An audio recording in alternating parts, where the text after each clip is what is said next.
Man, my controls are whoops. My controls actually built up a little bit of dust because I haven't used this for a while. Huh. Also, wait, where's my cable? Was this it? Oh, here it is, here it is. Man, you know it's been a real long time since I took out my controller.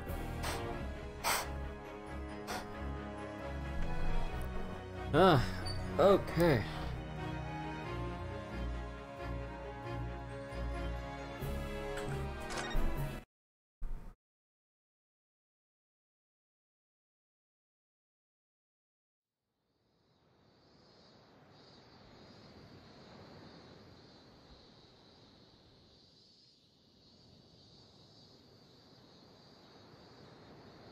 Oh. Standing here in the bright sunshine, looking out over the vast ocean. Those days in London seem like a dream. But I do miss my time in England's vast capital.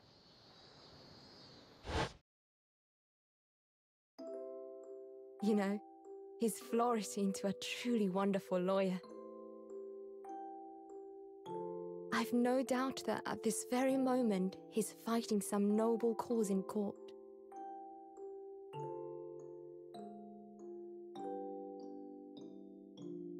Forgive me for taking so long to come to visit you. My life has been such a whirlwind since I returned. And no one could have predicted what has happened. Just 2 months after arriving home. I find myself faced with another awful crime. Oh my god. So I came here today to ask something of you. Tomorrow, I shall be standing in court. For the only time in my life. As a lawyer. Oh.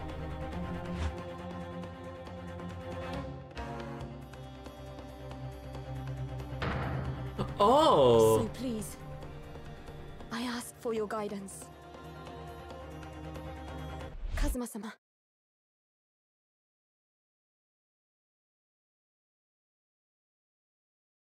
Wait, that... The boss lady... Yo, wait, what? That one foreign lady got murdered? What the fuck? And of course, in typical Ace Attorney fashion, it's yet another murder case. Hey Derpy, how you doing? How's Tales of Arise? Hello, Wiz. We just started Great Ace Attorney 2, and oh boy, things are interesting. That one English lady from the beginning of Great Ace Attorney 1 supposedly murdered. And we're here to defend whoever's involved in this case. You could keep playing, but it's like 5 a.m. It's only 5 a.m. That's kidding. You have go-kart stuff later? Oh, man, I haven't go-karted in years. But yeah, I do have fun with that, Derpy. Take care. But I hope everyone's doing well. Like I said, we just started Greatest Attorney 2, and earlier last night, no, the night before, I think, we finished the Legend of Heroes Trails to Azure. And oh dear god, was the Crossbow Saga one hell of a journey.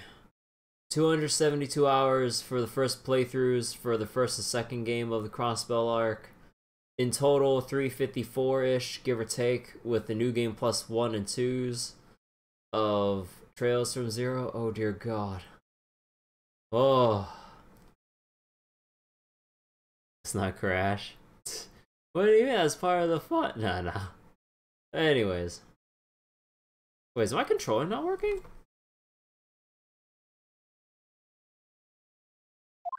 Hold on. Okay, no. Okay, it's reading now. Oh, I need to stand up real quick. Parts of my body are still in pain from Ring Fit the other night. I mean, makes sense since I haven't really...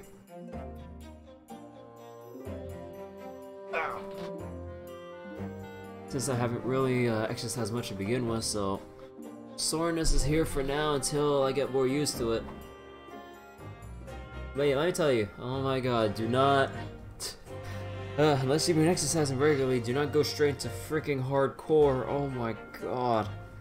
I picked four sets of exercises on hardcore and Ring Fit, and oh my god, my core is destroyed right now. Like, no joke. I struggle to get out. I actually struggle to get out of the bed. After I did Ring Fit the other night, and I was going to bed, I'm like, okay, time to sleep. I wake up, and I could not, for the life of me, just lift, like, try to like sit up on my bed, because it hurts so much, trying to bend my core so I can like sit up straight. I had to rotate the lower half of my body off the bed, and then use my arms to spring myself up to avoid bending my core. That's how bad it is. And anytime I try to lay back down again, it's the same thing. I'm like, oh god. Also, I could feel some slight pain for just laughing a little bit. So, oh boy. But I mean, the pain means it's working, right? Ring Fit would destroy me and my entire legacy. But yeah, I'm having a lot of fun with Ring Fit though. I would do more of the adventure mode thing because it's kind of like a fun little thing to do your exercises with, but I feel like with how the battles go in adventure mode, eventually it gets to a point where like you're in the middle of doing an exercise for something you really want to work out, but then like let's say you end up killing the monsters you're trying to fight.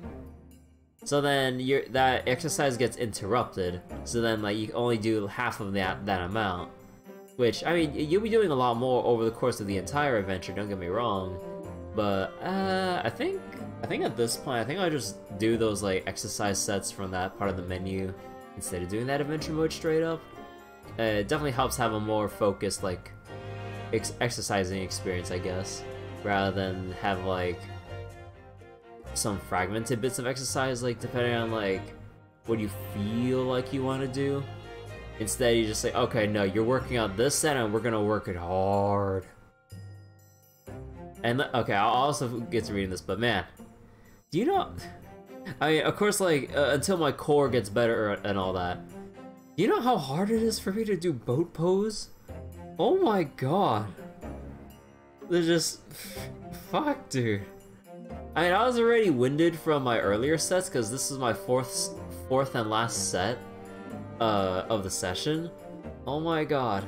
I was already tired, and doing the boat pose when I could barely keep my core together. Oh my god. I could, like, what was it? That you had to like, you basically have to sit with your butt down, and obviously, and then like, you know, lift your back up from the ground while also lifting your legs up with your what was it, calves, or no, is it calves, or what's the proper term for like the lower half of your legs?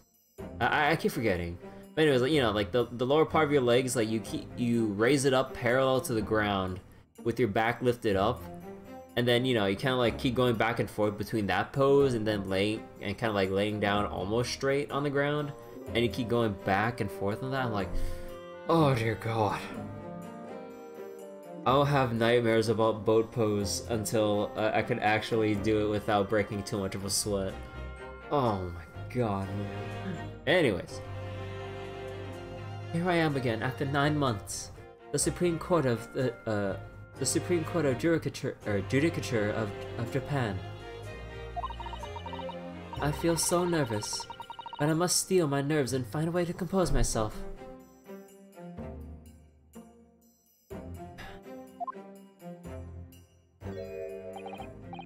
Ah, good, you're here. It doesn't do for a lawyer to be late. Wait.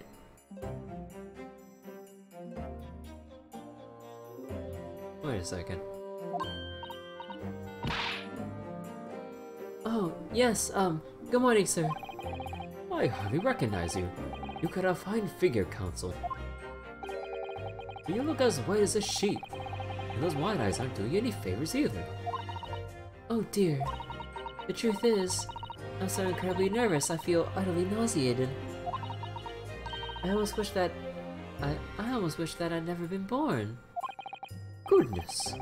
Not the sort of thing a father hopes to hear from his daughter, I must say. Yujin Mikitoba, Professor of Medicine at the Imperial University. A man who earlier in his life traveled to Great Britain to study the latest advances in forensic medical science. And of course, my brilliant father. Excuse me. Oh. Would I be correct in thinking that you're to be my lawyer in court today? Who are you? Wait. No, I can't be. Yes, that's right, miss. Well, I want to thank you for agreeing to represent me. I swear on my life. It's a complete fabrication, this whole thing.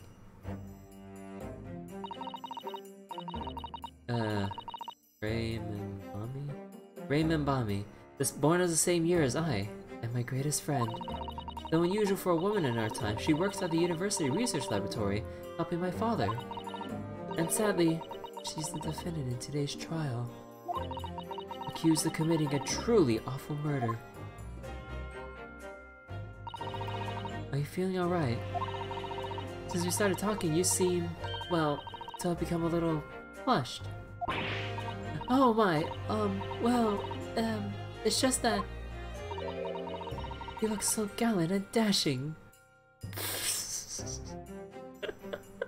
Oh. What kind of friends are we talking about here? Sorry? When I fall under your intense gaze, it makes me rather bashful. Oh my. My best friend, also my client, is no problem at all in this universe. That's fine. It's as fine as laying a juror on a case that he was sort of involved in. or in a prior investigation. And all that. Yep, it's totally fine. No problem here whatsoever. No siree, no problem here.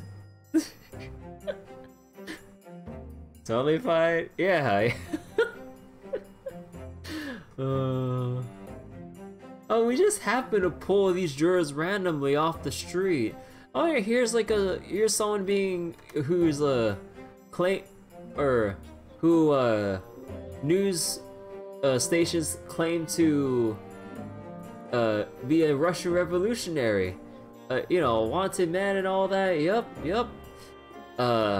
No bearing on this case or whatsoever. It's just some random dude we pull off the street. Yup, doesn't matter Russian revolutionary or not. In the middle of Great Britain. Yep. Has trouble speaking English and needs a dictionary to translate directly. Nope, no problem whatsoever. Gonna go hydrate? Alright, Wiz. Take care. Goodness. I don't think she knows. She doesn't know. She hasn't realized who I am.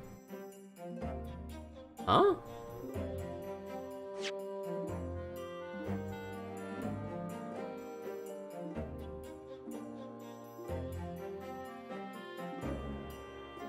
Wait. So wait, they're greatest friends, but then oh right, she. Wait, what? Or maybe it's been that long since they met, or something. I don't know. It would seem our little plan for this trial is going to work. Oh, well, what do you mean, Professor Mikotoba? If even your best friend can see through the skies, I think we can relax. Wait, disguise? Wait. Disguise? Yes. I've never tried dressing this way before, of course, so I wasn't sure how convincing it would be. But this does make me feel a little relieved, as you say, Father. Father?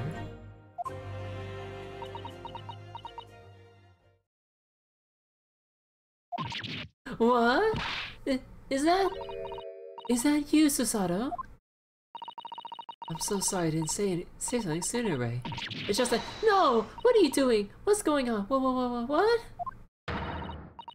That varsity uniform, that varsity cap, that varsity cape, that varsity badge. Look at you.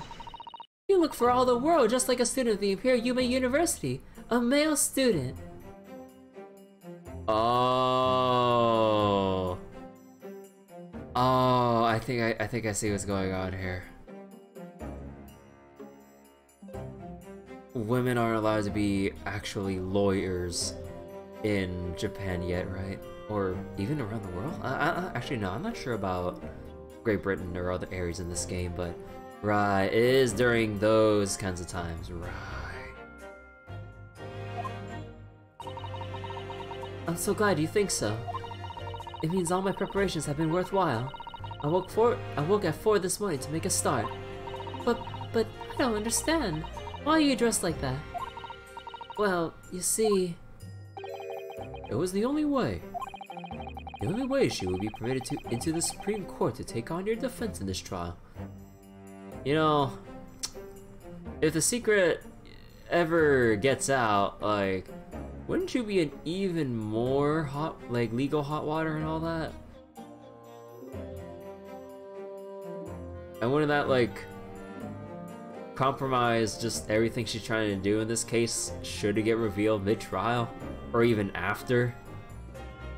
I don't know, I feel like they would try to invalidate everything since the lawyer, him or herself in this case, was, you know, forging a different identity. My defense?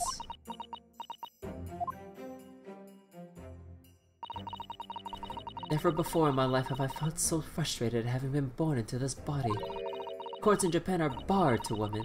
We're not even allowed to set foot inside the courtroom. God damn! Despite the fact that the laws of the land apply to all people, male and female alike. But women are forbidden.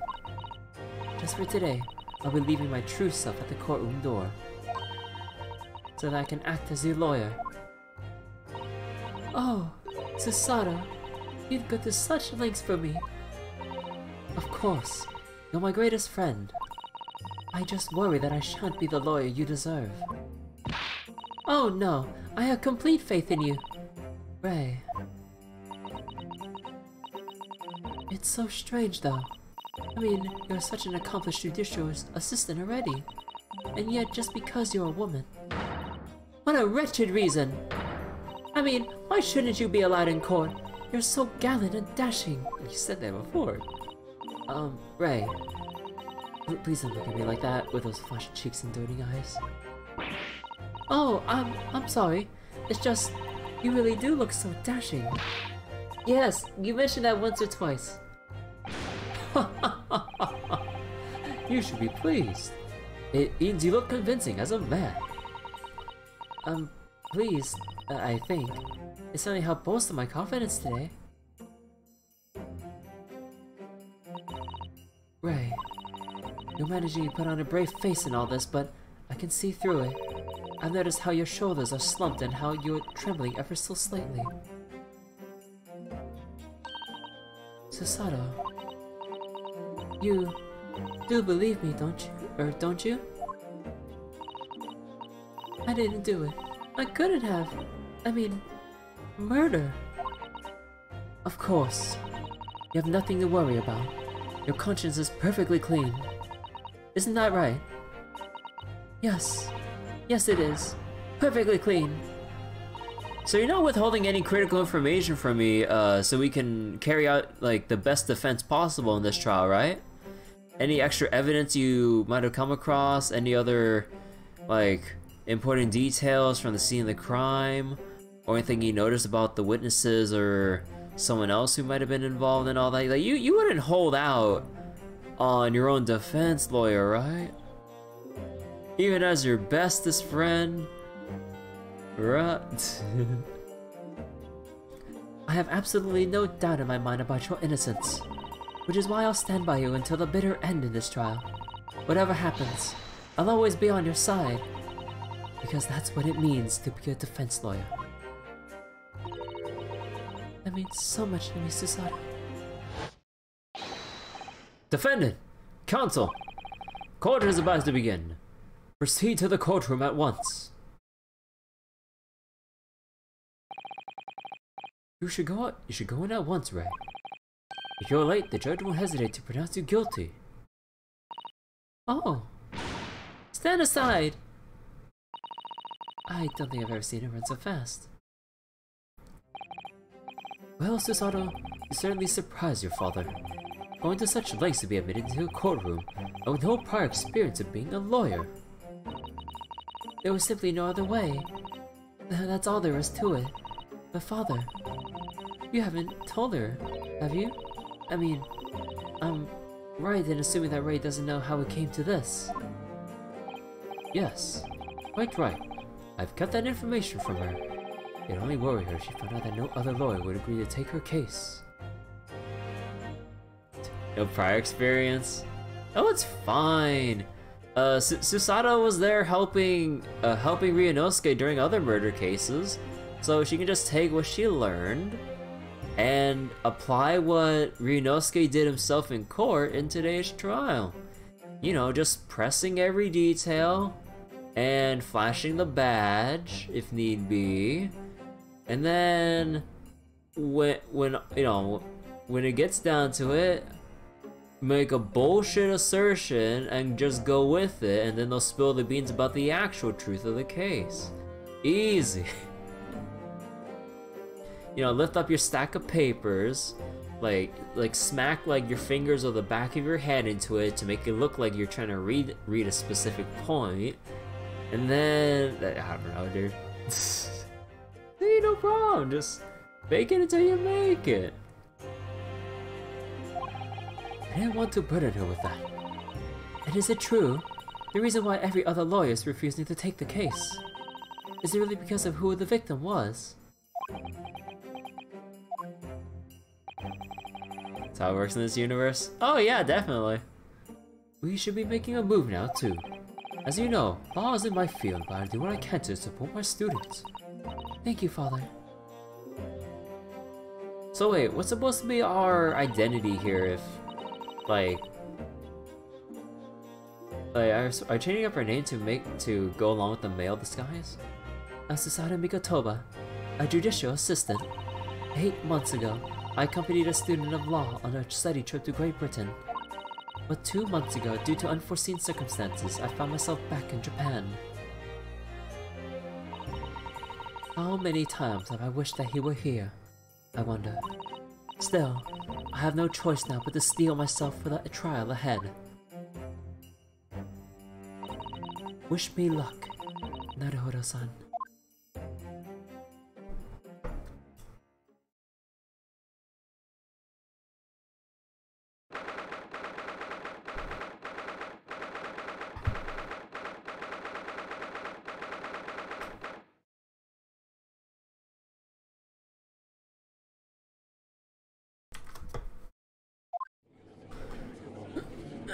Of course it's Pain. Or sorry, that's not Winston Payne anymore, it's what was it? Prosecutor Ouchie? Court is now in session to hear the trial of Membami. Prosecution is ready to proceed, Your Excellency.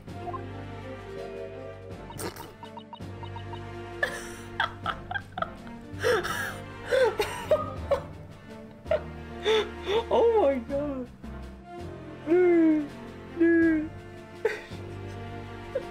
If you can change part of the color scheme to a little bit of red, oh my god, she looked like she tried to cosplay Oda Nobunaga and FGO. I instantly thought of Nobunaga. Oh my oh my god. Truly dashing and gallant. Oh my god.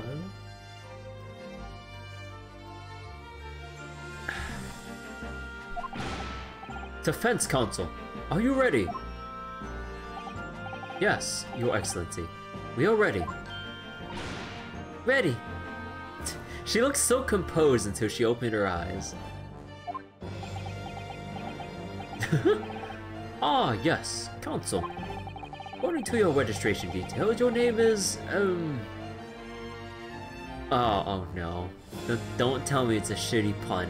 Don't tell me it's a shitty pun. Oh, wait. Oh. Ryutaro Naruhodo. Is that correct? Sorry. Ah, yes, I had to come up with a suitable male name for you in this little venture. So I'm afraid I simply had to put down the first name that sprung to mind. Well, Consul. Yes, that's right. That's me. Yes, I'm Ryutaro. Ryutaro. He who has vowed to uphold the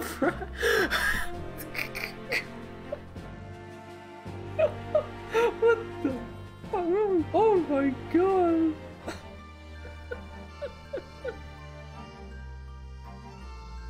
Oh my god.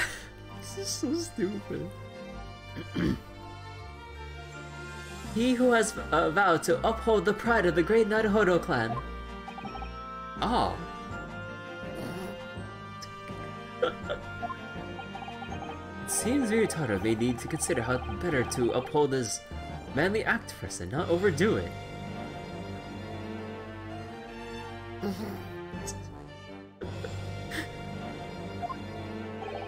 And those wild, wide eyes aren't doing you any favors either. Just relax and listen. Naruhodo? A fresh face in this courtroom if I'm not mistaken. But the name Naruhodo, would that perchance be? You may be thinking of Ryunosuke Naruhodo, currently in Britain as part of a study program. This is, I feel like they would totally do a background check here. His cousin! That's right. Ryutaro here has been studying in the provinces, but he was called to the capital for this trial. I assure you, in matters of law, his knowledge rivals that of any of Tokyo's preeminent lawyers.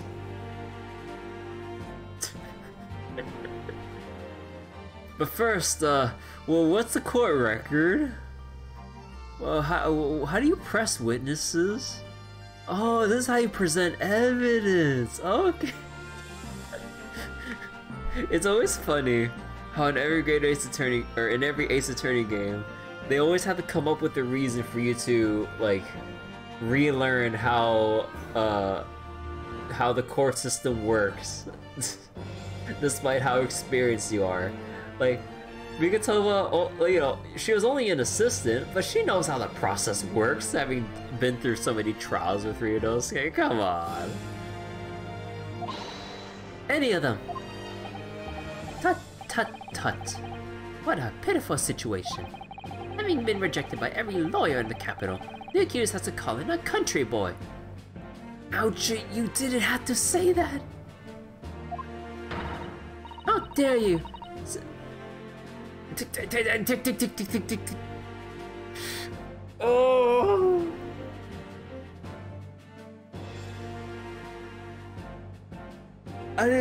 Oh my god.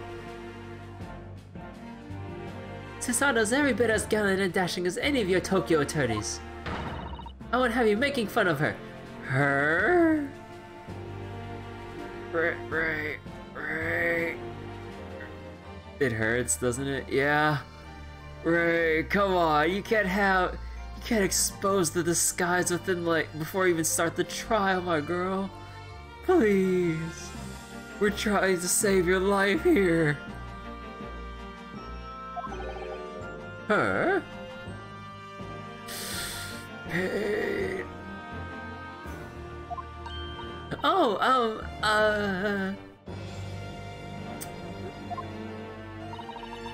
Please be careful, Ray.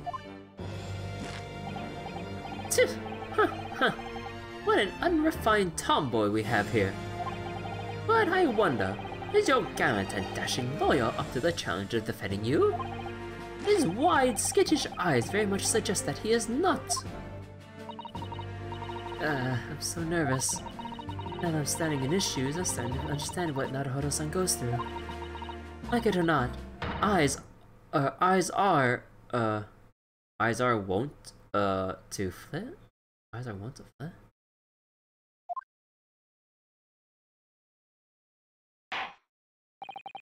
The case to be heard on this day is a matter of great significance to our national interests.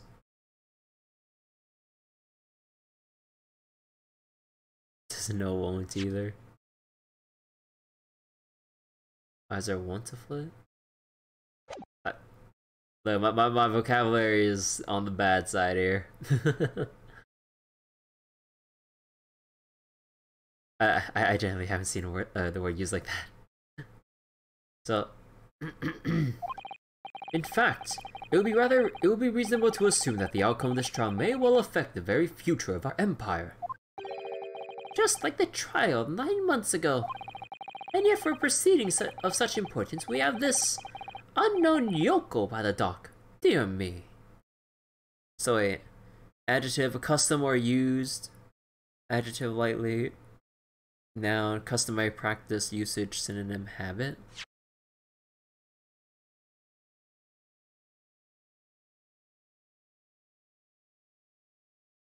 Ah, huh. What do you know? Perhaps this would be an appropriate moment for me to assess the defense, to determine whether you're sufficiently competent to practice in this courtroom. 9 months ago, when a certain other Naruhodo stood where you're standing right now, this same judge tested him as well. Okay, hold on.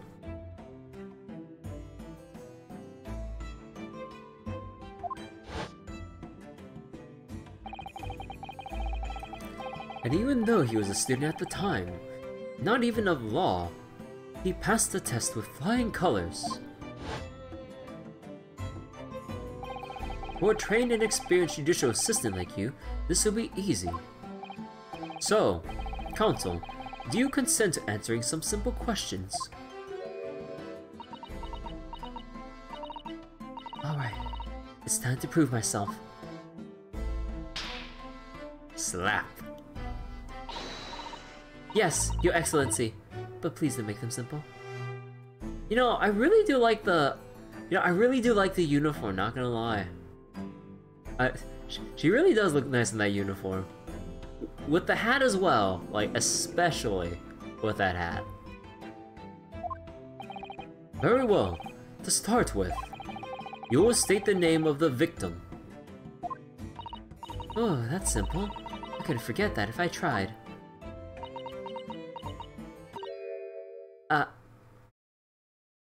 You forgot the victim's name of the trial, didn't you? Oh, what's the matter? Now that I'm standing in his shoes, I'm starting to understand something else that Naruhodo-san goes through. Like it or not, minds are wont to blank. It's not surprising, really. It's your first time in this position, and in that guise. Even a brilliant spark like yours bound to flicker and falter under falter a little under the circumstances. Oh dear, this is a dismal failure. Don't fret. You need only use the knowledge you've gained as a judicial assistant to overcome the problem. Of course, the court record. Yes, the answer will be amongst all the key information about the case in the court record. That's right, just use the right bumper to open the court record. Then you need to flip to the people section with right bumper. And don't take too long over it. His Excellency is watching you closely. Alright, check the court record with RB. That's where the information ID will be. I'm waiting, Counsel. Tutorial mode. As is Ace Attorney tradition. The victim? Giselle Brett. Former exchange student found guilty 9 months ago, found guilty of murder, visiting Dr. John Wilson.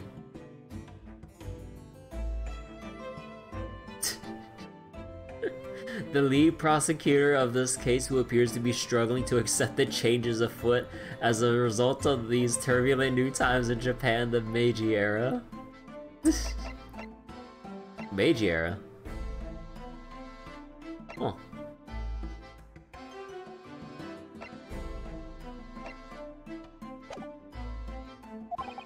What is the name of the victim in this case?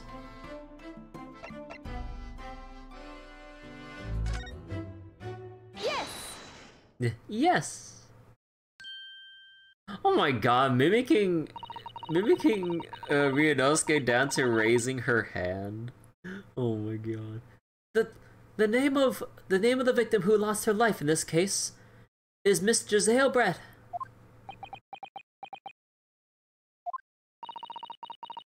Giselle Brett. A name that will never be forgotten in the courtrooms of our country, I'm sure. Correct. And being a member of our Empire's judiciary, you will be well aware of the significance of that name.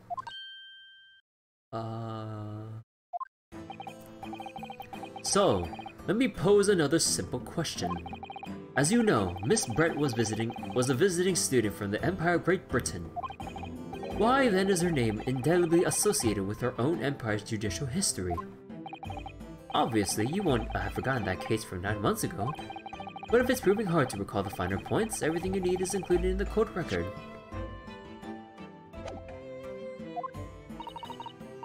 Obviously, I still remember. That was the start of everything.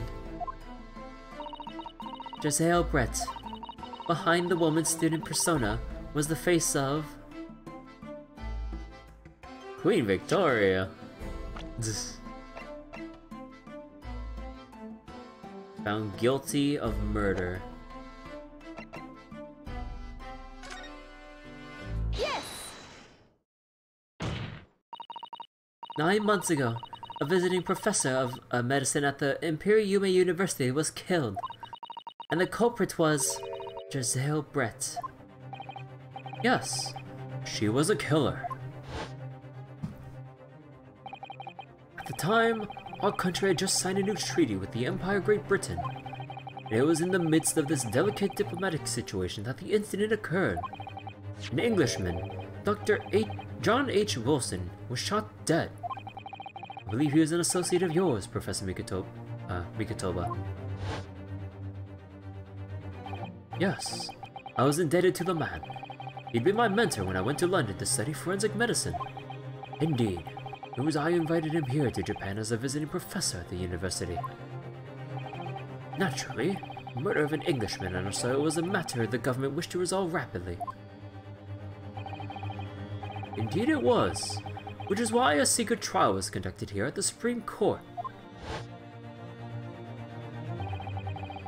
A student of the Imperial Yume University was arrested on suspicion of murder. A second-year English student by the name of Ryunosuke Naruhodo. With the help of his best friend, a student lawyer, the accused conducted his own defense. And exposed a despicable crime committed by Miss Giselle Brett.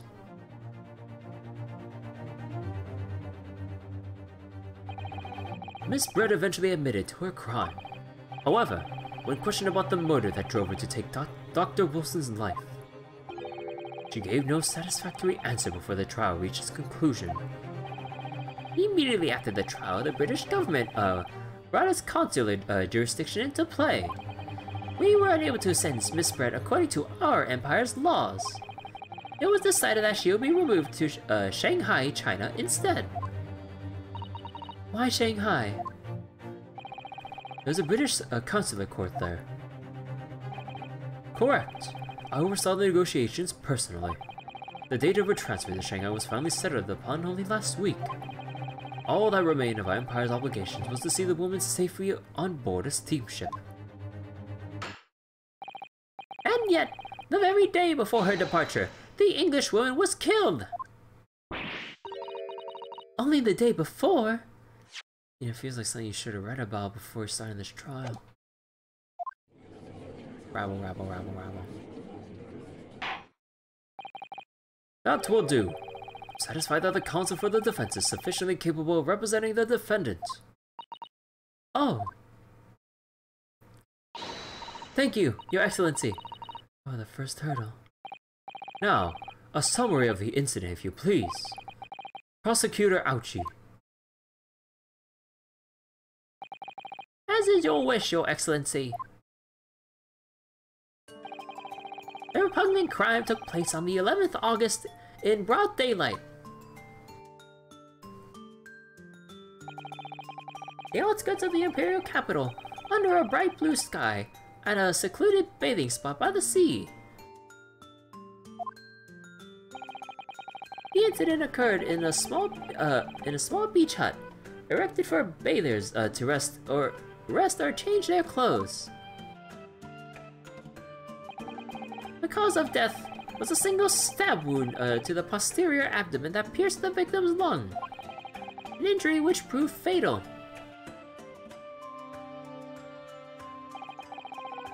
There were two persons alone together in the beach hut at the time of the victim's death.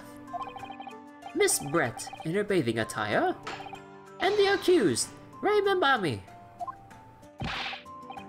Accordingly, there can be no doubt of the accused's guilt, especially when we consider she had a powerful motive. The police arrived rapidly at the scene and promptly arrested the young lady.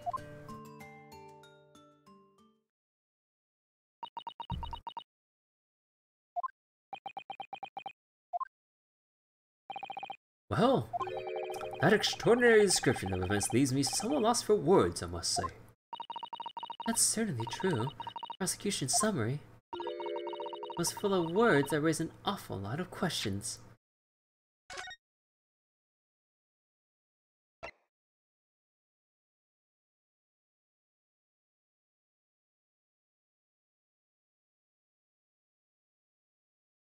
Extreme meiosis, pupil constriction?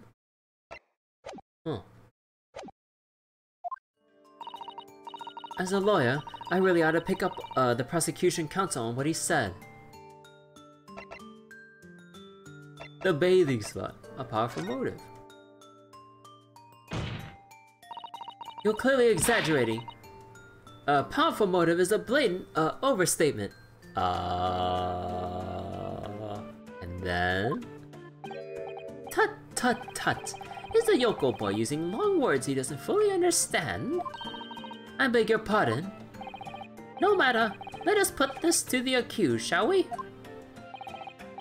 Membani-san, Membami-san, you are a research assistant at the Imperial University, I believe. Yes, I am. I'm working with Professor Mikotoba in his laboratory at the moment. I can confirm that. The defendant is an excellent assistant with a strong sense of responsibility. Fascinating to hear. Now, another question. Prior to your work with Professor Mikotoba, whose research were you assisting then?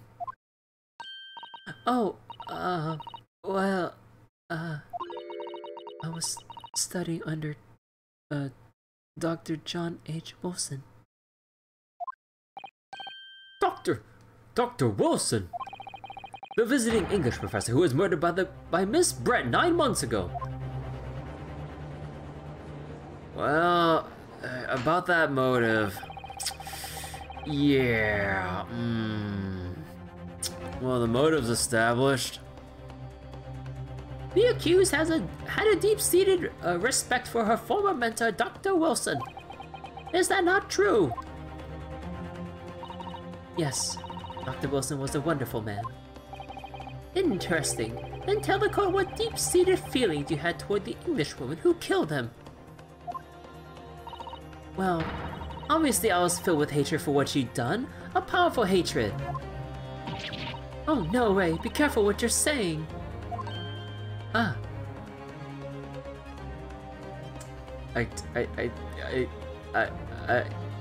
I see we're starting the trial 6 feet under already.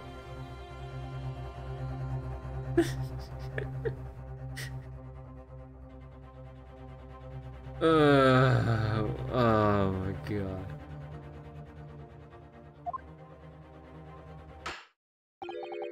The motive was revenge. Plain and simple, Your Excellency.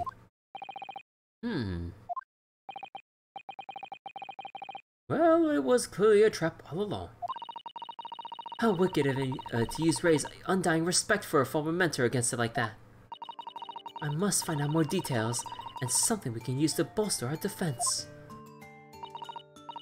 As a lawyer, I really ought to pick up the prosecution what he said.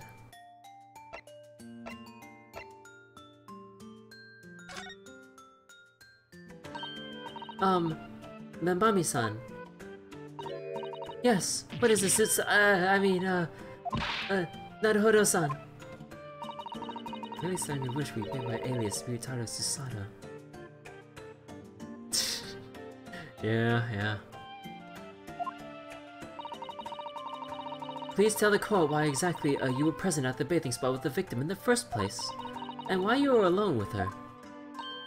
Oh, well, no, that's not true. It wasn't like that at all.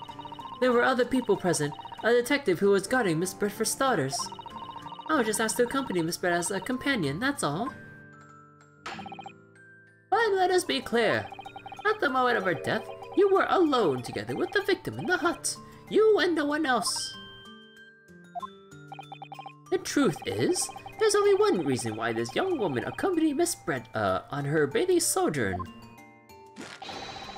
It was the accused's last chance to take the victim's life. No. Because, as we know, the following day would see Miss Britt extradited to the British authorities in Shanghai. Okay, I feel like I might need water if I'm gonna keep reading Ouchie's voice lines like this. Oh my god. And the accused would never have an opportunity to dispatch her again.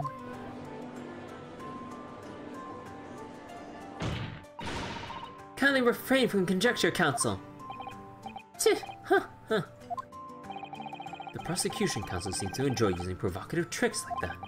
But for now, at least, we need to assemble more facts. Try not to let him goad you. Oh dear, this is really terrifying. But father's right. We need more information. As a lawyer, blah blah blah. If I may, Prosecutor, Ouchie. What do you want? You fresh-faced young Yoko student. You really want to rub it in about the whole country bumpkin thing, huh? I wonder. Could you explain, please? You mentioned bathing spots. Huh, my apologies. Clearly my modernity has confused the poor country bumpkin's simple mind. Ouchie.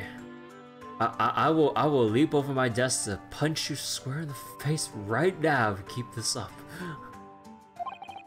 Bathing spots are the very latest trend in health practices from the West. We are told that bathing in the water of the ocean is curative, therapeutic, and excellent for the skins. No, that's not what I meant. I was referring to the fact that Miss Brent had, to all intents and purposes, been found guilty of murder. Why would a known criminal have been relaxing by the sea?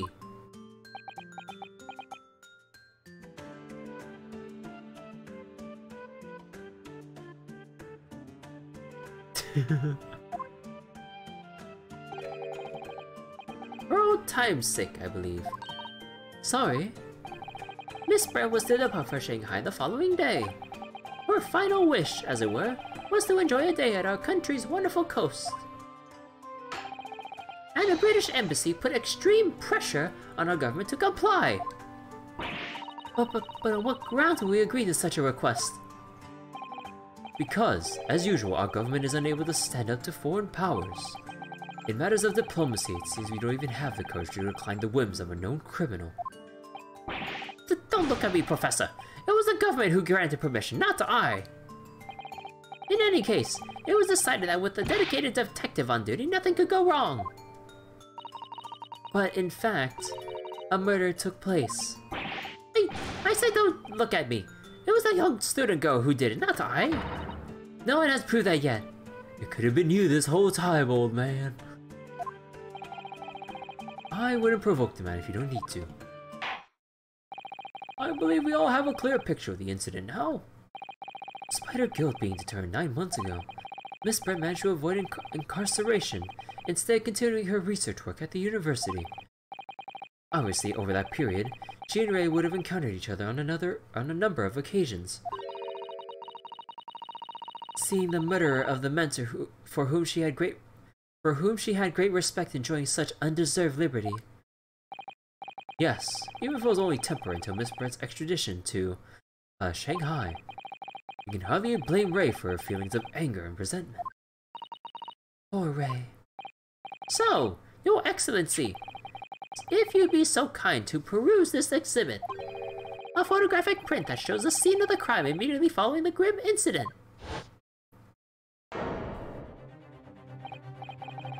Yes, thank you, Counsel. A tragic image. A bottle? Oh, no, I guess she was resting, having like a bit of wine when... Wait, but then how...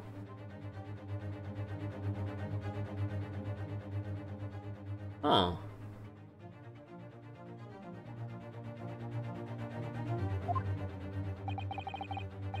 As you can clearly see, there's nowhere within the hut that anyone could have hidden.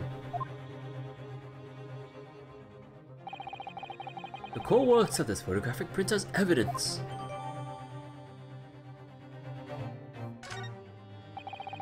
As I understand it then, the victim and the defendant were alone in the beach hut at the time. This is deeply troubling, I must say. The finger of guilt points firmly at the defendant. Well, Your Excellency, naturally the prosecution has much more to its case. We intend to prove the accused's appalling actions beyond all possible contention. To that end, I can confirm we have multiple witnesses to the crime and damning evidence. Witnesses? But who? One of whom, might I add, is a highly respected police detective. Oh. Oh.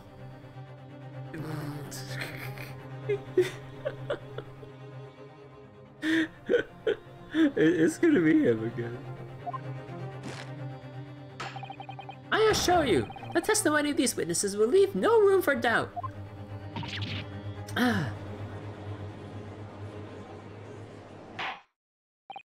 Very well then, Counsel. Bring forth your witnesses.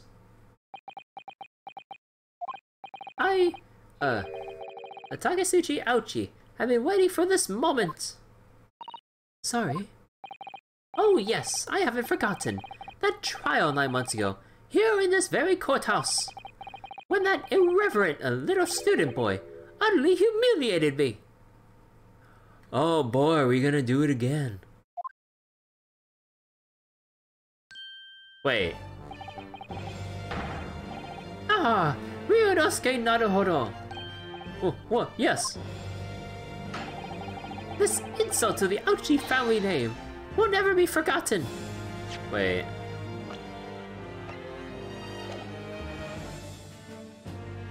Huh.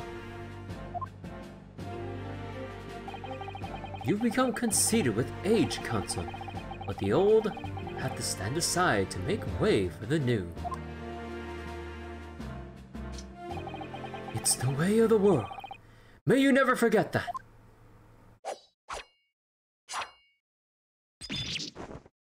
Oh, right. Right.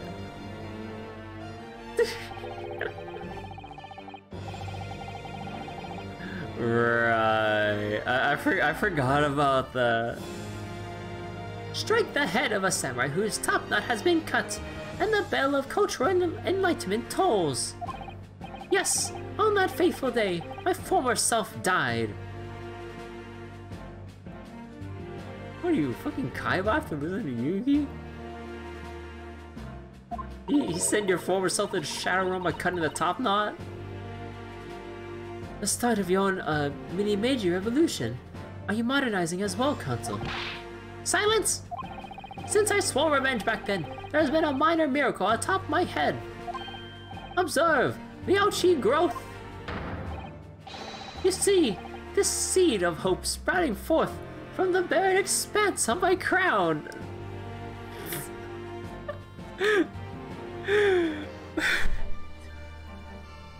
Excuse me?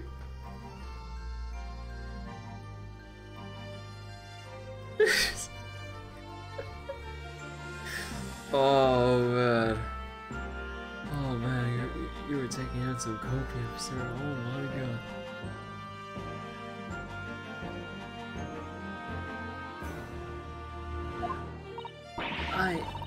I think that tiny growth is trying to tell me something. I'm afraid I can't really see. Where is the hope exact? Oh damn. Ooh. The accidental roast. Oh.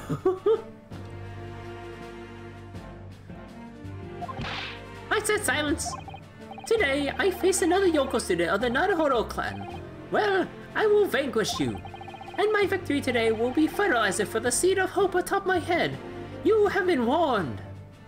So, I'm betting that after we kick his ass in the trial, that little seed of hope would just fall off the top of his head. With that, the prosecution calls the witnesses to the stand.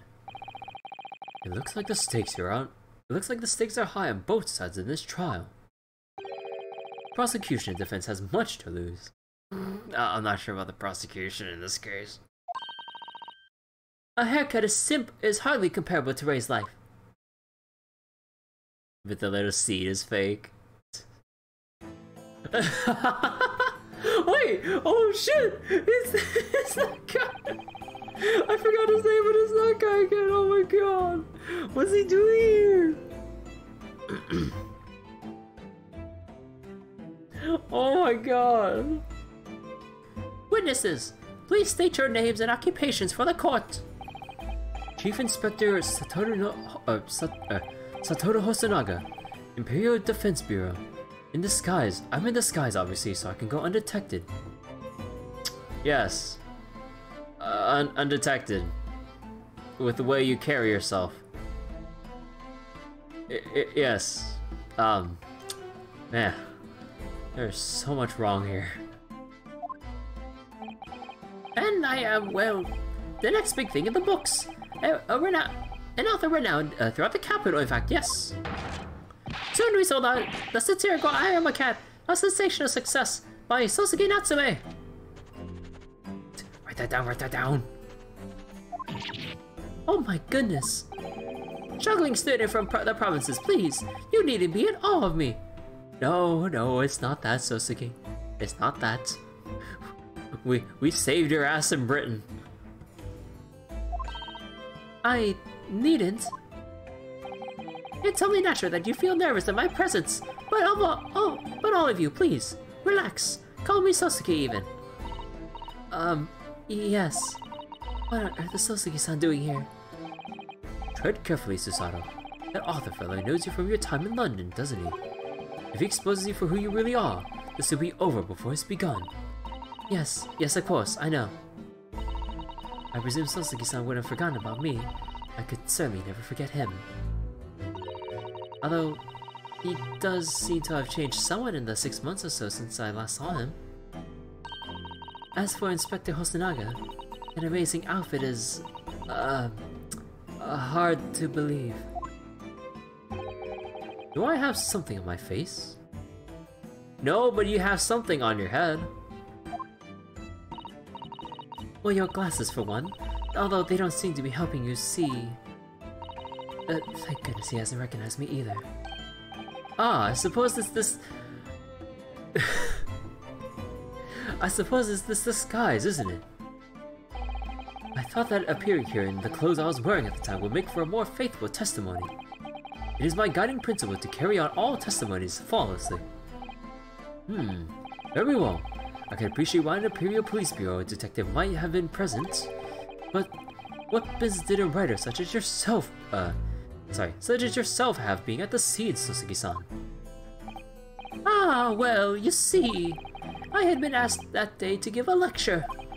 On the morning of the incident, in the Imperial Yume University's Grand Lecture Hall, no less. At Yume University?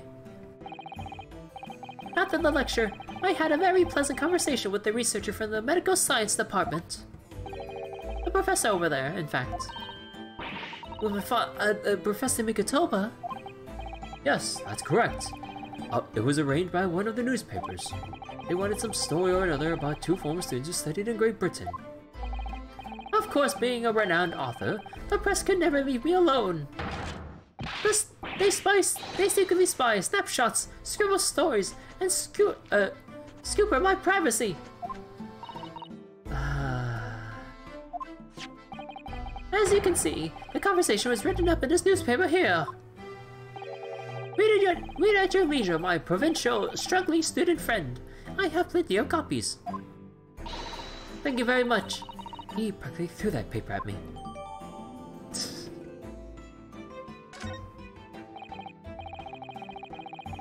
Hey, let's go read it now because my voice is already struggling. Dude, if I had to read Prosecutor Ouchie's voice and Natsume's voice like this, oh my god, my throat's already giving up.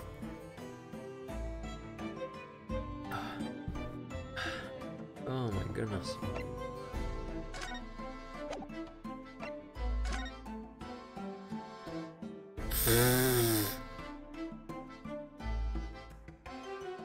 What the fuck is this? Well, they're having fun. Discussion between my father and Susugi-san. Debate became quite spirited. Oh, whoops. Hold on. Anyway, following my interview with the professor, the lady in question appeared and made a very unexpected announcement. I should like to go with everyone to see your country's coast. Those were her words. As I explained before, Miss Brett was never taken into custody. She continued to work in my laboratory, under strict surveillance, of course. At which utterance, the university immediately contacted the government to seek guidance. And the response was, permit Miss Brett to go as long as a detective accompanies her. That detective, I am at liberty to divulge, was me, Chief Inspector Satoru Hosonaga. Hereby the entire party departed cordially for the seaside, it seems. It was extremely challenging to clear all other members of the public from the vicinity of the beach. But, fortunately, I'm at peak physical fitness at the moment, so I was able to carry out my duty flawlessly.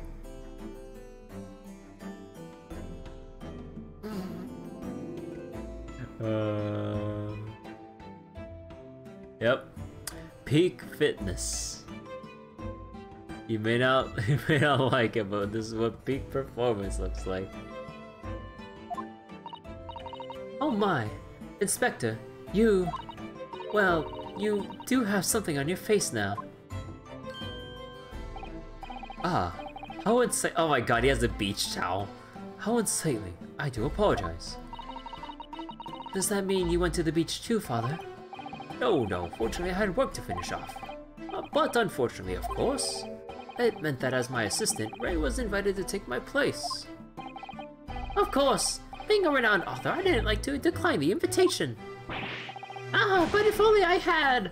I'd never have seen I'd never have seen that awful sight. Relentlessly racked by remorse and regrets. Write that down. Very well. I must now ask you to present your formal testimony to the court. You will give an account of all that you witnessed on your impromptu excursion to the coast. Of course, Your Excellency. Relentlessly racked by remorse and regret I am. Dude, my vocal cords right now, dude. The witness scene. On the day of the incident, I was ordered on a special surveillance assignment in this disguise. I just managed to catch that crab when I suddenly heard that caterwaul from behind me. I went into the beach hut at once, where I found the pair in question. Yes. That young girl was astride the English woman, dagger in hand, and she stabbed wildly. I saw blood on the blade. It proved to me that she'd stabbed the victim multiple times.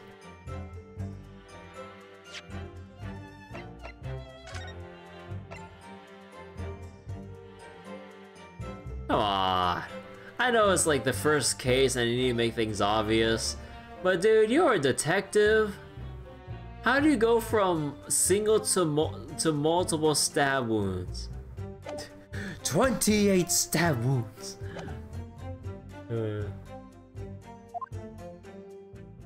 Oh, that's it? Indeed. It does appear from this testimony that both witnesses here present saw it. The very moment of this heinous crime. What? Now, if you will recall the promised evidence as well. What phrase did I use again? Ah, yes, that was it. Damning evidence. A penknife? What have you there, Counsel? A so-called fountain pen, is it? Correct, Your Excellency. Found at the scene while it's examining the body. It appears that in her dying moments, with her final ounce of strength, the victim clutched a...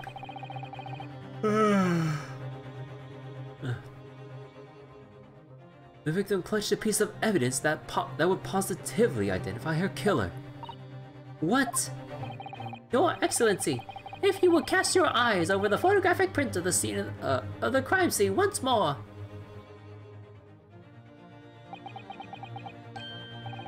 Ah, goodness me. Yes, the victim is clearly grasping something quite deliberately there in her hand. That's right, the fountain pen.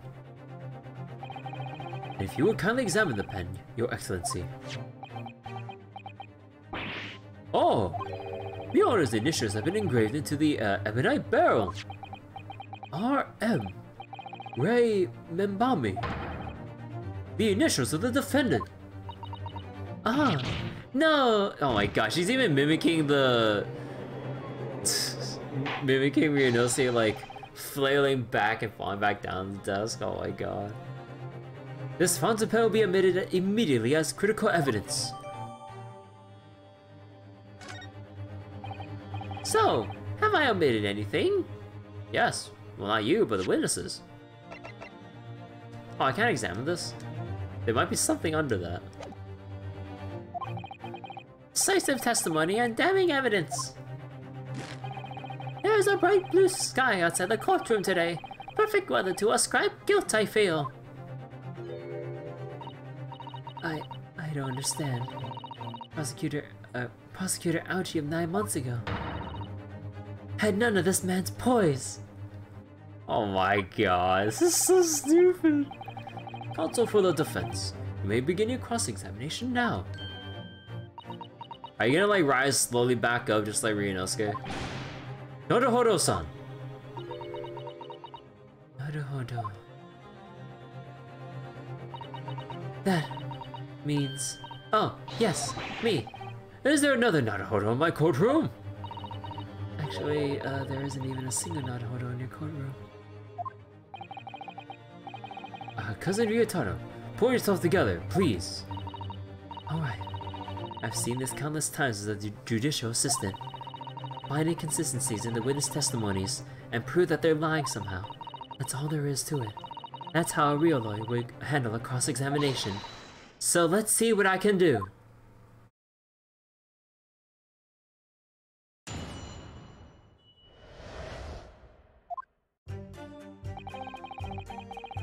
The day of the incident, I was ordered on a special surveillance assignment in this disguise.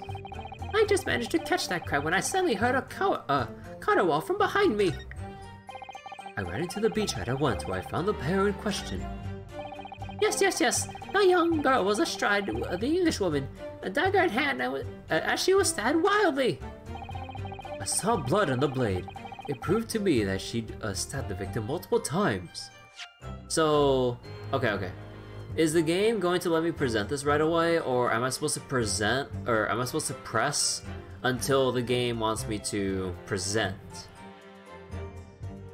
Objection! Okay, we can kind of skip all that extra stuff. Ooh. With that accusatory cry that just welled up from deep inside me, I think I finally understand. Every time Kazuma-sama and Naruhodo-san have stood here at this bench, the stakes have been very, very high indeed.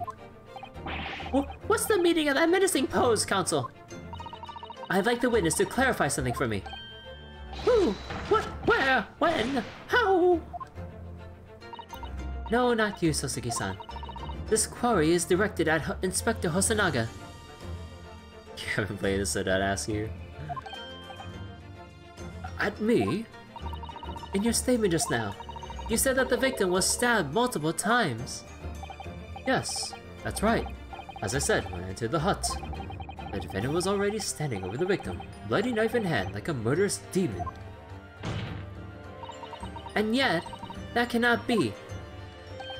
What? Get to the point, please, Counsel.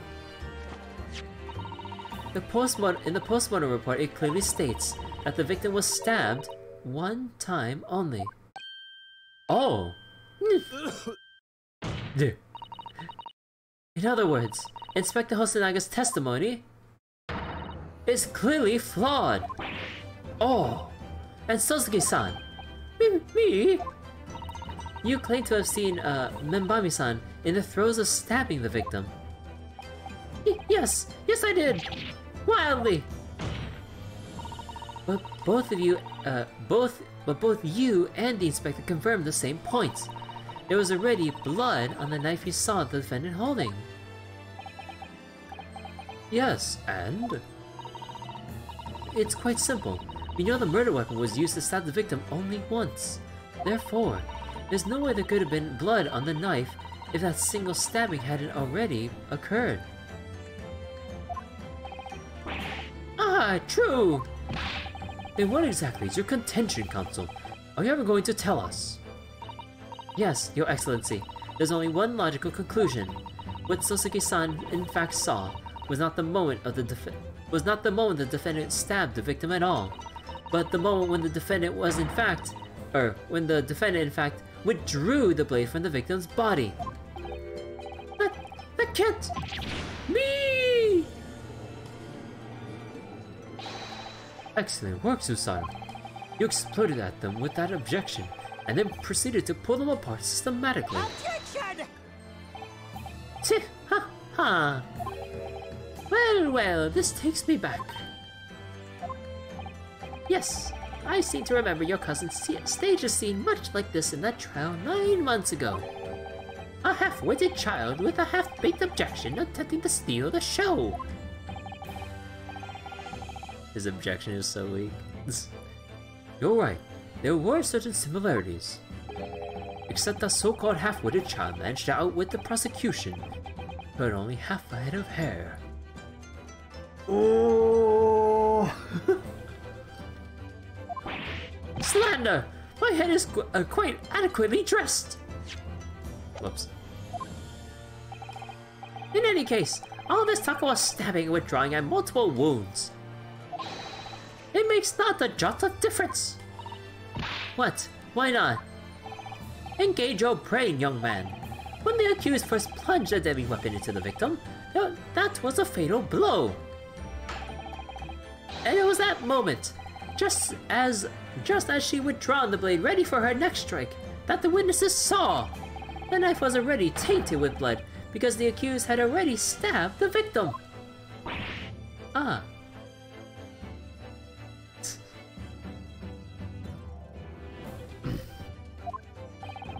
All you have successfully shown with your little display is that the mustache author is prone to moments of extravagance. Ah!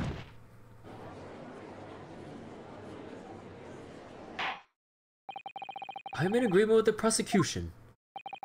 If the defendant was seen wielding the blade at all, that is sufficient grounds for action to be viewed with suspicion. But she is withdrawing the blade. Then we are back to where we started. Sorry. Consider this, young Yoko boy. If the student girl is innocent as you claim, then why would she have pulled the blade from the victim, and with the demon's cold-blooded composure too? The prosecution demands an explanation, and it had better be good. Why did Ray pull out the knife? Ah, yes. Going for the jugular. Huh, what does father mean by that? Let the court hear your answer then, counsel. The truth is, I don't really know. But I had to come up with a plausible reason here, or we don't have a case. The reason why the defendant pulled the knife blade out of the victim's body was surely so she could...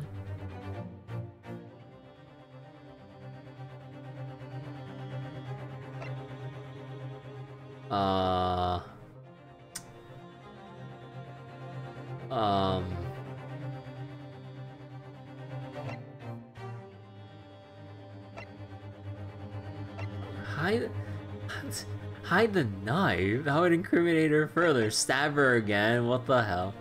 But like, okay, I know like this isn't a thing that they really think about a lot of the time, but when anyone gets stabbed and the knife is still inside, don't take it out. Although at this point, this punctured the lung and it was a fatal blow, but you know, anywhere else, don't take the knife out. The knife is the plug. Removing it will let all that blood spill out. Removing the knife is worse than leaving it in? Yeah, so that like, say save her life, it's just like, in a way that would just get her killed. So technically none of these are plausible, but I just have to just go with this.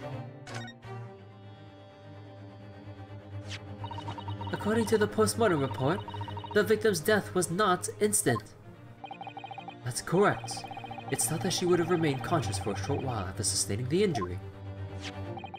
Indeed, giving her the time to take hold of this piece of evidence that clearly indicates her killer. The point is, being a medical research assistant, Minbami-san was compelled to act when faced with a wounded victim. Instinctively, she pulled the blade out in an attempt to save Miss Brett's life.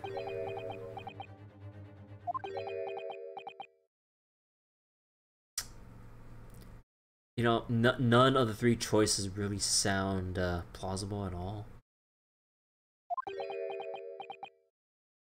Was it to really hide the knife? Dude, what was it to really hide the knife? Cause like, dude, are you fucking serious? Did you hear that, Your Excellency? It would seem this is the best we can expect this young Yoko. Indeed. Is it just me, or does it suddenly feel much colder in here? Your Excellency, if I may. Speak, witness. I would like another opportunity to testify. In respect to the slipshod assertion just put forward by the Yoko Defense Counsel, I mean. Slipshod? Ha! An excellent idea, Inspector. Our young Yoko hopeful has a modicum of knowledge when it comes to the law, it seems. But in matters of medicine, he appears to possess not one iota of common sense. Very well, Inspector. I will permit your request. You will testify again before the court on the subject of the Defense Counsel's assertion. Yes, sir. I I will do so flawlessly.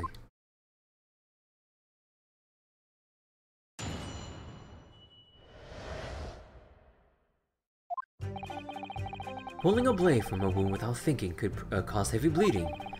That's basic knowledge that any medical research assistant with an ounce of sense ought to know. In other words, there was no good reason why the defendant would have tried to pull the knife from the victim. Let's not forget that the young student didn't have a motive for killing the victim. The man the victim murdered 9 months ago, Dr. Wilson, was the defendant's highly respected mentor. Well, shit. Is what you just said true, Inspector? Could pulling a knife from a wound really cause the wound to bleed heavily? I mean, like, you know, it's decided, like, you know, never learned about this in the first place. I mean, you can't really fault her, but... Susato, please! So, let me see. Fatal hemorrhage.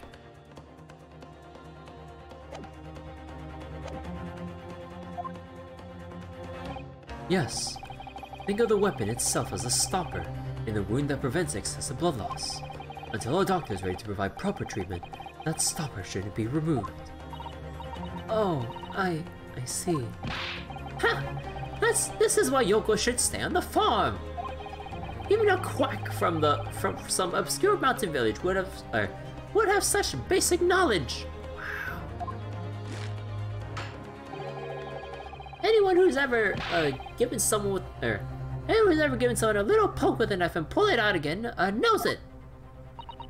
Oh, well, never stabbed anyone, you see, or pulled a blade out of a wound, so...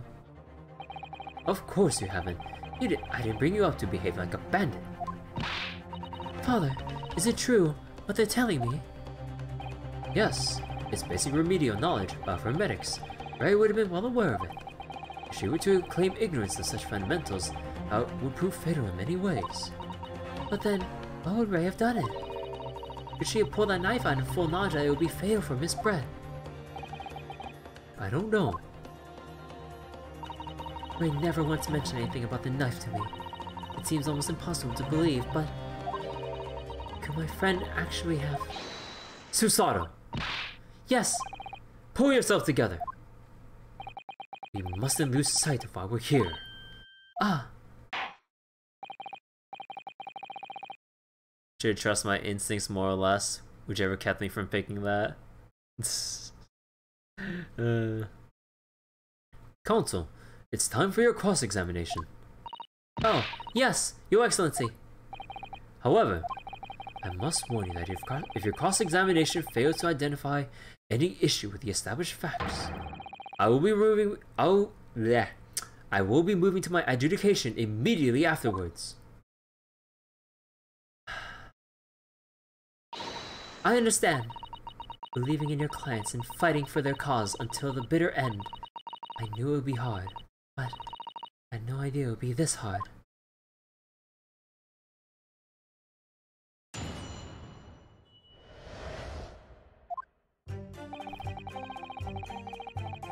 Cause heavy bleeding.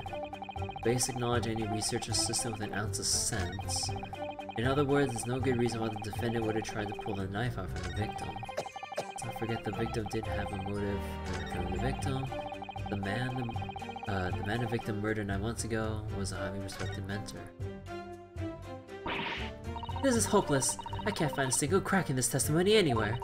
If Ray knew that withdrawing the knife from the wound would threaten Miss Brett's life further, I just can't think of any other way to explain why she did it. Susato, it's at times like these when it's especially important to remember the fundamentals. Hold on. Yeah. I'm trying to correct my posture right now, but you know the thing I talked about earlier with like my ring fist session the other night? It actually hurts a little bit to try to stand up straight. Soreness and all that stuff. Oh my. Okay, hold on.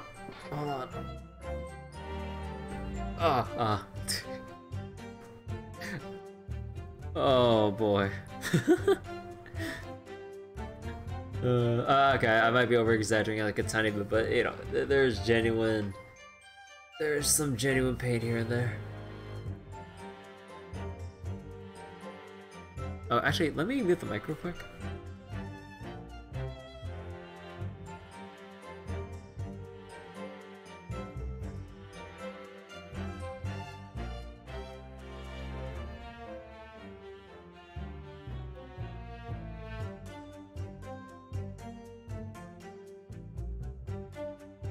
There we go.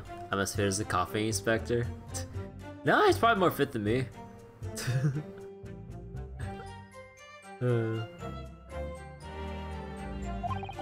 Evidence is what counts in the courtroom, isn't it?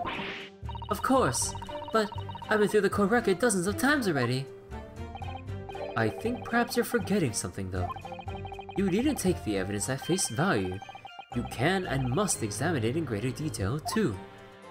Ah, I realize this is your first time playing the role of lawyer in the courtroom, so if you need reminding of the rudiments, you only need to ask. I'll do my very best to help. Examine the evidence in the court record. It's an idea certainly, but what should I do? Nah, I know what to do. Come to think of it, Kazuma-sama and Naruhodo-san were always turning evidence over and over in their heads. Yes, I need to examine things in greater detail with A. With A. Ah, by the look in your eyes, I see it's coming back to you. Go through the court record again and have a thorough look at everything. You may just find a clue.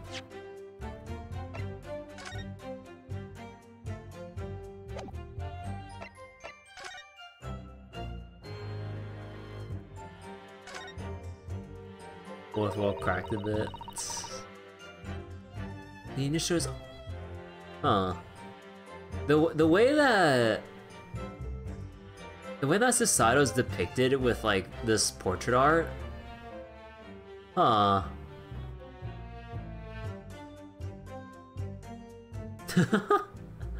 Really gives that like kind of androgynous kind of feel, huh? Can't tell either or. Good disguise. The RM initials are very clearly engraved on here. And the fact that Miss Bro is clinging to this pen in her dying moments is very clearly a message too. To identify her killer, you mean? I don't think there can be any doubt that this is a key evidence in this case.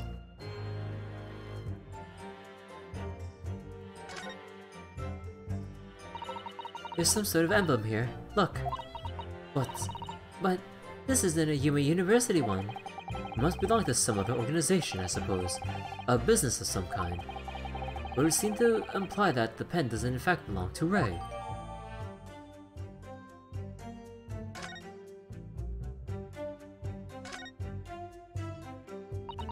If we take out the pen's lid...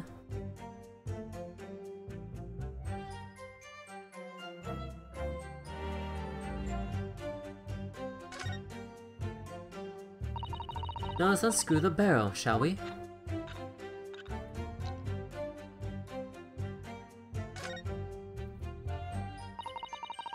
This must be the little reservoir that holds the ink. Yes, you fill it by drawing ink from a bottle through the nib. Is something wrong, Father?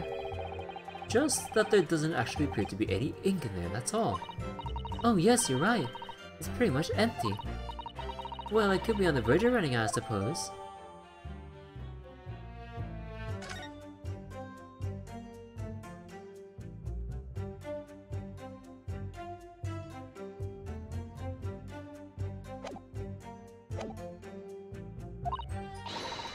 Yes, I'll do it straight away.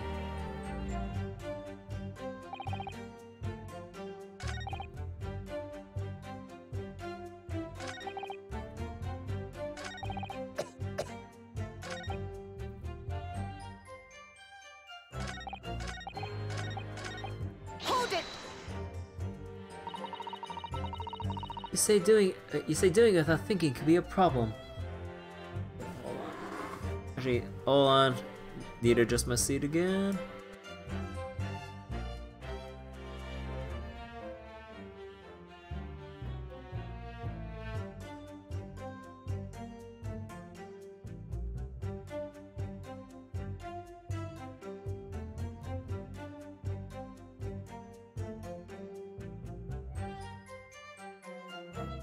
Oh, what the fuck?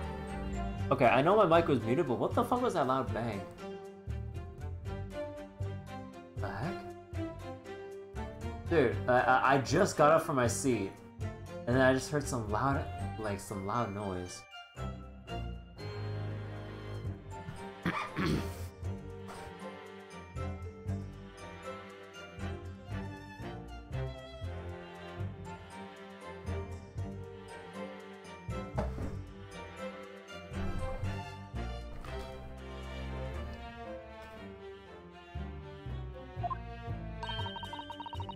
Does that mean if you use due care and attention, it'll be alright? It's...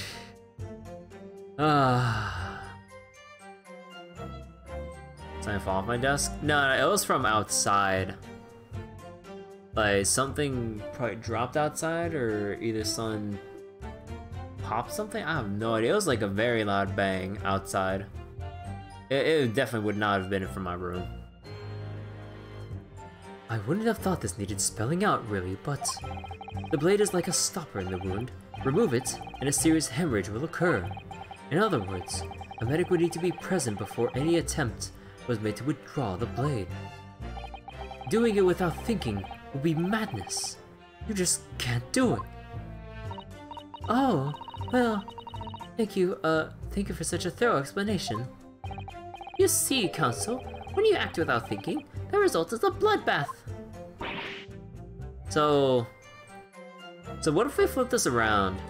What if it didn't look like she pulled the knife out from the wound, but she found the wound and then she wanted to put the knife back in as the stopper to stop the bleeding, but then it looked like she was going in for the second stab instead. Oh, big brain time. I mean, knowing how Ace Attorney games would go, I mean, I would assume that might actually be the case. Back to the witness testimony, please. That's basic knowledge that any medical research assistant with an ounce of sense ought to know. Hold it! In that case, there's an obvious explanation here. Which is... Clearly, the defendant, Rei Membami-san, doesn't...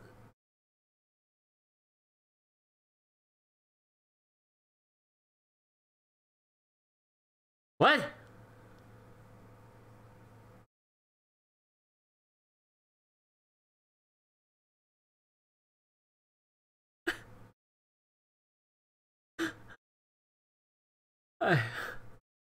What? What kind of defense is that? Oh my god!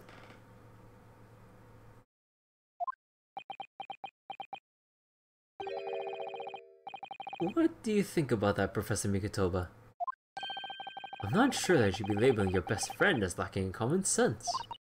Well, I thought it would be better than labeling her as a murderer.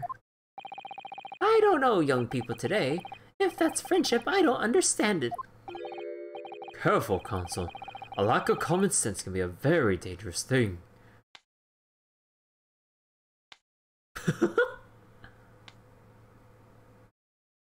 Oh shit.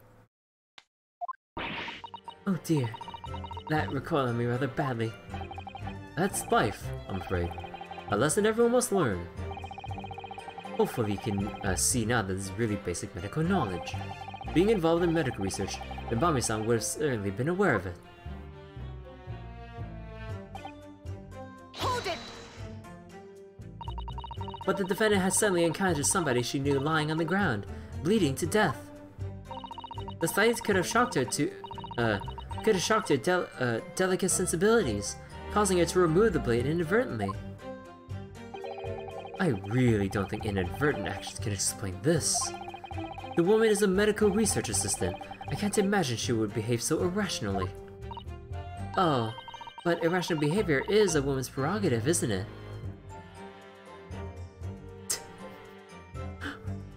What? Oh dear. You have a lot to learn about women. There's so much wrong going on both sides here. I can't, there's so much wrong here going on both sides. It's a woman's prerogative. It's like, oh, you clearly don't know enough about women. Excuse me? Oh boy. Osanaga, would you, I would like a word with you after the trial is done. Oh boy. Only a small-minded man could have such bigoted views.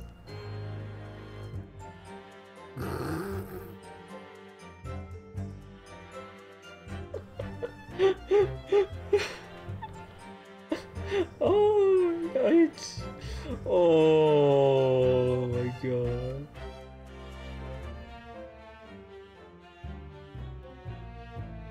Susato really getting into that role of the country bumpkin there.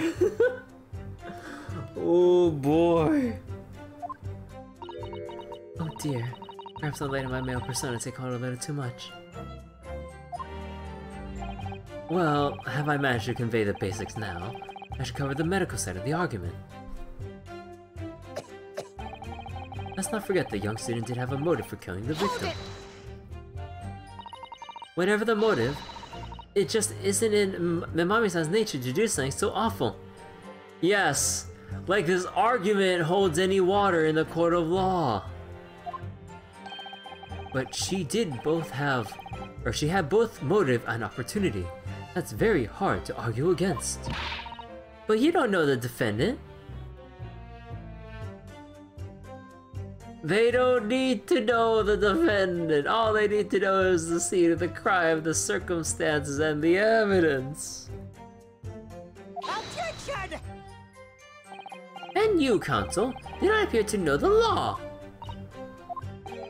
Yes, evidence is the only way to convince the court of your argument, not feelings. Oh boy. Oh boy, would you like to take a visit to Great Britain? I'm sure the jurors can show you a whole different perspective on court proceedings. With this fledgling to defend her, I would almost say I pity the accused.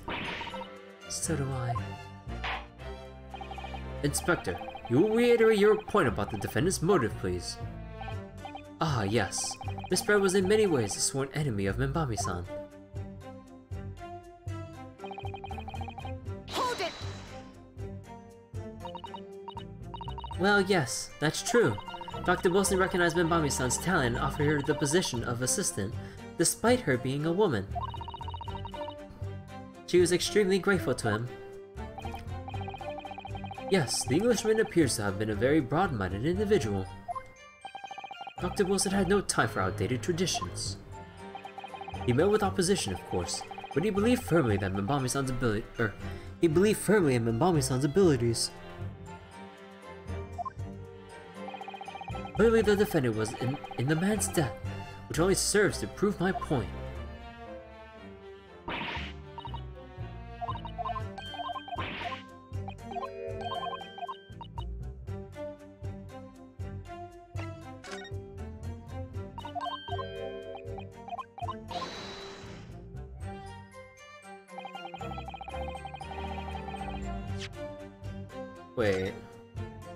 Wait, is there anything else I could examine, or...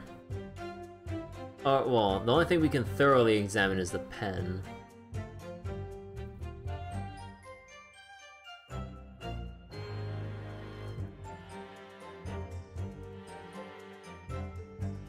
Oh, no, that's like some kind of lotion.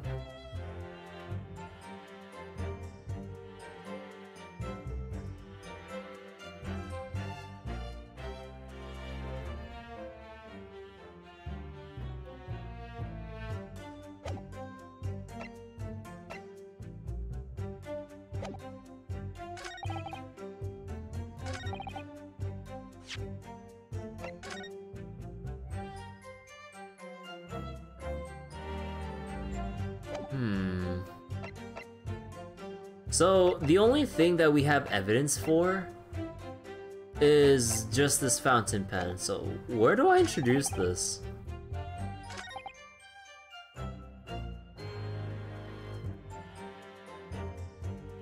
There's no good reason why the defendant would have tried to pull the knife from the victim. The fountain pen?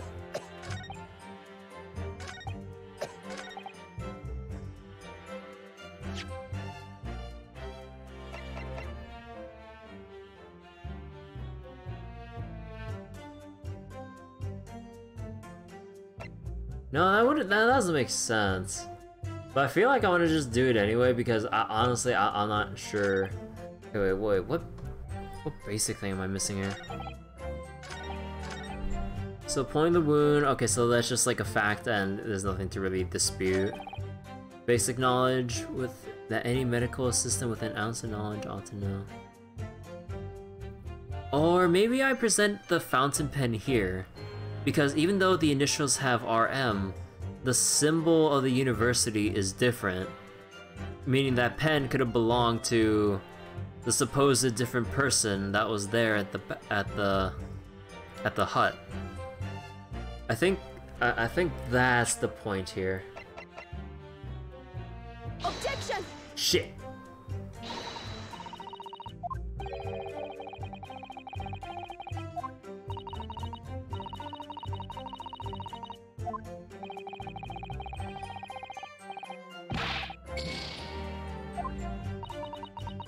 Well, okay, so there goes that idea. Unless it really was, unless it really was here and I was overthinking it. Objection!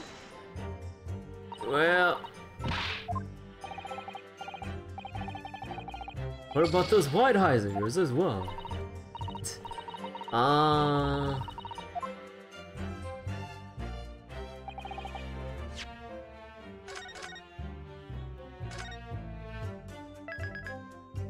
Okay, then what about...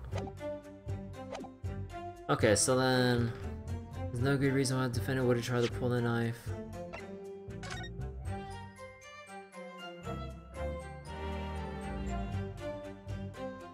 Unless they want me to present the picture itself? Objection! Nah, I'm just going by trial and error here at this point. Wait. Let's not forget that the victim did have a motive for killing the victim. Man murdered 9 months ago, defense highly respected mentor.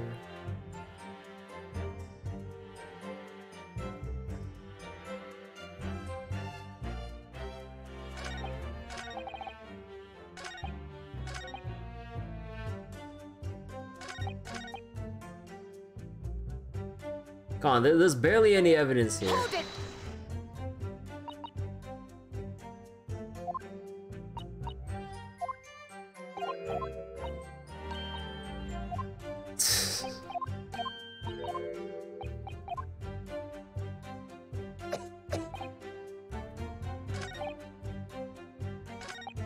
Let's not forget the young student had no motive.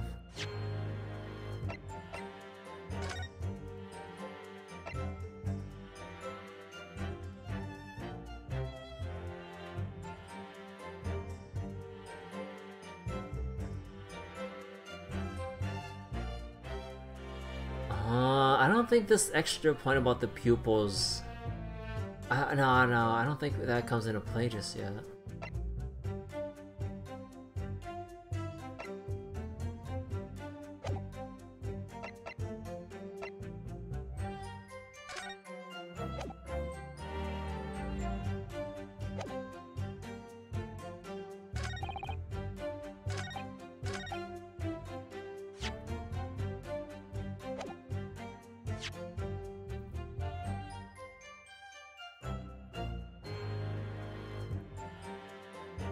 Crime scene foreground.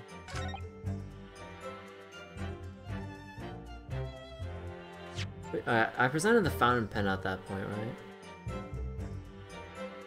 There's no good reason. Ounce of knowledge.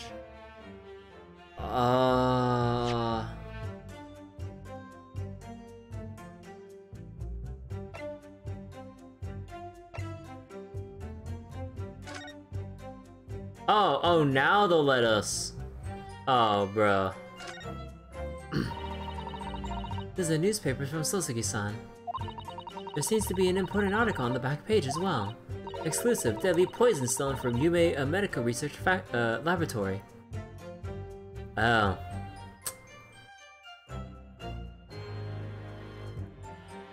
Because I thought that when I initially examined this, because like, I mean, they didn't give us the ability to examine things in thorough detail.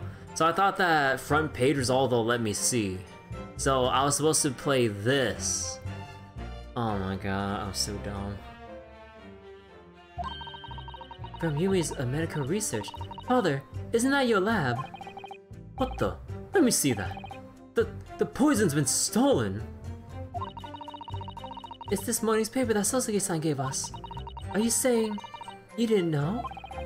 As embarrassing as that is for the head of the laboratory, I didn't. I've not heard of any such thing. Where on earth could the reporter have gleaned this information? Come to think of it, there was an article mentioning this story in our paper this morning, was there? It's a highly toxic poison we've been working on in the strictest confidence. I'd put Ray in charge of the project. Ray? She was managing it. If that's what's written here, if what's written here is true, it means that she tried to hide the theft from me. And moreover, the details were leaked somehow. I don't believe it. We need to read this article very carefully.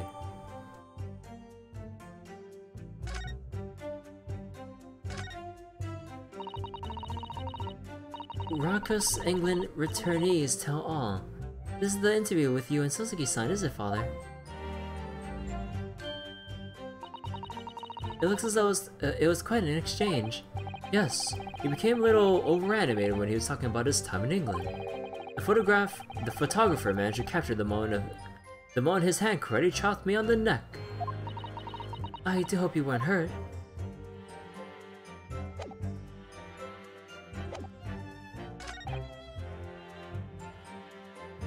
So I'm guessing it was supposed to be...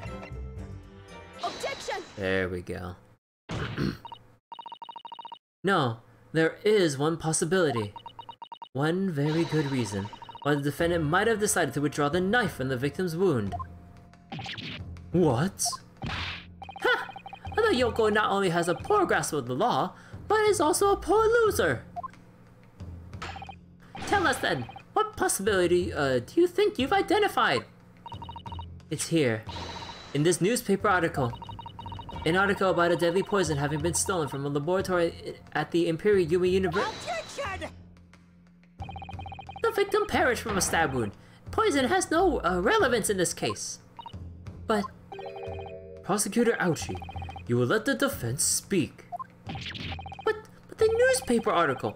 The court cannot rely on the kind of hearsay from those wretched publications carry. Fake news. Oh my god, Ouchi is definitely in the fake news crowd, oh my god. Counsel for the defense. I'm going to need some tangible basis for your claim. You will indicate to the court precisely what part of the newspaper article mentioned affirms your assertion. Your Excellency! Yes, of course. Thank you. Ray would never have done something to further endanger Miss Brett's life without just cause. The reason why the defendant pulled a knife from the victim's body is explained in the article where it says...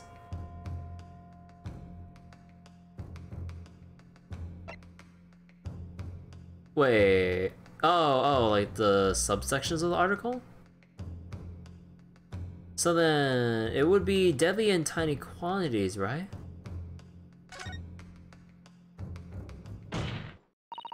The article reveals the following property about the poison in question.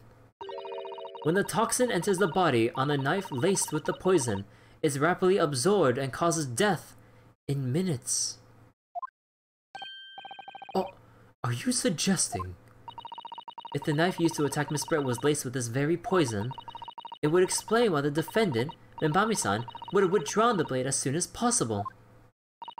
Yes, the truth is... it was an attempt to stop the poison from entering the victim's body. What? Ooh, music. This is complete and utter nonsense. Not at all. The defendant withdrew the knife blade from the victim's body not to accelerate the woman's demise, but to save her life, and the prosecution cannot deny the possibility. Have you not read the post-mortem report? The cause of death was hemorrhage. The word poison appears nowhere in the document. Well, that's because by acting so quickly to remove the blade, the defendant prevented the poison from taking hold. About that argument. Oh please, this is clearly desperation. The weasel's last breaking of wind. Breaking a wind. Poison has nothing whatsoever to do with this case, as I believe the defense is well aware. We have no proof that the information in this wretched newspaper article is at all reliable anyway. In that situation, what the student should have done is wait for medical assistance to arrive. But instead you claim she suspected poisoning and took the potentially lethal decision to remove the blade.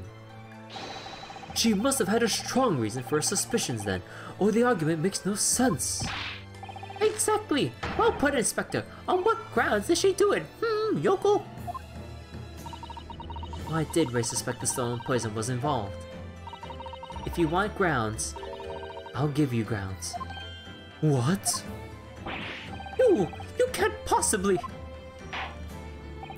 From your expression, Counsel, it would appear those are not empty words. But naturally, as you stand in this courtroom as a lawyer, you must be aware that words alone, empty or not, are of no value in our modern justice system. The court demands evidence. Okay, hold on real quick.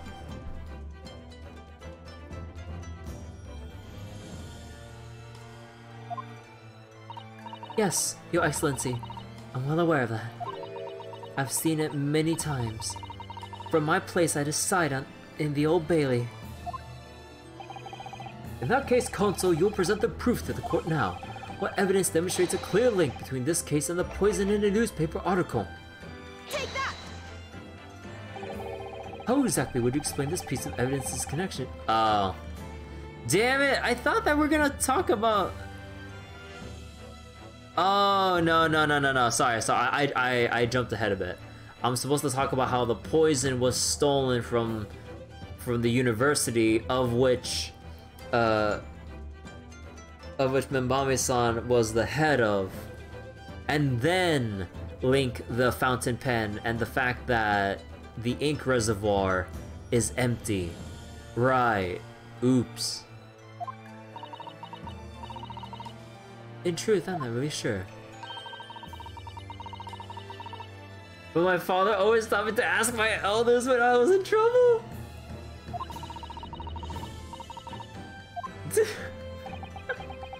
Oh my god.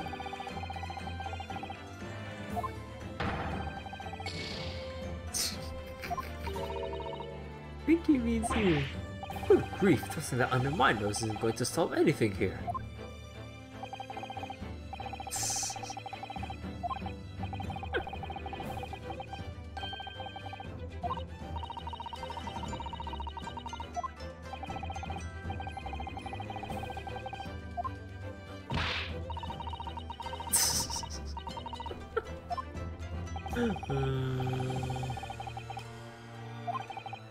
I always have a bad habit of, like, jumping 1 or 2 steps ahead of where the game wants me to present stuff.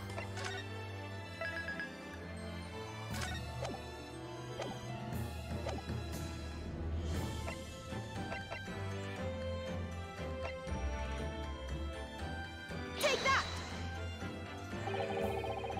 Oh wait, what? Okay, hold on.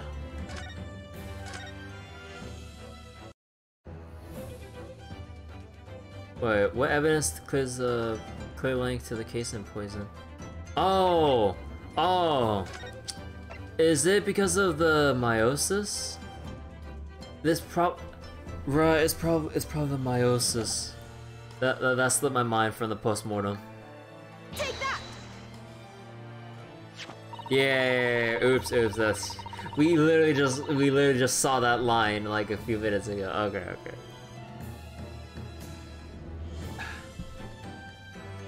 I would ask the court to refer to the notes section of the postmortem report, which reads, extreme meiosis, pupil constriction, was observed in the victim. Oh! Clearly, being a yokel with no knowledge of forensic science, I have no idea, so please do tell me. Presumably, the fact that this condition of the victim was noted in the postmortem report means that it's an unusual symptom of death. Well... Under normal circumstances, the pupils dilate when someone dies. If there was extreme constriction instead, that's most certainly unusual, yes. What are you doing, you yokel detective? In the newspaper article, there's the following information about the stolen poison. Onset of symptoms occur in minutes, ending with acute contraction of the pupils prior to death. Bro, I mean, in a way, we could have talked about the newspaper article and then say, oh, now look at the postmortem report. Come on, you could at least give me that. You could at least give me that, man. Although it would make more sense to find another piece of evidence that we actually have, you know, that has more credibility, and then establish the relation as well. So then, you know, I can kind of get that, like, A, B, C logic of, you know, A, then B, then C, but instead I wanted to go B, A, and then C. I mean, parts of it are kind of backwards, but I mean, you know, the ideas and connections are still there. It's not about the evidence you use, but how you present it, though. I mean, it makes sense. What? If the defendant, upon seeing the victim stabbed in the back, happened to notice that the pupils of Miss Brett's eyes have constricted severely, yes, as a medical research assistant, she would have suspected poison immediately, without doubt. Yeah, how about that? You say she would have known better as a medical student, and yet, she did. Take that. Also, I'm getting hungry. I'm gonna go open up a snack right now.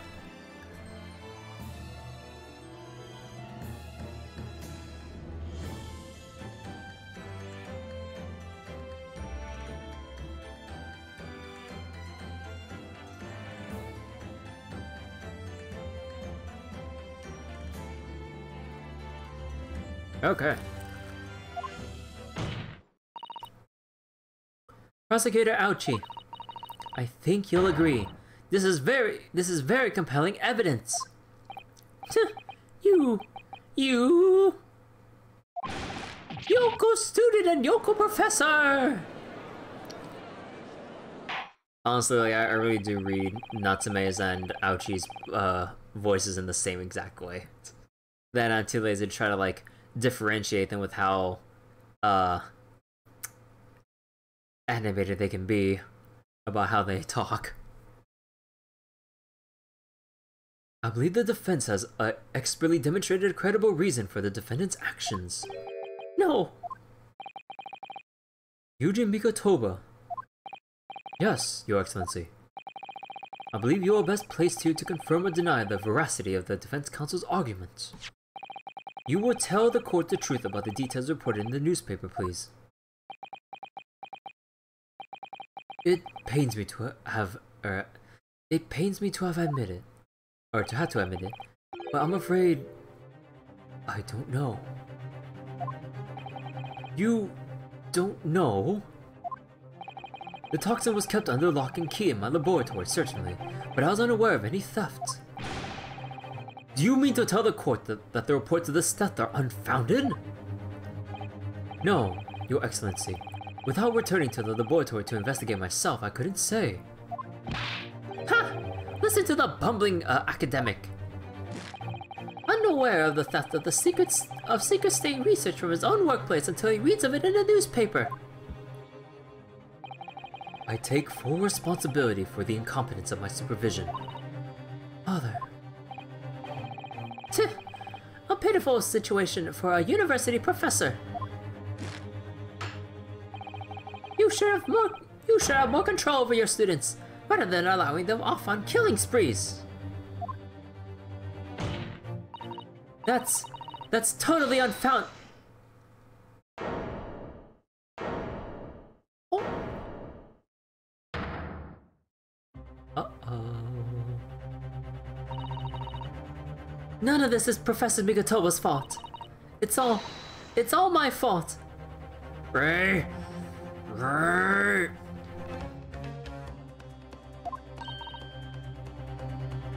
Ray. Mbami-san, you stand accused here. Outbursts like this will not be tolerated. But it was me. I was the one who noticed the poison that we were developing had been stolen that day. What? So you knew? I've been placed in charge of overseeing the project. It was the day that the professor and Soseki-san were interviewed together for the newspaper. That's when I noticed that some of the poison was missing. Just a tiny amount of it, it was. Why didn't you let me know immediately?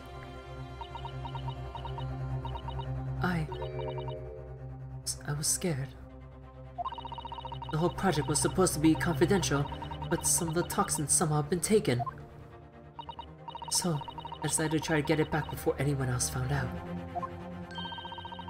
Because I had a very good idea who the thief was. The thief? You don't mean... Yes, of course. It was that dainty English woman. Miss Giselle Brett. That's why I decided to join the little group of people going to the seaside. Inside the beach hut, I confronted Miss Brett. But she just sat down on the stool in the back hut, smiling at me sweetly as if she knew she was untouchable. I know it was you who stole the poison. Well now, whatever do you mean? And then, she suddenly got to her feet, before falling to her knees in front of me and then collapsing on the floor. That's when I saw the knife in her back. I couldn't understand what had just happened. And then, a moment later, I was seized with fear. The pupils of her eyes they'd shrunk to tiny pinpoints. I don't believe it. In other words, you realized the victim was suffering the effects of the stolen poison. My mind started racing. I hadn't seen anything past Miss Brett's lip spots, once I'd been with her. Which left only one possible way for the poison to have entered her body. On the blade of the knife in her back. And that train of thought was what spurred her to withdraw the blade. Yes, if the amount that had entered her bloodstream was small enough, she might still have had a chance. That's what I hoped. Really, I'm sorry for staying silent all this time.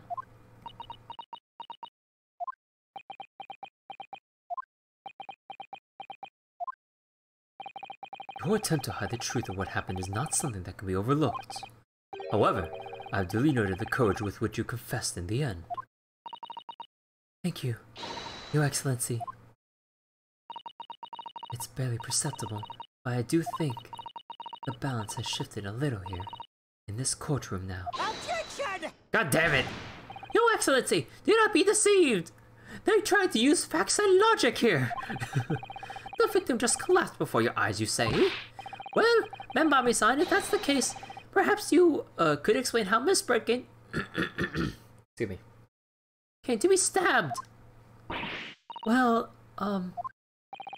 you have no answer because the simple truth is that you stabbed the victim motivated by revenge. Objection!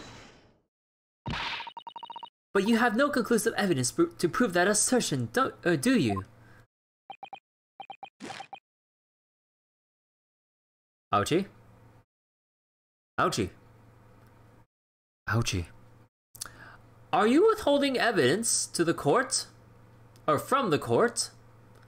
Evidence that all of us would like to know and examine to further find the truth of this trial.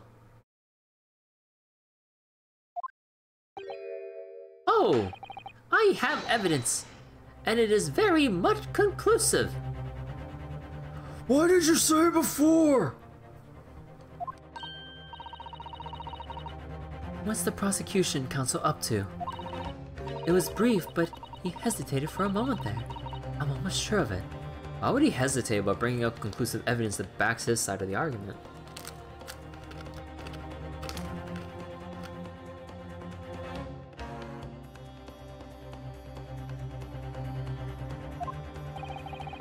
You will produce the aforementioned evidence at once, Prosecutor Ouchie. Perhaps some praise is due young Yoko students. What? I had imagined there would be no need for me to submit this evidence. Because you brought this on yourself.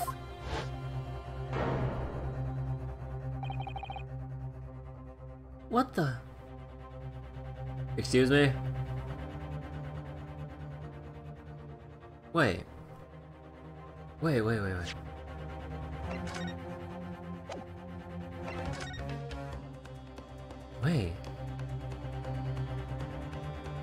Wait.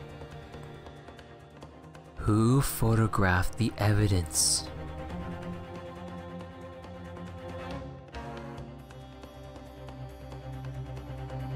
You have the same lens crack. Who was the photographer? Who was the photographer? It was you, Derpy. How could you? Dude, the photographer involved with the newspaper article is also the one involved with taking the photo of the scene of the crime. Also, this also begs the question: why were they even there to take the picture? It's kind of like, you know, it's like, yeah, that's a very interesting photo, but it's like, under what circumstances that you thought, like, oh man, it's like I should take a look at this bathing hut. Let me just take a picture. And it's like, oh my god, it's like, why are you doing that in the first place? It's one thing to take a moment and seeing the crime, but why are you trying to take a photo of this place in the first place? It's like, you knew that something like this would happen at the precise time you took the picture. That rejects you? Oh. Cause like, look at this. Where, like, look at the angle of this. Where could someone have taken the photograph? It seems like maybe the camera was planted, but then if it was planted, how could they have taken the picture? Remotely? But I mean, like, I don't think there's any way to remotely take pictures, at least in this time period, unless like it's by Iris's inventions over in Britain, but we're back in Japan.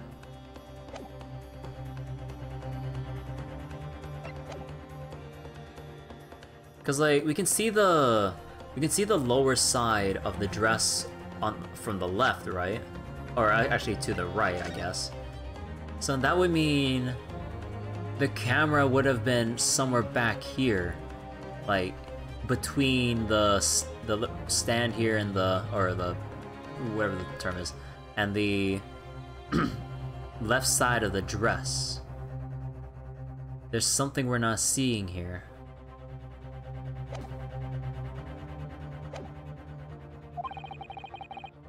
Could a more damning shot exist? The cruelty in the air on that beach is almost palpable. This evidence, more than any other, reveals the true extent of the accused's murderous nature. For it shows the precise moment that Mamami-san plunged her dagger into the victim's back. No, that's not true. No. I don't believe it.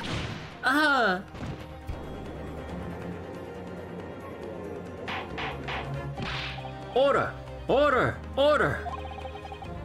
Counsel for the defense. Was it you who was responsible for that shrill scream that pierced my courtroom?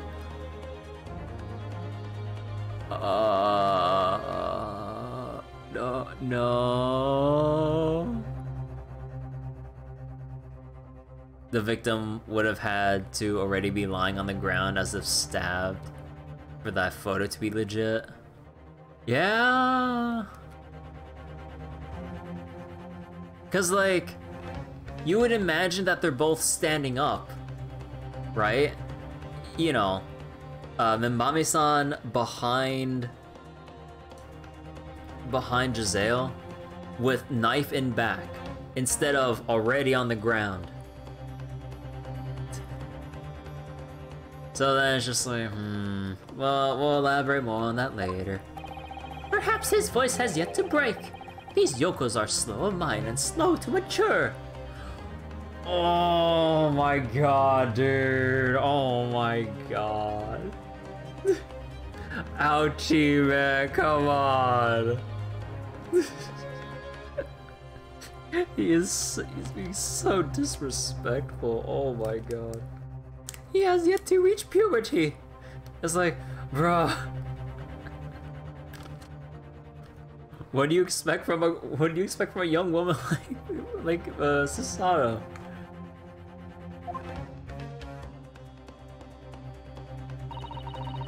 I'll show you who's slow to mature. Careful now. Susato's trying to show her face here. It's often said that a picture is worth 1,000 words, and here we have ample proof. The code will accept this extremely cogent photographic print as evidence. The incriminating photograph has been entered into the correct. I love how they just call it incriminating photograph. Okay, hold on. I'm gonna turn on my fan. It's really hot in my room right now. Oh god. Oh god.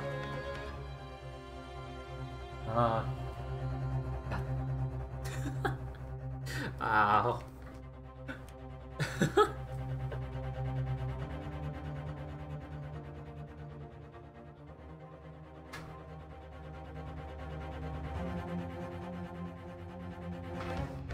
Now we can examine it, yeah. Also, wait, let me do a little stretch break. Because, oh god. Ugh.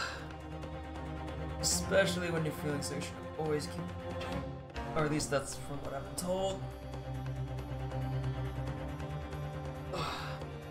Okay, I'll get back to my seat in a little bit. The streamer needs a stretch break. Also recommend that for everyone else to have a little stretch break too.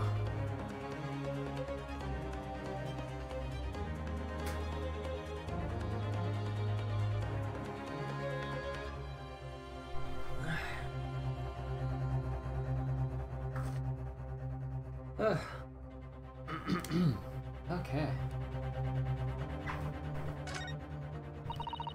I can't believe he's had a photograph like that up his sleeve the entire time, withholding evidence from the courts.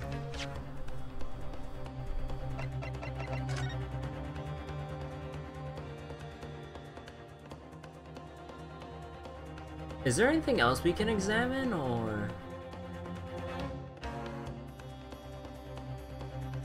Well, not really, except for the lens. Like, this is gonna be our only, like, ammo, I guess, with trying to find something wrong with this.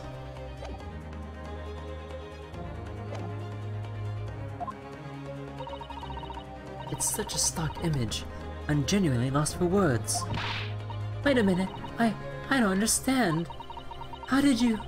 I mean, who took that photograph? Ray. Objection! That's of no importance here. Stop trying to divert attention. And you're dodging the question. Oh. Objection! That's an absurd thing to say. It's crucially important. Whoever took this photographic print was a witness to Miss Brett's death. Precisely! The court must be allowed to hear this person's testimony. Ah! I will uphold the defense's demand. The prosecution will reveal the identity of the person responsible for taking this photograph at once. Well, I'm afraid, I can't do that. What do you mean you can't do that? Pardon? You see, this print arrived at the Imperial Police Bureau headquarters by express post yesterday. But there is nothing to indicate the sender's name or address. The provenance of this print is unknown. Goodness. Are we to understand then, Counsel, that in full knowledge of the fact that this photograph has the murkiest of origins, you nevertheless believe it fit for submission as evidence in the Supreme Court? Precisely! Not only was it submitted without any sender or anyone else, like, you know, to show who created the photograph, like, just under suspicious circumstances, just happened to be the photo taken at the right place at the right time, sent to the prosecution, and nothing else. Nothing suspicious about this. When you first produced that print before, I noticed that you hesitated for a brief moment. Because you knew that it wasn't completely reliable evidence, didn't you? Silence! You Yoko student and blabbering professor! Insults only get you so far. What matters is the blatant truth that this print so eloquently expresses. But the defendant has already admitted to pulling the blade from the wound. This clearly isn't the moment that the knife was plunged into the knight's back, but the moment it was withdrawn. Don't waste this court's time with your ramblings. Indeed, without knowledge of who produced this print, we have no means of verifying the claim. And the scene that captures it without a doubt most compelling evidence presented to the court. If the defense is not able to shed any further light on the matter, I believe the conclusion is clear. Bruh! Bruh! What the fuck? Okay, so we had to show the newspaper article with the same cracked lens and go, okay, so we don't know who the photographer is of this photo, then who with the same cracked lens took this photo of the professor and Natsume-san? That's our way in. Oh no. Susato, this is the time for you to fight. If what you established so far is true, then there can be no doubt.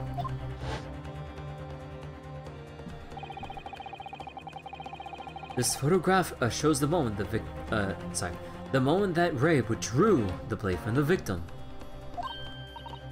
Yes, we just need to prove that somehow. You'll have plenty of time to rue your defeat on the slow train back to the provinces. And to rue the day you came up against Takasuchi Auchi in the court of law. If I can't determine who took this photograph, then the trial is going to come to an end. There must be a clue somewhere. There must be some way of working out who took it. Well, Consul. Your Excellency, the burning question is, who took that photograph? And the truth is, I don't know. I have the answer.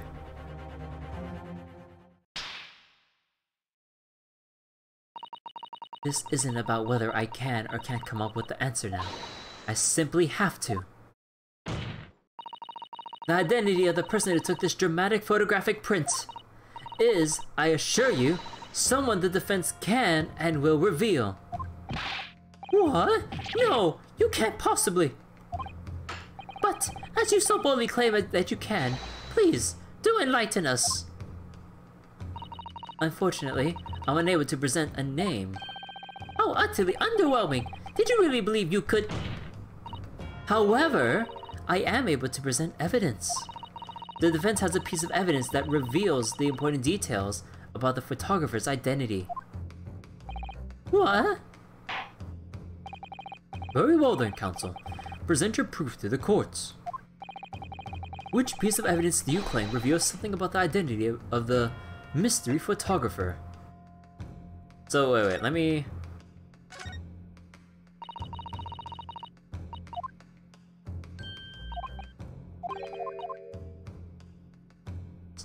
So I can't examine like that part specifically. So I just have to present it itself. Oh, cool. We have. Oh, wait. They didn't have this button last time, where you can like look back at this and then look back here. Okay, so I'm 99% sure that we had to show the newspaper article.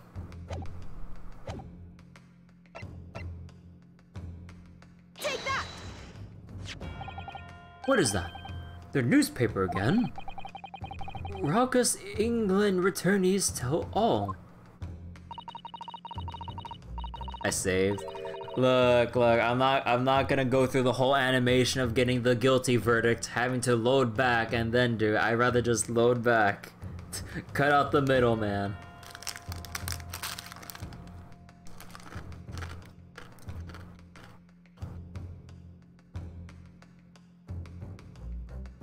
It's not the headline that's relevant here, Your Excellency. It's the photograph. If you look at it closely, you notice that there are some white lines on the right-hand side. Ah, yes, indeed. They really caught my eye, as it happens. Ha! What of it? A shadow of some kind, presumably. A white shadow? From the branches of a tree or the like.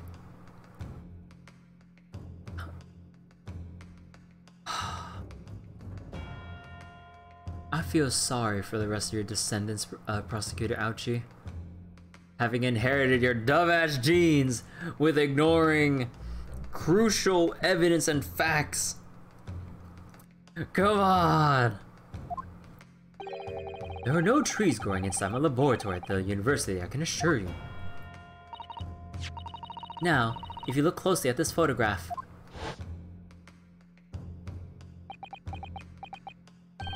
Good gracious! Yes, exactly the same pattern of lines is present on this photograph too. Objection! Well, that tells us nothing. Huh, yes, it's a shadow of some kind, definitely, from the branches of a tree. Inside of a bathing hut. There wouldn't be any trees growing inside the hut, or sorry, not bathing hut, sorry, just a hut. At the beach council. What's quite remarkable about it is that the two patterns are absolutely identical. How would such an extraordinary similarity have transpired? The curious matching pattern that appears on both photographic prints is a result of a camera defect. Technique. But just in case I somehow get bamboozled by the game.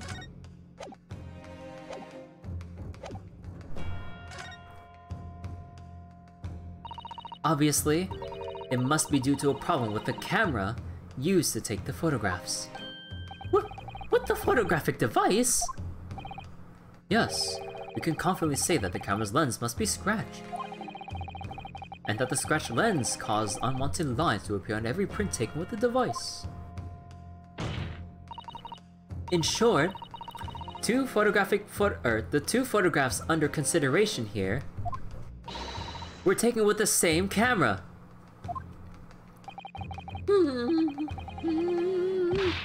But there must be hundreds of camera devices here in the capital. It would be utterly impossible to identify the owner of this particular one. Okay, sir, whose job was it as the photographer of this news article to take that photograph? You can go back to the day of the event and the man or woman who was assigned the job of being the photographer. It's as simple as that, buddy. Objection! I think you're forgetting Professor Ouchie. Or I keep saying Professor because... Prosecutor Ouchie. That one of the photographs featured in a newspaper article. In newspaper... That's right. It's even simpler than that. Photographer's in a courtroom with us.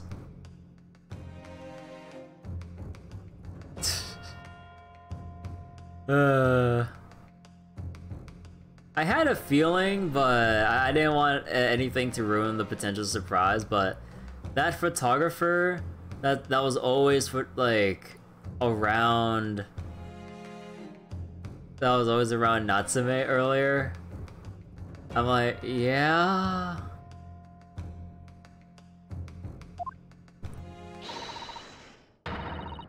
The author of that article is the mystery witness to this crime. Whoa. Whoa. Wait, what? Also, please refrain from speculating stuff like that we're just about to reveal. Like, please. I see why you were called a raucous England returnee. What are you yelling about? You've already testified. It's many memo, I tell you. Many memo. Memo. Suzuki-san, what was that? Did you say many memo? Ever since I returned to Japan, a reporter from the Shoyu News has been hounding me, following my every move. A reporter by the name of Raiten many memo. Yes, hounding me from dawn to dusk. Ah, now that he mentions it.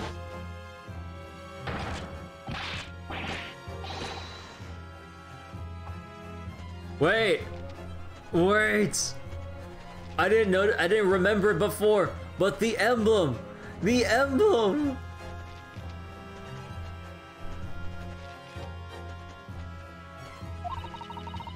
Could that same reporter be? A camera to the left of them, a notebook to the right. There I am, stuck in the middle with Raiten many memo. So you're saying that this picture was taken by many memo, yes! My lord, your excellency, Esquire! Officer, find this newspaper reporter at once and bring it to my courtroom. We will adjourn for a short recess in the meantime. Oh, yes, your excellency. Raiten many memo. Wait, right? Oh! Oh, that, oh my god. Oh. These fucking names. As you say, your excellency. One more thing. I want this knife, the murder weapon, examined for traces of poison. You will solicit the assistance of the Imperial University's medical department to the task. Understood.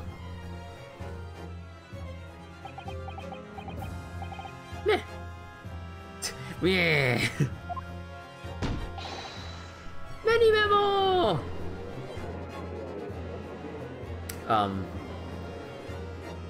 Why can't they ask Mikotoba to do it since he's the professor of the fucking laboratory?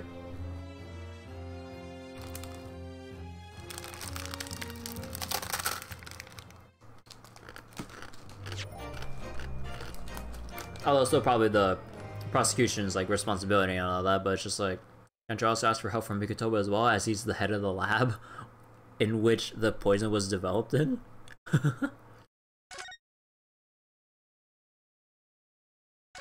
Well, I get if they ask like Mikotoba. I also get if they ask both. But why just Ouchie? You have the head of the lab of where the poison was developed. It's like, hello?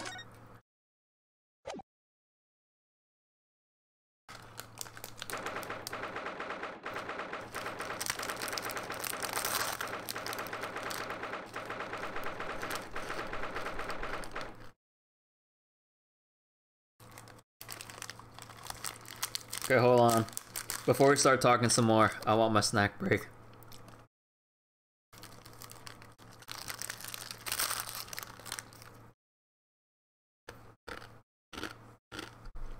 Some good old snacking ASMR, even though I don't have the right mic for it.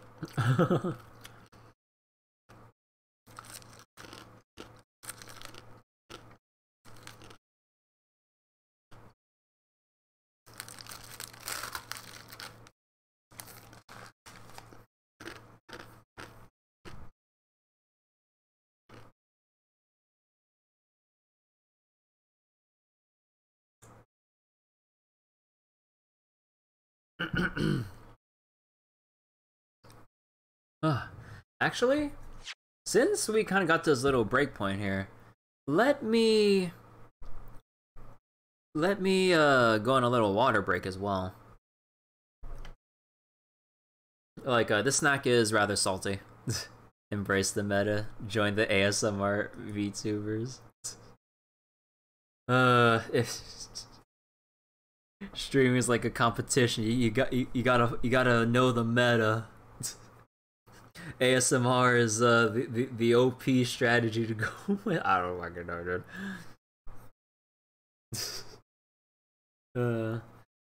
Yeah, let me go get some more water because I just ran out, and I'll be back with more. Hopefully we'll be able to finish this case tonight, because, you know, case 1's in any Ace Attorney game shouldn't be that long. But then again, with me reading everything, that does add a bit of extra time. That and fumbling with some of the evidence. Anyways, be right back. Shouldn't take too long.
I am back.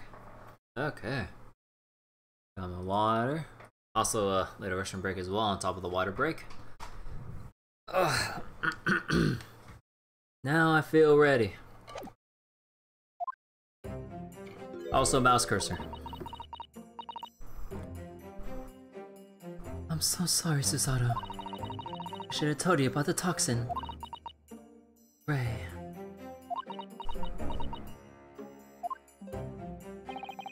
You have a strong sense of responsibility, I know. That's why I decided to shoulder the burden alone. No, that's not it at all. I was just scared of my failure coming to light. That's all.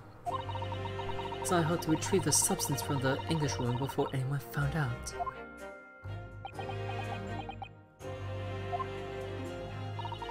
Before the trial started, do you remember what you said, Susato?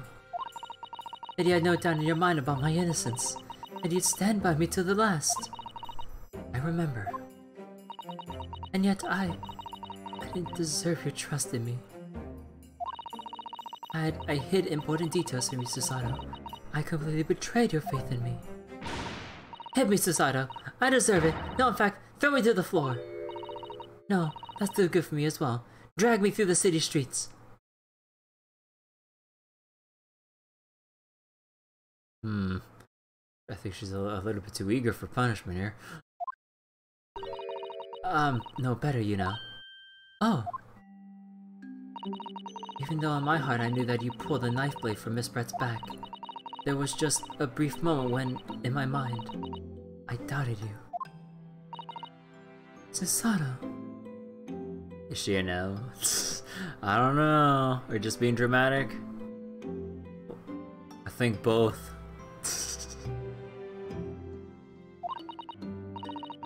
I'm sorry. After I stood here, I promised you that I'd stand by you and always be by your side. Betrayed your faith in me. Or in me too. As such, I failed you as a lawyer. Oh, no, no, no. I think the situation has taught both of you a valuable lesson. Placing your unbridled faith in another is no easy task. Yes, Father. That fact has certainly struck home. Which is why I can see more clearly now. So, Ray. Yes. Can you find it in your heart to forgive me?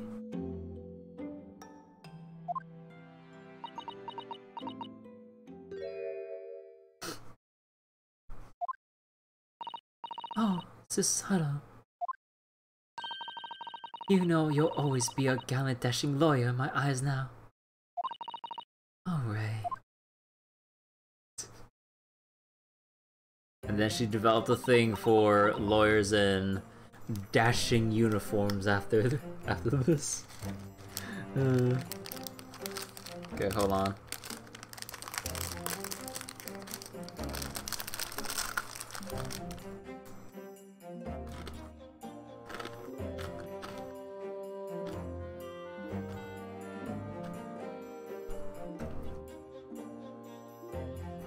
His Ace Attorney could be either. It's probably both. Yeah, she's probably both. I was so scared, you know. When it happened, I didn't know what was going on. The English woman was sitting at the back of the hut, listening to what I was saying. I know it was you who stole the poison! Well now, whatever do you mean? And then, a moment later, she suddenly got to her feet. Before collapsing on the floor in front of me, knife in her back.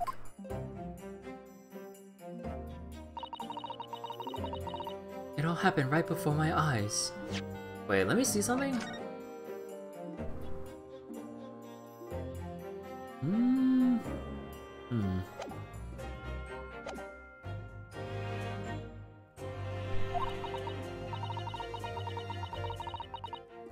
And you were the only people in the hut at the time. That's right, just Miss Brett and myself. There was no one else. So, I just don't understand how she could have possibly been stabbed, or could possibly have been stabbed like that. The thing that gets me is this little, like, slit in the back directly where the chair is. Like, I'm pretty sure, you know, the walls aren't necessarily solid, so you can kind of, like, while they're talking, just slightly open it up and go for a little jab, and then close the wall back, and immediately have a camera ready right over here to take the photo, or to take the incriminating photo. Like, the way that this is drawn here, like, I mean, it's kind of glaringly obvious, but I kind of hope that they pick up on that.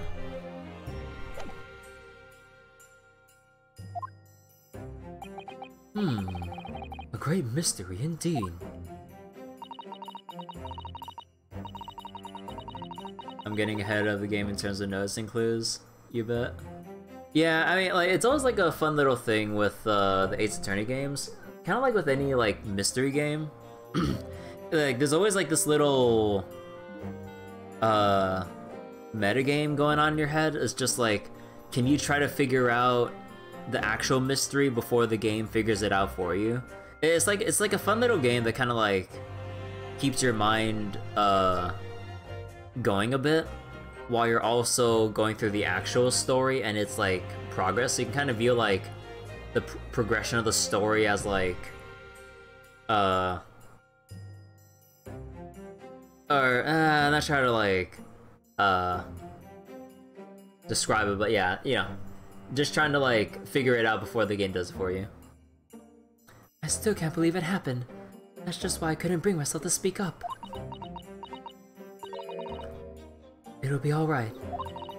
However it happened, and whatever really went on by the sea that day, I promise you that I'm going to prove everything you saw is true. Spoken like a true Migatoba. Now, I think we should discuss what's coming up in the trial, don't you? We don't have much time. We must make sure we have our facts in order. Yes, I expect the poison is going to come under close scrutiny in the upcoming proceedings. The police should have hopefully identified it on the blade by now. The trouble is, it's a completely new laboratory synthesized blend of alkaloids. The police wouldn't have any way of testing for it. Oh, I see. Which is precisely why they should have gotten Migatoba or Ray to, you know, or someone involved in the laboratory to conduct the fucking tests. How would the police know? It's a state secret. Or it's a national secret. Come on. Yes. Without this chemical reagent, it's impossible to detect the toxin. You mean that chemical reagent the police could use right about now? Chemical reagent? I sent a colleague of mine off with some earlier to deliver to police headquarters. Okay, thank you. I think perhaps you should have some as well, though, just in case.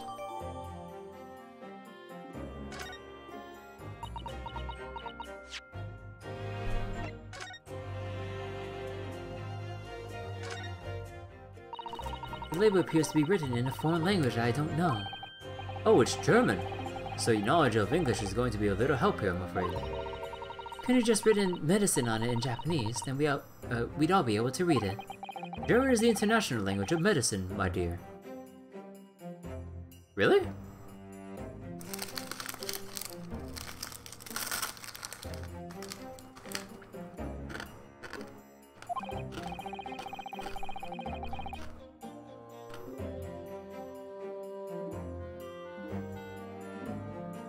Well, yes.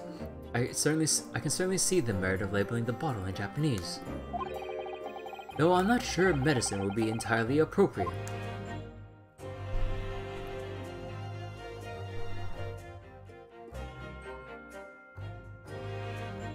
Did we not examine anything else here? Nope.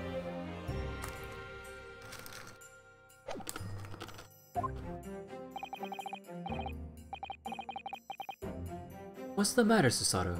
You're suddenly very quiet. It's this newspaper article. Exclusive. Deadly poison stolen from Yume Medical Research Laboratory. I'm wondering how the information got out, given that it was a government secret. It was all the Englishwoman's doing. Those damn English people. It was all their fault. What? It was when the professor and Soseki-san were being interviewed at the laboratory. That so-called English lady swaned in, outlining compunction said to Professor Mikotoba.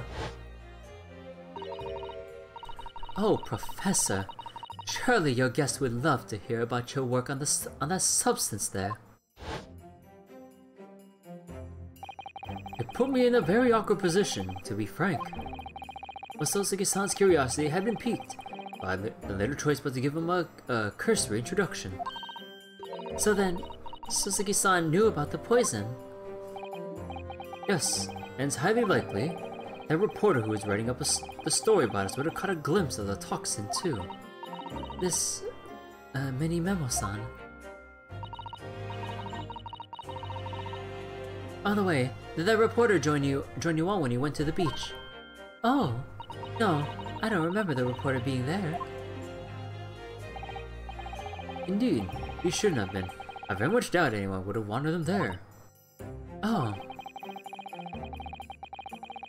A known criminal had been given permission by the authorities to bathe by the seaside.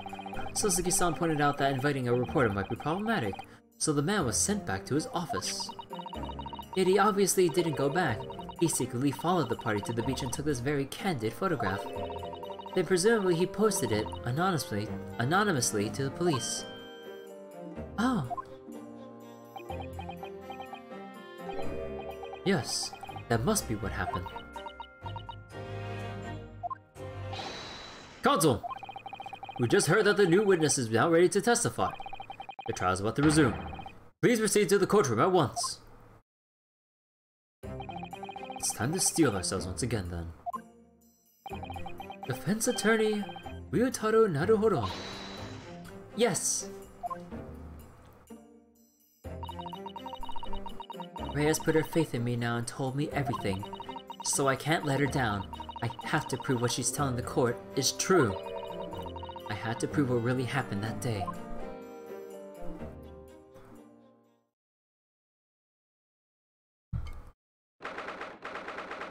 Yeah, maybe I shouldn't have gotten such a salty snack. I don't know, I just had a very big craving for like something salty to eat. Cause like here and there I've been snacking on like some like sweeter things throughout the day. I'm like, man, I need some salt. So I got this packet of ramen chips. Sorry if it's like really loud though. Like I should be muting my mic, but I'm lazy. I hereby call this court to order as we reconvene to continue the trial of Raymond bombing.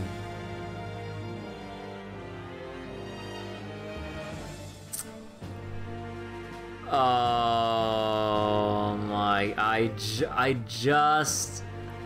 Are you fucking kidding? Oh, I just noticed.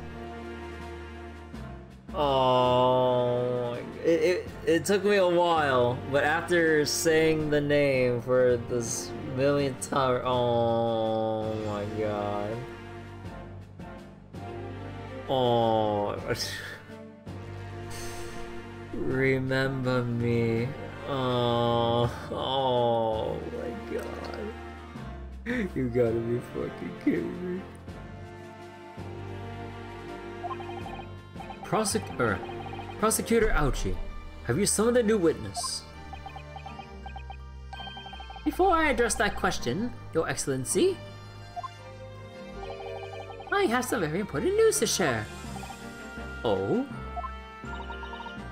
What news? Why does he look so happy about it? During the recess, with the collaboration of Professor Mikotoba's laboratory at Yuma University, the police re-examined the knife that was used to end Miss Giselle Brett's life. Excellent. I admire your rapid handling of the matter.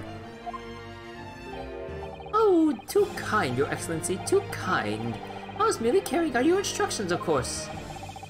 I had the region delivered to the police headquarters by rickshaw, so it'll be there in good time. But judging by the man's swagger, But judging by the man's swagger, I fear we might need to brace ourselves for the inevitable. And counsel, What were the results? This dagger, which was so cruelly used to end the life of the victim, has no trace of poison anywhere along its blade. What? Are you sure about that? I would stake the reputation of the police on it. On with the region. The test is extremely simple. We could have made a mistake.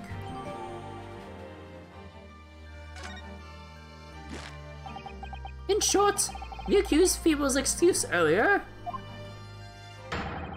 has been utterly destroyed. It's probably the wine glass.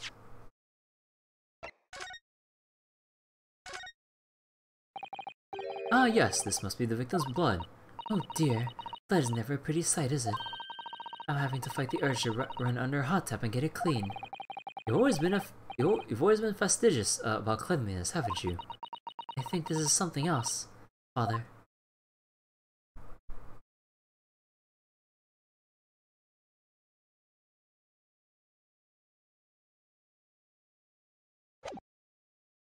Nothing else.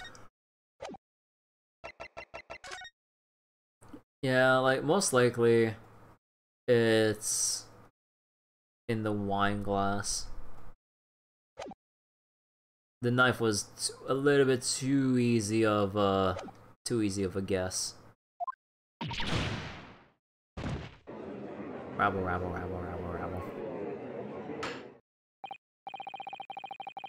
Now, the prosecution is ready to call the new witness. Ah, the newspaper reporter who managed to capture a photograph of the crucial moment. Good. Very well. Officer, bring in the witness. No trace of poison on the knife. Well, if that's really the case, how could the toxin have entered the victim's body?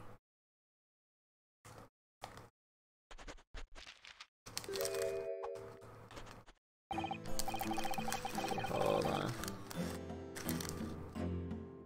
Witness, please state your name and occupation for the court. Write in any memo of the show you news. I'm what people like to call a journal. Show you news. You son of a bitch.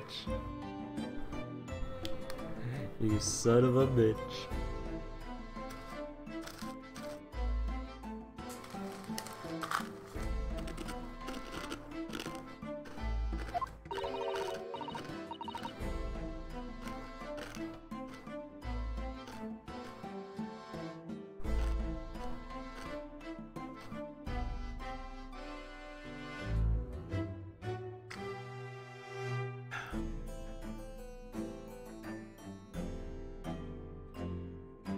What's a journal, Father? Do you know? It's simply a contraction of journalist. I'm there when the... Okay, hold on.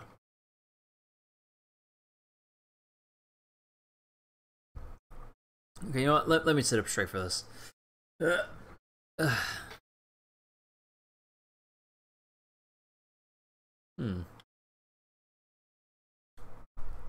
I'm there where the news breaks, putting pen to paper to catch those scoops so they're in print the next morning.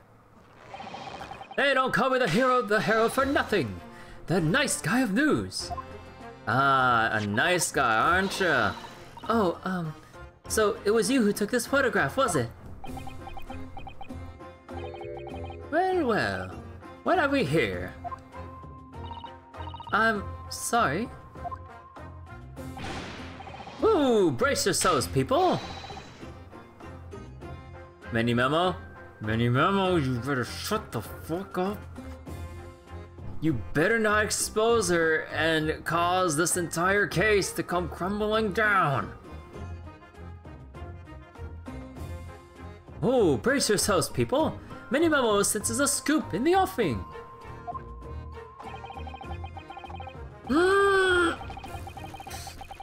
Shut the fuck up! Oh, dude, come on!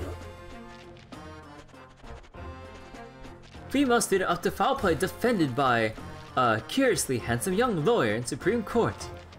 Curiously handsome. Oh, okay.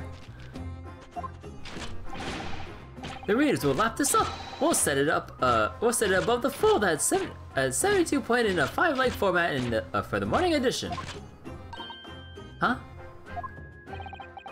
Right then. Let's start with your name. Oh, it's Ryotaro Naruhodo.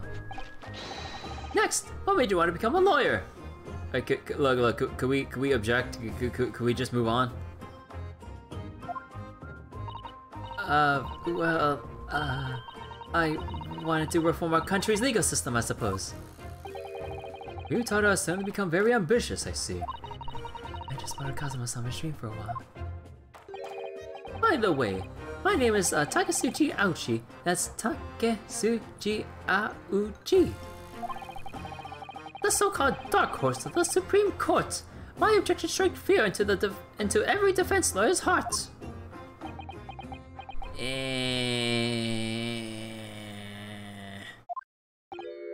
Nah, we just won't buy that. What? Witness. Yes.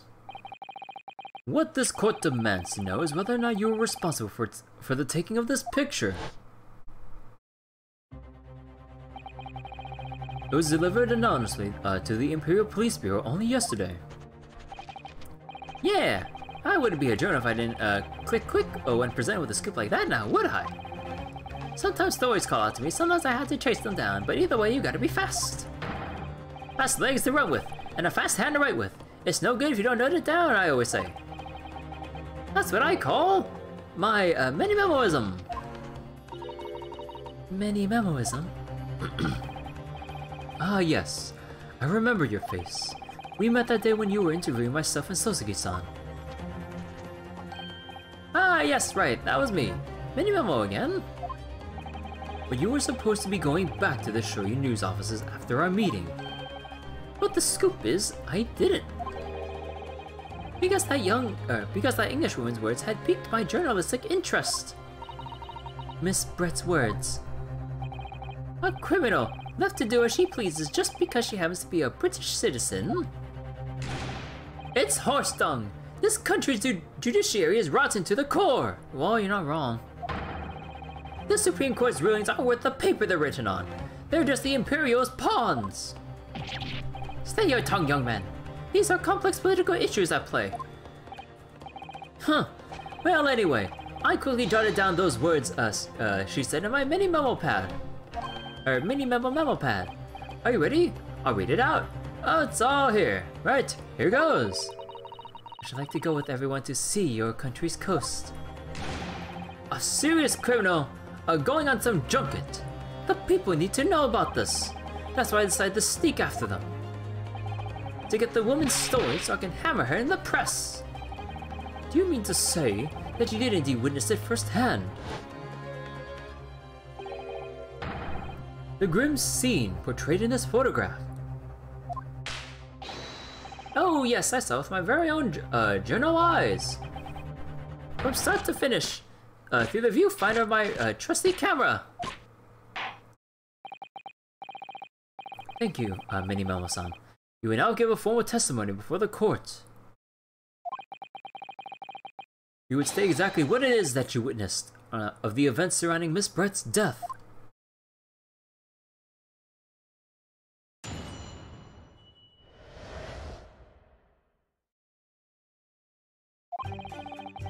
Well, the beach was made of shoddy old reed screen, so there were plenty of gaps I could see inside through. The English woman was sitting on a stool when the schoolgirl came in and started arguing with her.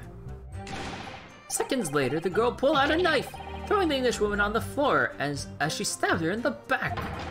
My smoldering journal spirit burst into flames, quick as a flash. I whipped up my camera ready to click. I pulled apart the rough weave of one of the screens and poked the lens through for the perfect shot.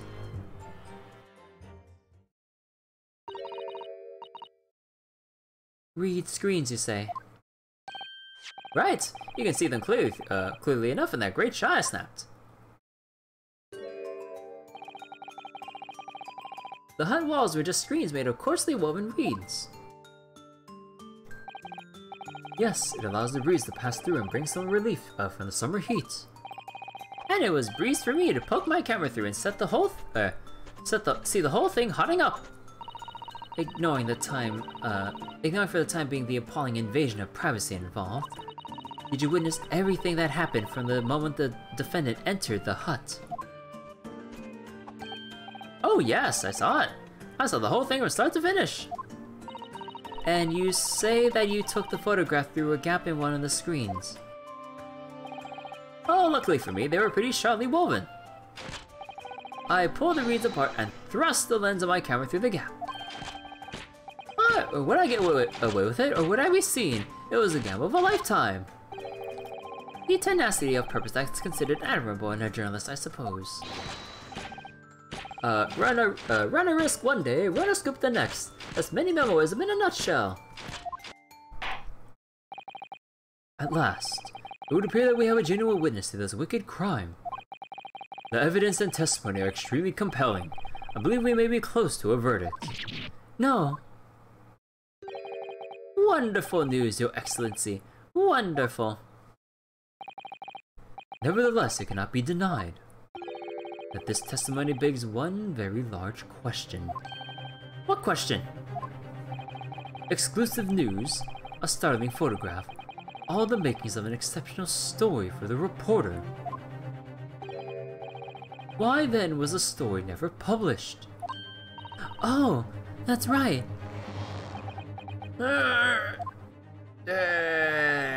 He says nothing.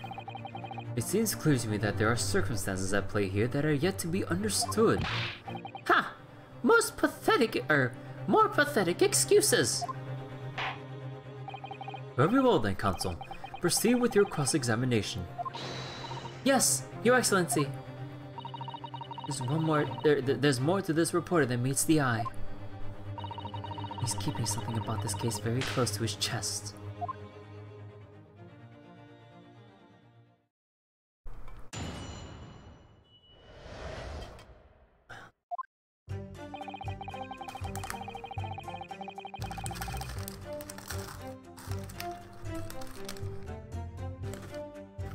Hold it!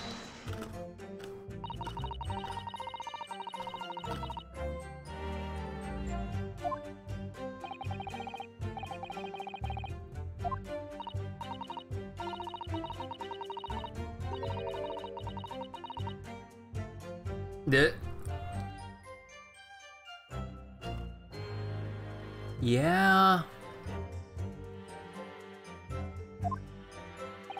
I see where you're going with this.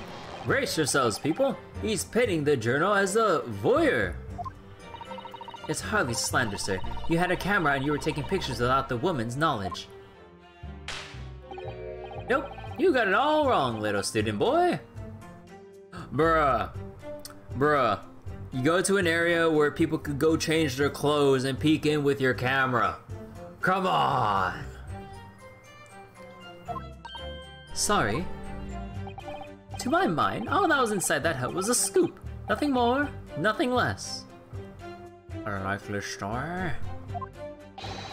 Scoops know no gender, man or woman. It's all news. That's not even many memoism. It's basic journalism. Following the courtroom was as indiscriminate. Right, so that's all buttoned up. Can we move on? No! Tell the court, the witness, what sight before your eyes when you looked inside the hut. A sight that vindicated my journal instinct, that's what. When I pulled back the reeds, I could see it all as clear as day. The English woman was sitting on a stool when the schoolgirl came in and started arguing with her. Oh, whoops. Hold on, I accidentally double tapped. Hold it! So you actually saw Minbami-san entering the hut? Yep, and she was raging like my journal spirit. And the argument you mentioned, what was that about exactly? You stole it. I didn't steal it, that kind of thing. Talking about the poison, I suppose. The student girl walked up, walked up to the, right up to the Englishwoman and really started laying into her. I mean, if she laid into her anymore, there would have been eggs. The man should have been an author. His scripted talents are wasted on journalism. But the student's rantings fell on deaf ears, like a Japanese person listening to English for the first time. He really ought to work on his similes first though, to be honest. Anyway, the point is, that woman in the dock was mightily angry. And her temper finally got the better of her, it seems. Dear me. Well, which was the climactic moment I caught on film. Seconds later, the girl pulled out a knife. Throwing the Englishwoman on the floor, she stabbed her in the back. Hold it! Do you swear before this court that you actually saw the precise moment when the stabbing took place? Ha! The precise moment? I didn't see just that. I saw the whole hellish scene play out from start to finish. I have here a simple plan of the beach hut. Perhaps you could use it to explain to the court exactly what you witnessed.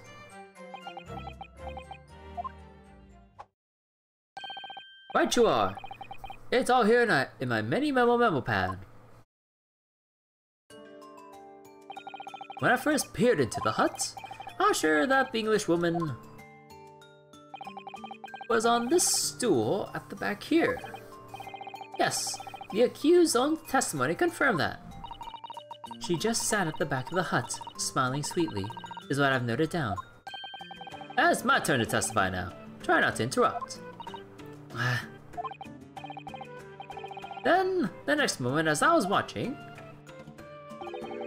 the evil student girl entered the hut. After a while, the pair of them ended up in the middle of a hut, arguing furiously.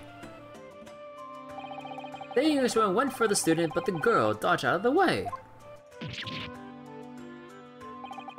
And in a flash, plunged a knife into her adversary's back as the two passed each other. What do you describe as a grim crime indeed? Never sugarcoat the truth. That's what many memoism says. By the way, Many Memo-san, whilst you were watching that terrible scene unfold before your eyes through the gap in the screen, it did not occur to you to try to prevent the tragedy rather than capture it on film. Jurors have to be observers. We can't get involved. That's our raison d'être? Is that how you pronounce it? So you didn't converse with Miss Brett at all? Obviously not. An observer always remains on the outside looking in. And that's something to be proud of, is it? Your Excellency, if I may. Yes, Professor. I think the witness's last expertly phrased statement should be perhaps added to his formal testimony. Father, what are you?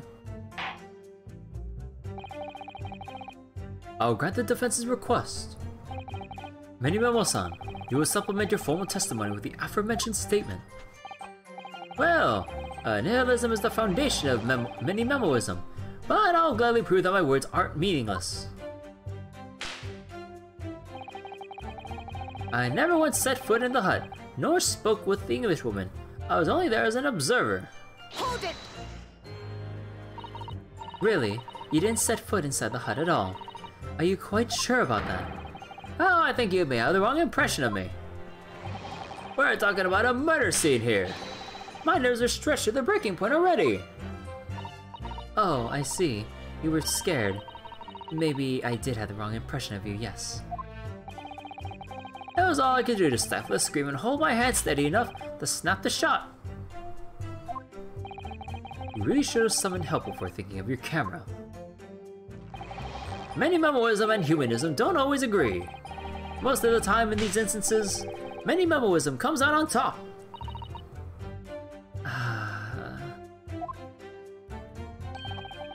As a sculptor of stories, sometimes I have to be cruel for my art. Yes, that's spot on. Surely he's making all this up. Ah yes, I'll allow murder to take place so I can write my next story. Ah yes.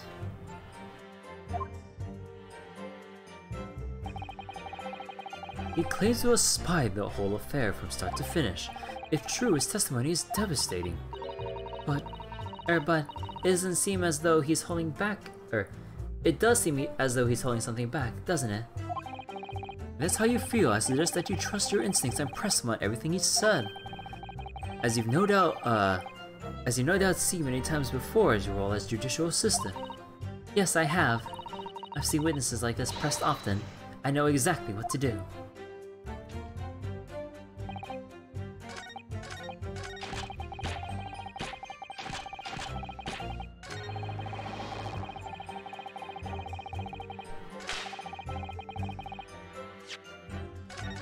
Well, time to save. Never once set foot. Let's see.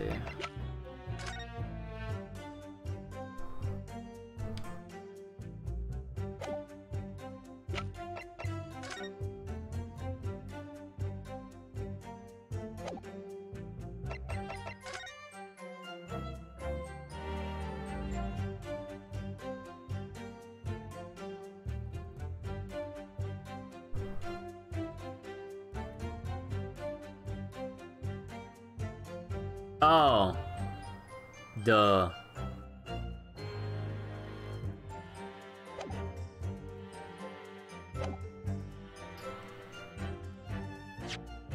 So, you say that.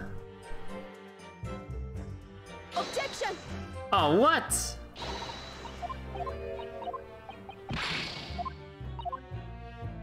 Oh, do I have to present the pen? Come on! Objection! God damn it, dude! Son of a bitch! B before A, god damn it! Every time! Every single time! I think I know exactly what's going on. I always present B instead of A, god damn it!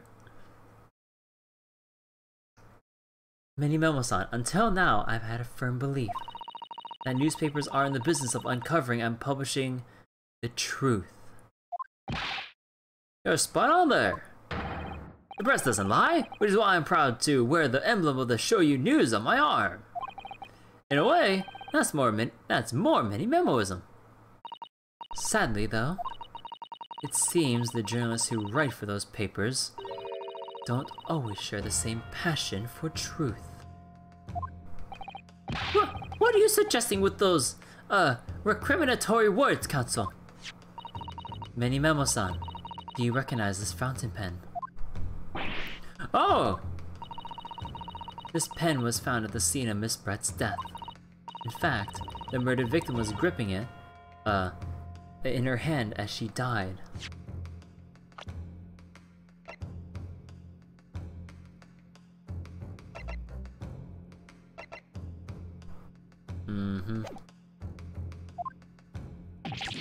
What are you? If you look at the barrel of the pen, you'll notice that its owner's initials are engraved there. R.M. Yes, thank you for bringing that up, Counsel. The initials of the accused, remember me. Is it a coincidence, I wonder? That your initials are also R.M. No! Write in Many Memo.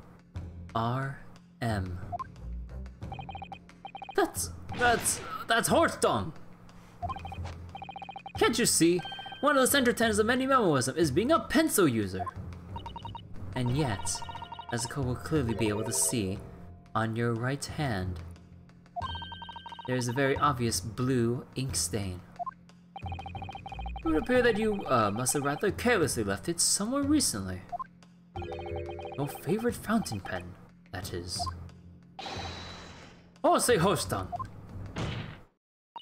Many Memo-san, is it not the case that before she died, you met with Giselle Brett in that beach hut? Objection! Why should we listen to this absurd nonsense? It's nothing but another excuse. Hold on, I wanna make, wait, can I make the volume louder? Oh, God damn it. Hold on, I need to get to my volume mixer. I want to make this louder.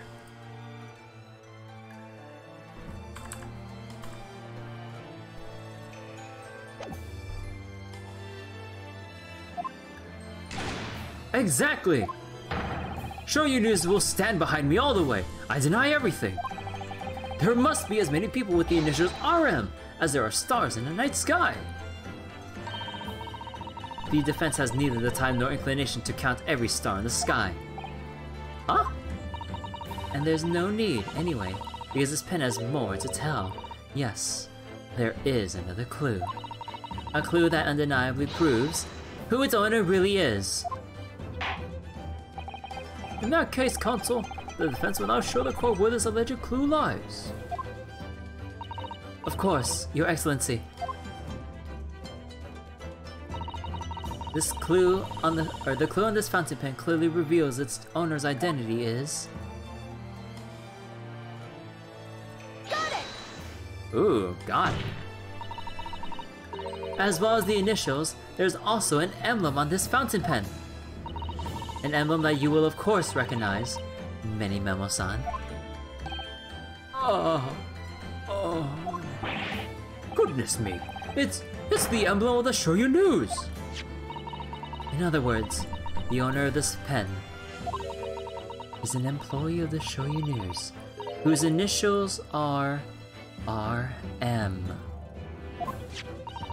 Suddenly, the stars in the night sky don't seem so numerous, do they? Well, Many Memo-san, how do you respond?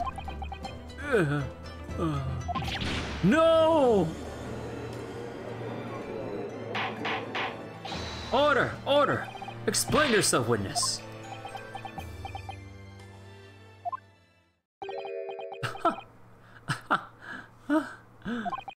So, this is how the mighty Supreme Court works, is it? Is he a foreign spy? I mean, he doesn't look Japanese. Using coercive tactics to have well-meaning citizens reveal harmless secrets. Excuse me? I've used nothing but honest tactics. Alright then, fine. I won't try to hide it anymore. So you mean to say you're trying to hide critical evidence and testimony from the court? You know that's perjury, right? The moment when the witness breaks is always superb. Oh yeah. So, you're saying that you willingly committed perjury as a news reporter or journalist. Uh-huh. Alright, how deep you want your grave, sir? We can go like 6 to 20 or however much you want. Yes, not long before that grim tragedy unfolded, I, a Shoyu News reporter on behalf of the public, conducted an interview with the Englishwoman. Why did you say that in the first place? Fucking perjury, dude! Like, just fucking throw this guy in jail already! He already lied in a court of law under oath! What the fuck?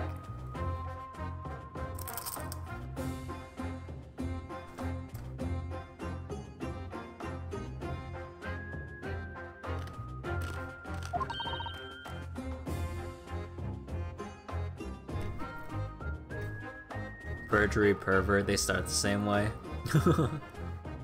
An interview? You never mentioned this before! Even to the prosecution!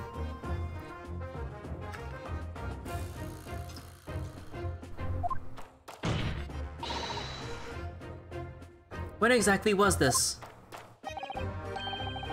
As I said, it was before that evil little student girl showed her face in the hut.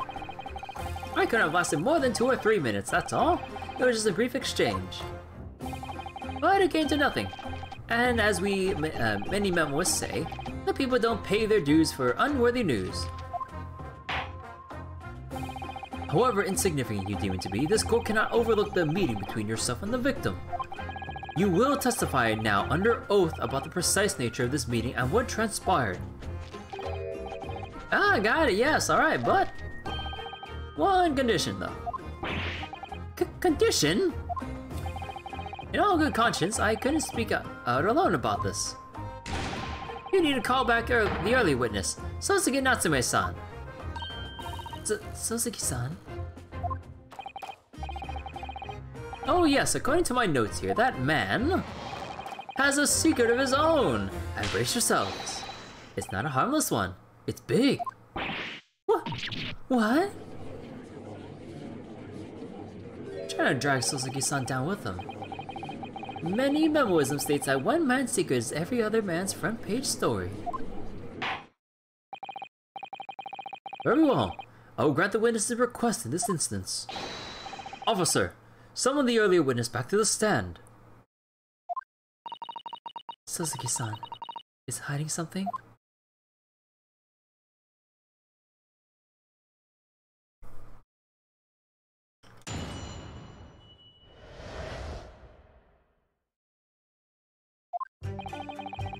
I asked the English woman for an interview, but she declined, so I left the hut without making a fuss.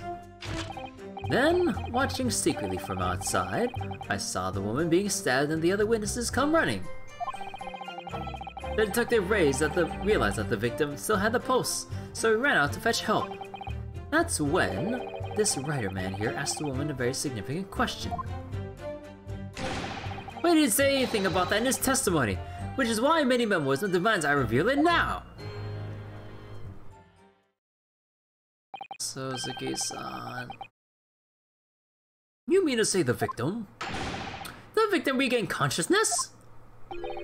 Oh, well, And when she did, you decided to ask her a question? That's, true, yes. He did. And that's not all. The woman gave him a very definite answer. An answer that incriminates the accused. This is preposterous! Why am I only hearing about this now?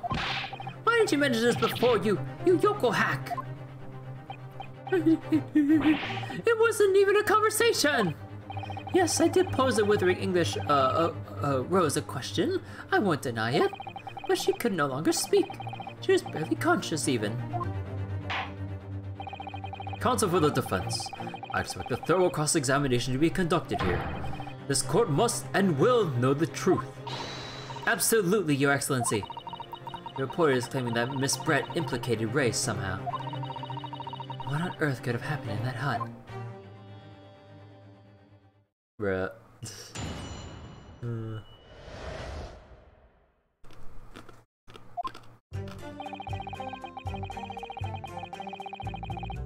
Hold it! You asked her for an interview, you say? Well, of course I did. Want to ask her about the incident she was involved in at the end of last year. About the case in which Dr. John H. Wilson lost his life. Ah, that's not the way I phrased it. Miniman wasn't calls for straight talking. Why did you murder Dr. Wilson? Is how I put it to her. Yes, that's sort of talking as straight as a ruler. Ask every question as if you're asking for a menu in a restaurant, I say. It's the best way. A veteran at the paper taught me that. And how did Miss Brett answer? With one simple phrase. Mystery is a woman's charm. Woo! That told me! So I waltzed right out of there. Really, something about that doesn't seem to fit, doesn't quite seem to fit together. Leave every room as if you're waltzing in a dance hall, I say it's the best way. A veteran at the paper taught me that.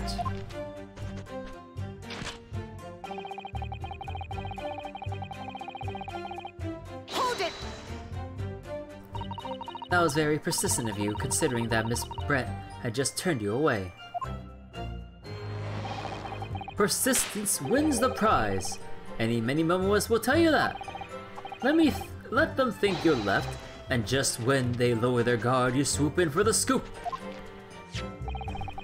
And the fruits of your labor are all too apparent in this telling photograph.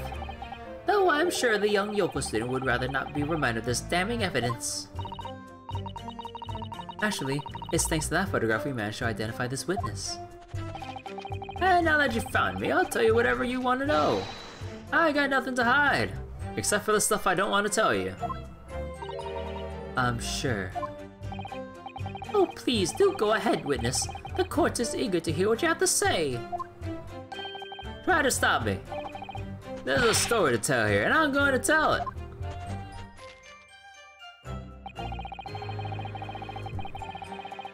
Hold it! And Soseki-san remained behind, in the hut. Oh, that's right, yep.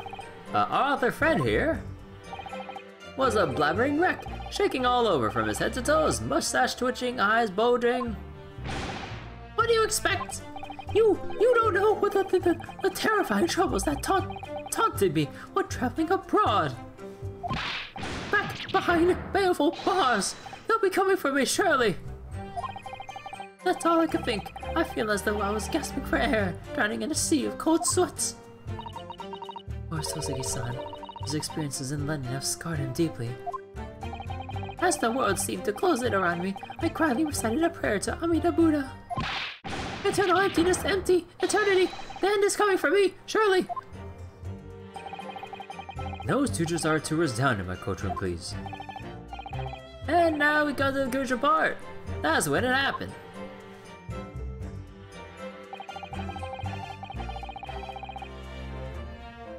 Hold it! What question?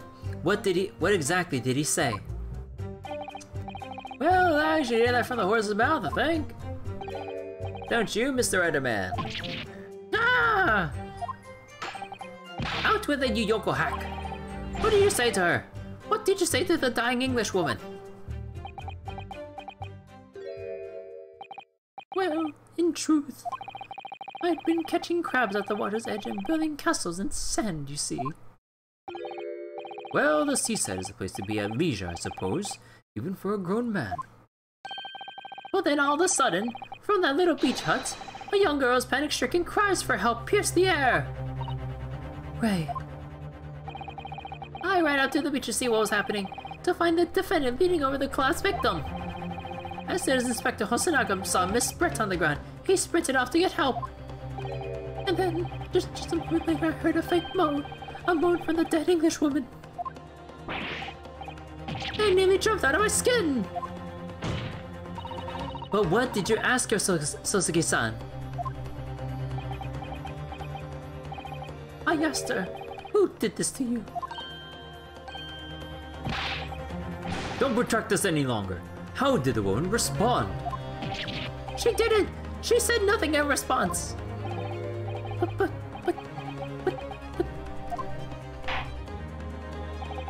When in the stand, you will answer the questions asked of you unambiguously.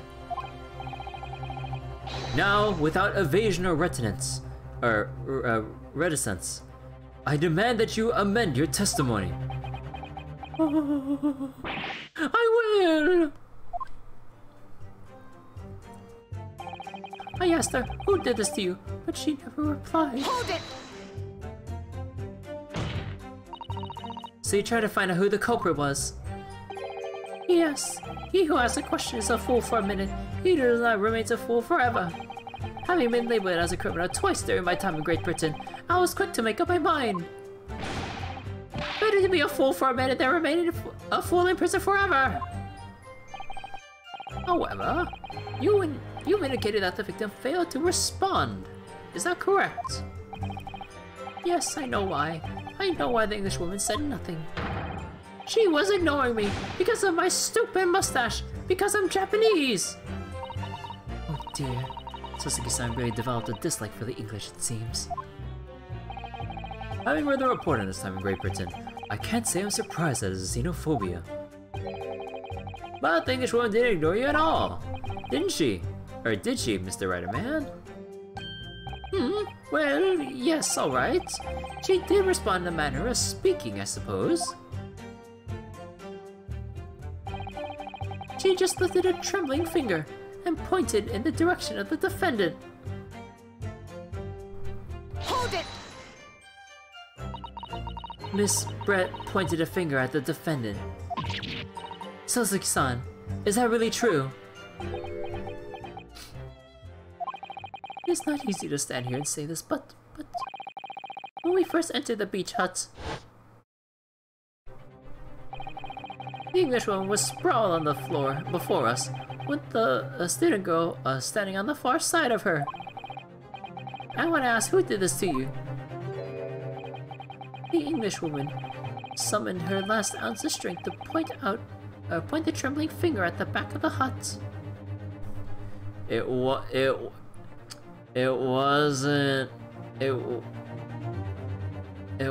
Ray. It was the cameraman poking through the back here. Come on.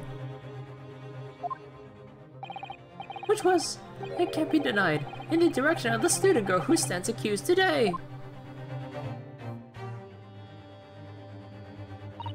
No.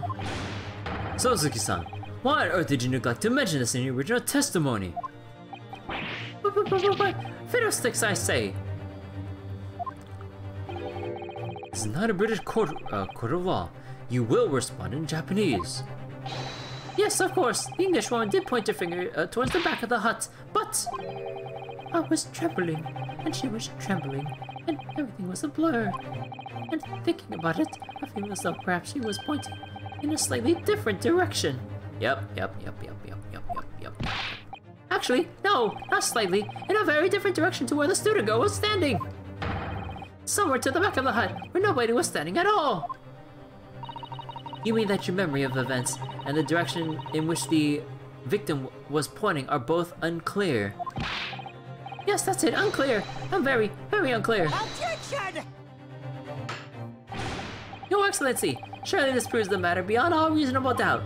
Yes, the woman may barely have been conscious, and yes, perhaps her finger wavered slightly, but there can be no doubt that this was an attempt by the victim to confirm the identity of her assailant. Why? Because as the court can see, there is no one other than the accused in the direction the victim was pointing.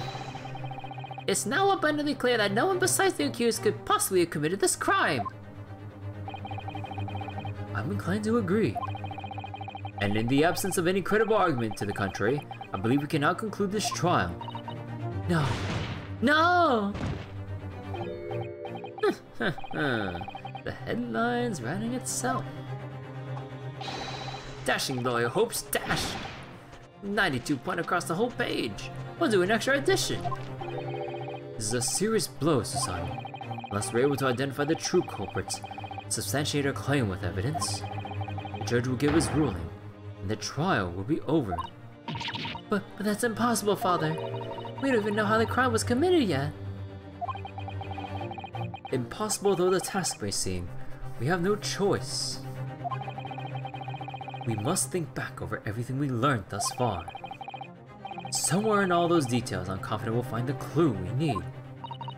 May gave us her account of how events unfolded in the defendant's antechamber before the trial resumed. She told us what happened at the precise moment Miss Brett was killed. The Englishwoman was standing at the back of the hut, listening to what I was saying. And then, a moment later, she suddenly got to her feet, before collapsing on the floor in front of me, with a knife in her back.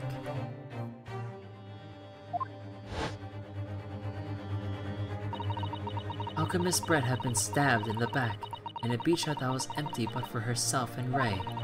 Somewhere amid all this information we've gathered so far, there must be an answer to that question. I take it then the defense has nothing further to add. So, the Gala Yoko student's luck finally runs out. I can't say I'm surprised. In that case, I'm ready to deliver my final verdict on this matter. This is a crucial turning point now. If I can't establish what really happened, it's over. Where was the real culprit hiding, and how did he or she stab the victim? I know. Objection!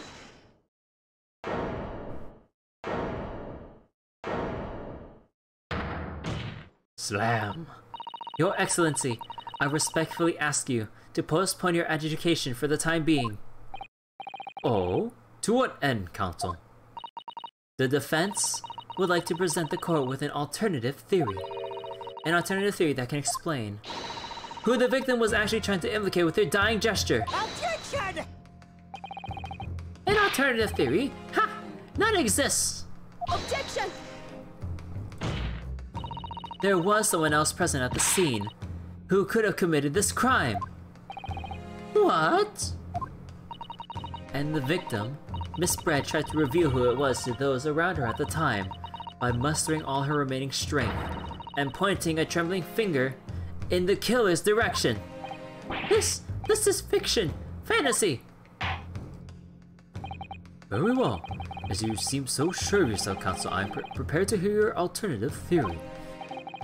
So, young Ryutaro Naruhodo. Yes, Your Excellency. You will present your latest theory to the court by means of this plan.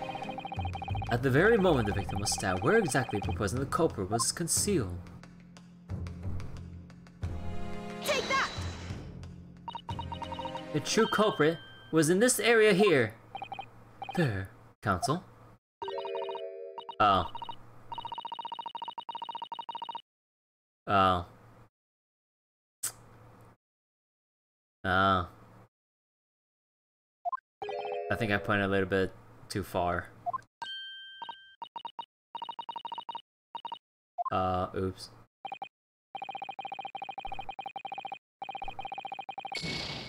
Okay, look.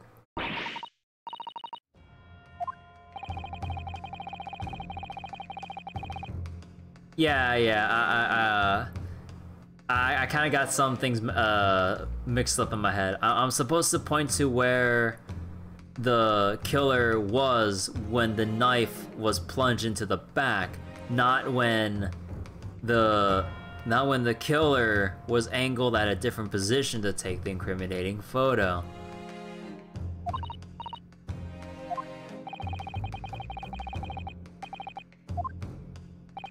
Because the little slit in the back of the house. And over here. I'll do it over here if that helps. Take that! Yeah. I was thinking about the photograph and not the actual slit in the back of the room.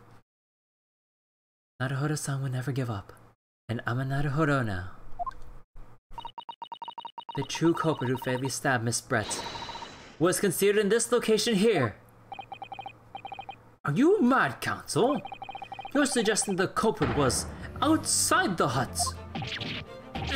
What? Ooh, this music. Order! But student lawyer Naruhodo-san Esquire, this makes no sense at all. You just pointed at the exact spot where I was hiding to get my scoop snap. But I didn't see any suspicious individuals loitering about. I can swear to that. So you're saying you're the only one there? Obviously, if the culprit had been outside the hut, there's no way that he or she could have stabbed the victim who was inside of the hut. Actually, Prosecutor Ouchie, there is a way. Oh! And in point of fact, the defense can provide evidence strongly suggesting that is precisely the way Miss Brett was killed. You're bluffing! You're bluffing! You Yoko! The defense's assertion is clearly too fantastical for the court to comprehend. You will need to give us more guidance, Counsel. What piece of evidence corroborates your theory that the victim was stabbed from outside the hut? Well... Take that! The photograph?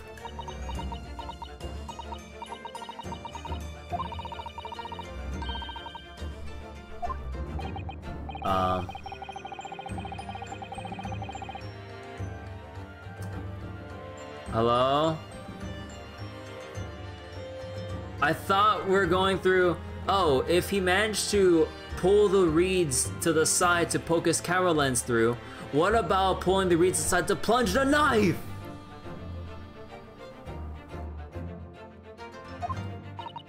Wrong photograph? Wait, I chose the photo that was... It was supposed to be the right photograph. Look, the reeds are pulled aside, which would prove the point that he pulled the reeds aside to stab her when she was sitting on the chair. What? Wait. Or do they want me to show this one with the... Oh my god. Dude, they prove the same fucking point!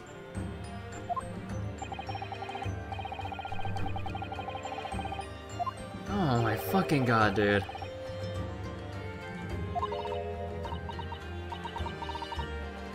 Oh my god, I get exactly why, because, you know, the little, like, slit of light that you see there, it proves the exact spot where the stabbing could have happened, but it's like, dude, come on, we can prove the reeds are extremely weak and bendable, come on! Dude, I know I love the Ace Attorney games, but, like, how they want you to present evidence infuriates me sometimes.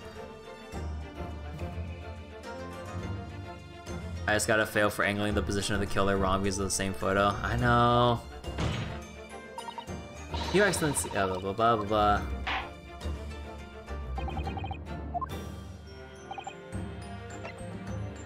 Take that!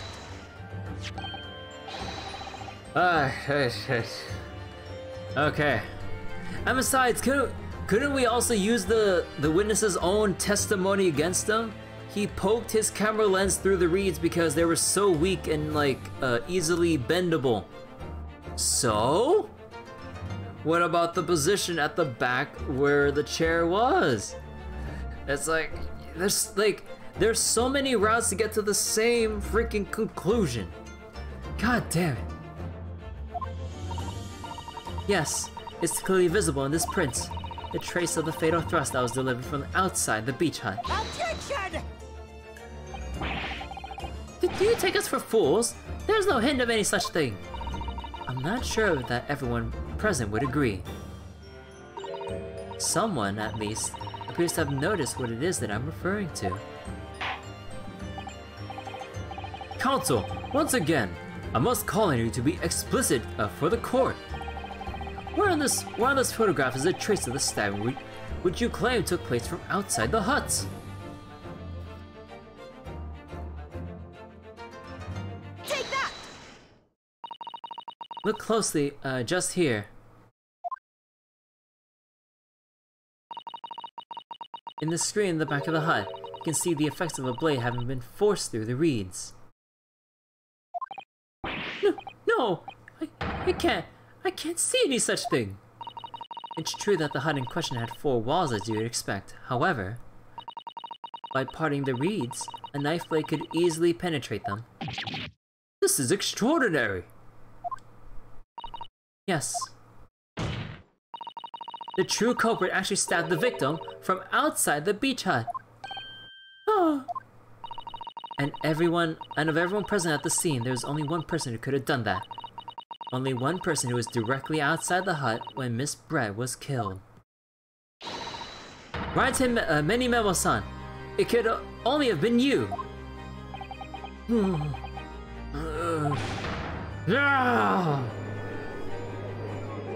Objection! This preposterous idea leaves me almost speechless. Just look at the photograph again. The victim almost lies exactly in the center of the beach hut, does she not? Are we to assume, as part of this farcical scenario, that the assailant was a knife thrower? Objection! No, of course not. We're not. If you recall the testimony of the defendant about the events just before the victim's death. Inside the beach hut, I confronted Miss Brett. But she just sat in a stool in the back of the hut, smiling sweetly at me as if she knew she was untouchable. Stool? Another look at the photograph. Or have another look. The slit in the reed screen would align perfectly with the back of the person who was sitting on that stool. My word! So, in fact, the victim was killed while standing on that stool by a stab wound to her back, delivered through the reed screen. Oh. Having been attacked, Miss Brett rose to her feet instinctively, but then, unable to speak, she collapsed on the floor in the middle of the hut, before the defendant, Membami-san's appalled eyes. And that, Your Excellency, is the truth of what happened on the beach that day.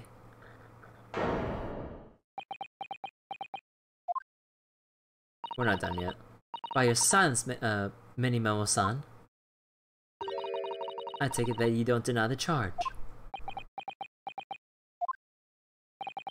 This is absurd! That will do. It would appear that we have a tacit admission of guilt from the witness. Accordingly, this court has successfully established the truth of this matter, which means that the defendant, Membami-san, is innocent of the crime. Oh. Oh, we're not gonna get like some last second bullshit like, nah, here's my last bullshit defense. Huh? Oh, thank goodness. I finally made him cave. I must say, I've never been more proud. No, this can't be. The Aochi clan can't. What of my growth? My growth of hope. It was an all-in operation. I can't accept this. I won't. Don't speak this soon. Yeah, I mean, like this is trial part 2, and it's like we're only like a few minutes. We're only one cross-examination in. I'm like, nah. I see no reason for the continuance of this trial. I will therefore move to conclude proceedings by delivering my final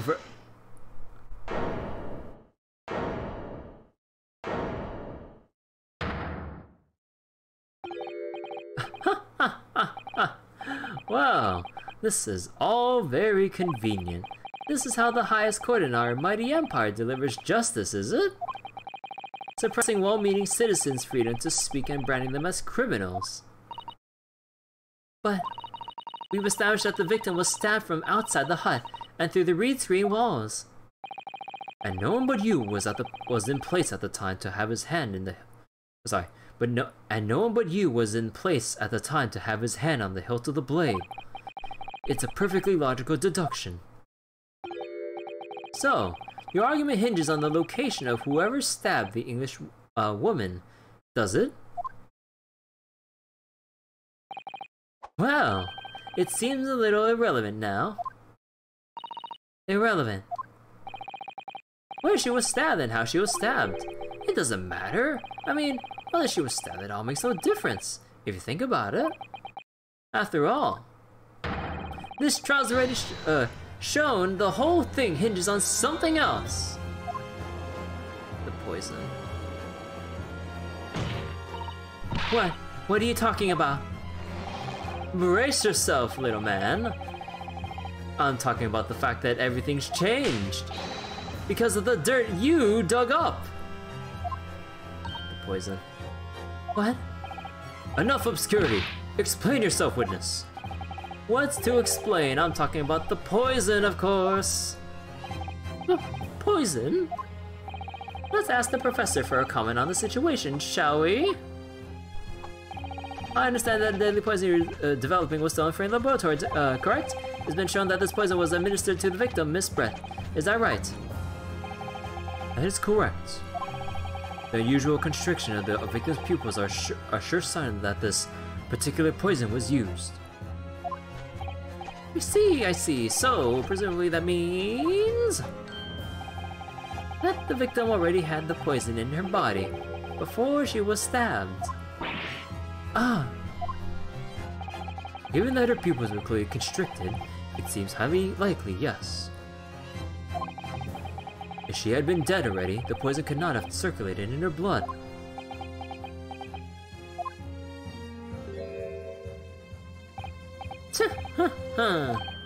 Ah, how refreshing to hear the argument of a metropolitan mind. Precisely. It matters not a jot who stabbed whom in the back, and with whose blade. Because, quite simply, the Englishwoman's life was taken not by the knife, by the poison. Objection!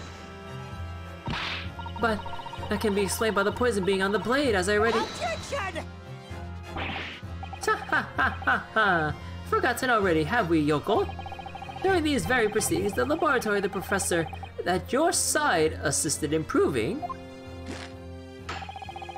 that the blade of the weapon used to attack the victim had no trace of poison on it whatsoever. So, let me get this down. The facts as skillfully established by the defense in this trial turn out to be a headline-making red herring. Is that about right? Well...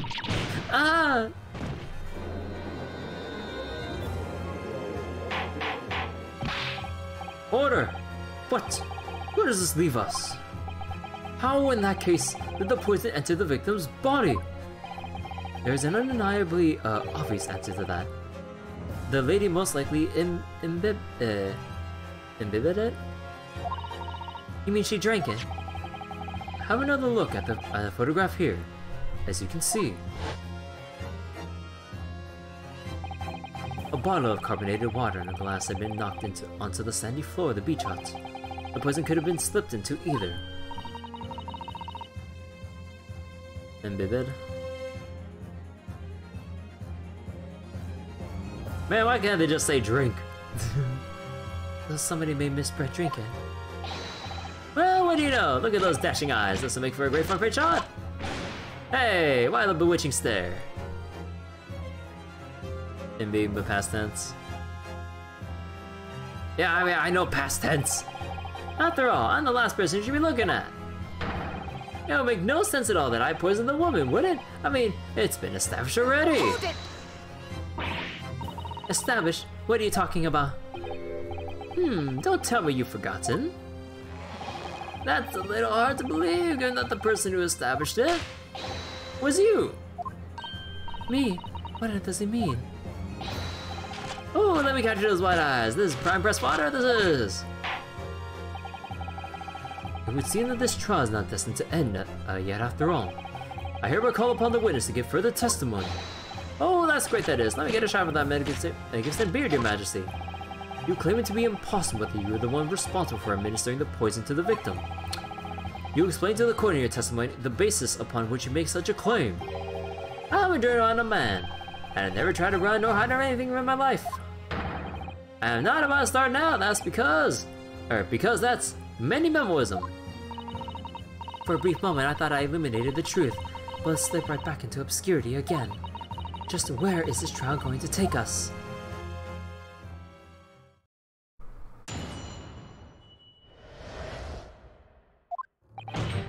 Oh yes, I stabbed the English woman, and it's that very fact that proves I'm innocent.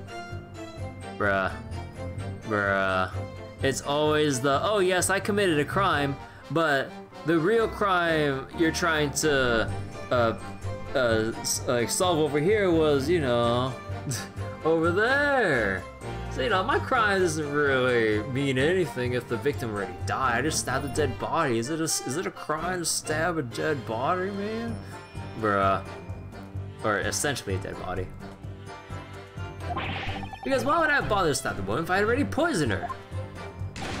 When I heard the student girl and that pompous English murderer arguing, it got my goat. If the courts weren't going to punish Brett for what she did, someone else would have to see justice done. Bruh. So, you admit it then, that everything happened as I described. That you are the one who stabbed Miss Brett in the back through the read screen. I can blame this miserable country of ours. A country that bows to the pressure of foreign powers and lets murderers walk free. What kind of future can a country like that have? That's why I did it. I did what our pathetic leaders didn't have the guts to do. Stop banging in the middle of that charming lady's back. I plunged the sweet blade of justice right in there. Bruh. As someone who spends his life seeing that the truth is told, I feel really, really awful about giving false information in my testimony before. Bruh, you've been giving false testimony the whole fucking time! But as it turns out, there was somebody else who had it in for the victim and got to her before me. That's right. You guessed it. That pretty little student girl. Now there's a woman after my own heart. You're implicating Ray again. She's the one who gave the poison to the English woman and ended her pitiful existence. And suddenly, snap! This journal here is off the hook. Your argument is sound, certainly. If the witness had administered the poison himself, then he would only have, he need only have waited for it to take effect. So, subsequently stabbing the victim in the back would have been entirely nonsensical. And therefore, this report had nothing to do with the poisoning. Yes, it's all quite logical. That's right, it is. Logical and true. I'm glad we all seen the light. Justice at last. This is unbelievable. After I've made so much progress in proving his guilt, is he going to get away with it now?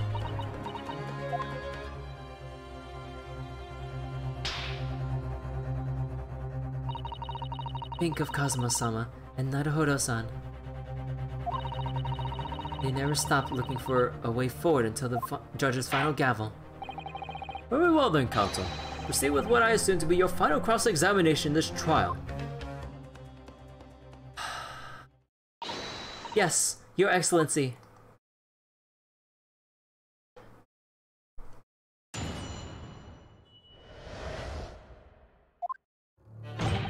Oh yes, I stabbed Englishwoman, blah blah blah blah, proves I'm innocent. So, you do admit that you had murderous intentions toward Miss Brett then? Ah, the one's very existence offended my sense of justice. Your sense of... claiming some sort of righteous indignation. She was pure evil. Cold-blooded killer who committed murder right here on our Empire soil. And did our good-for-nothing government do anything? Not a chance, so I had to step in. Fly the flag of justice. Put things right for the people. Yes, it was my civic duty. That's what drove me to it. So, in summary, murderous intentions then. Well, whatever you want to call it, the point is this. That English woman was a blight. So I had to do what was right. For society. Yet a real wrong was done by the student girl in the dock. A crime for which she must pay. Obviously, because the poisoning was nothing to do with me at all. Bruh. But why would I bother to stab the woman if I'd already poisoned her? Hold it! So you still maintain that you didn't give the poison to the victim? Obviously, they're like putting a belt on your trousers when you're already wearing braces like these. The accused administered the poison, following which this witness stabbed the victim. Hey Seraph, how you doing? How was Tales of Arise? We're going to conclude this trial soon in the final examination. An unforgivable act certainly, but not one of murder. The crime rests on the accused's shoulders. That is how the law works, you see, Yoko. Who knows, you may even learn something here today. 2 consecutive attempts on her life in the space of minutes. Quite a day for the victim.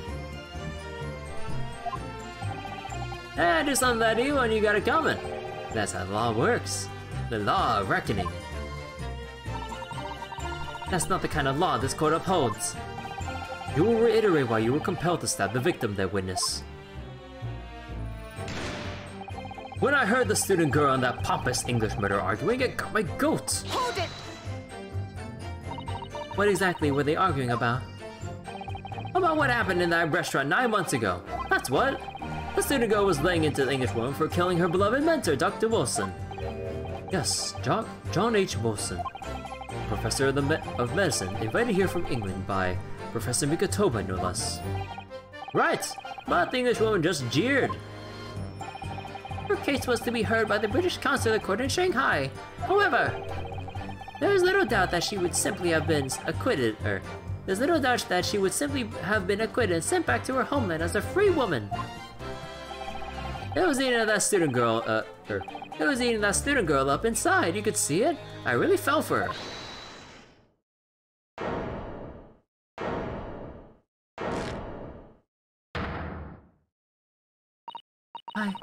I can't stand here and listen to this tripe.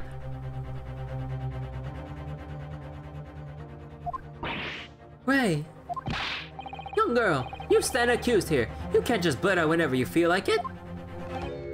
No, you can't. Sorry, but I'm in the middle of some very important testimony here. Just keep quiet and listen. But this awful man is making all this up. Susato, please, you have to make them listen. Return to the dock at once, Minbami-san. We're in the middle of a cross-examination. Your Excellency, please, I implore you. That journalist is clearly not a trustworthy witness. Exactly. He's a filthy, rotten, black-hearted, bigoted, dirty, great-peeping Tom. Whoa, take it easy there. Please, I really think the court should hear what the defendant has to say. Your Excellency, I see no need whatsoever to entertain the accused's remarks. I will grant the request of the defense. But, Your Excellency! This is likely to be the final cross-examination of these proceedings. As such, I believe it would be ill-advised to stifle the defendant's obvious concerns. So, whilst recognizing that this contravenes regular protocol, I hereby call upon the defendant to speak. Yo, I like this judge. I like this judge. Normally, like, they'd say no. It's like, the defendant can't speak here. Dude, I've been hearing, like, from comments about people who played already, I'm hearing that the judge in this game is very nice. With, like, helping us out here. Or, like, basically giving us, like, an actual fair chance. Oh. Thank you so much, Your Excellency. It was nothing to do with Dr. Wilson. We were discussing the stolen poison. Hold it! The stolen poison that killed the victim, you mean? I suspected her of being the one to steal it.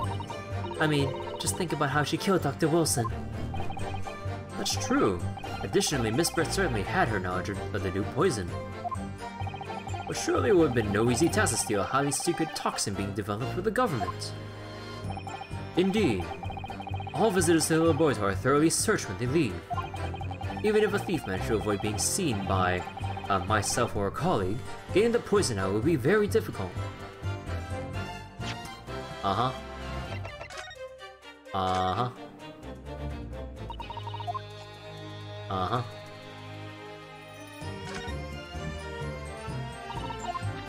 Uh-huh.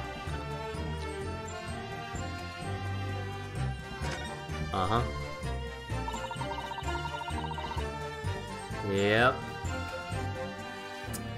Now the problem is getting to the point where we can show the fountain pen. Because I've been screwed over a lot of times for jumping to conclusions. You're right, yep. That's true. I pestered Professor Migatowa until he agreed to show me the poison when I visited his laboratory. But as I left, I was searched from top to tail. Miss Brett, rather bluntly revealed the existence of the toxin we've been developing, you see. Since Sosuke-san expressed such an interest in it, I felt unable to refuse. Obviously, I gave nothing away other than the fact that it was an extremely potent substance. I'm very ashamed of myself. It's just that I've had such a singularly terrible experience with deadly poison. I wanted to look my old enemy in the eye. Surely you understand that? To find out if my suspicions were true, I confronted Miss Brett about the poison. I told her that if there were to be an incident involving it somehow, it wouldn't be just the university. The military would be dragged into it. The whole government even. It would be a complete disaster. And how did Miss Brett respond to your concerns? She just curled those beautiful lips of hers and said she didn't know the first thing about it. In English, actually. Ah, yes. Minimamo-san, one small question if you don't mind. I don't mind, can't you see I'm busy? Clearly you were outside of the beach hut listening in whilst the defendant and Miss Brett were conversing. Presumably then, it was you who wrote this article about what you'd heard. Exclusive. Deadly poison stolen from Yume Medical Research Laboratory. The story was published in this morning's edition of Shoyu News. The details are too accurate for it to have been written by anyone else. Sorry, you know what you're talking about? Yes, look at this. The entire article. It's almost what I told Sept to misread word for word.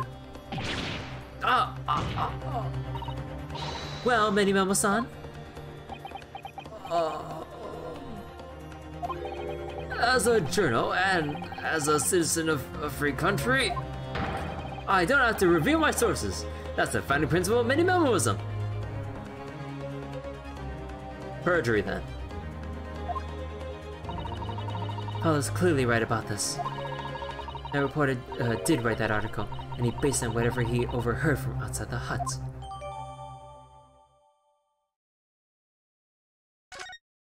Lying to the court to the very end. So, that's what it was all about. You were trying to cover up the fact that you were listening in. That's why you came with that stinking story about me arguing with her. Shut up! My stories never stink. Look, whatever you say, little girl, it doesn't alter the facts. Your Excellency, there's something I want to say, and I wanted to go on record.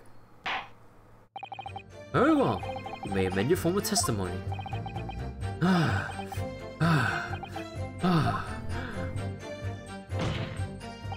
The point is, if you poison someone, there'd be no reason to then go and stab the person as well.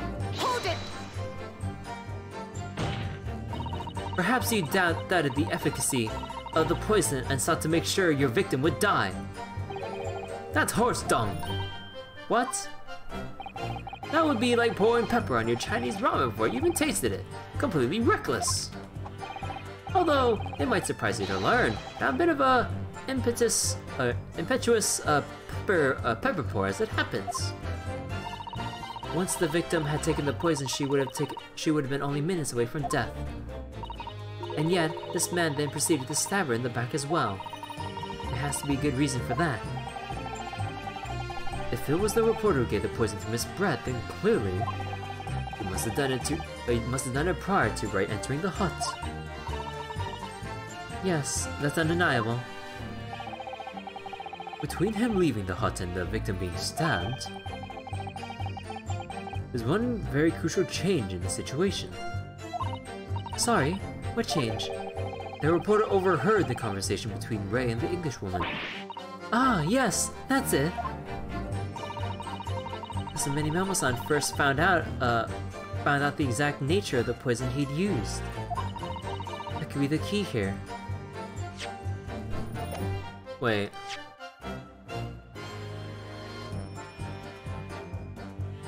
First found out the nature.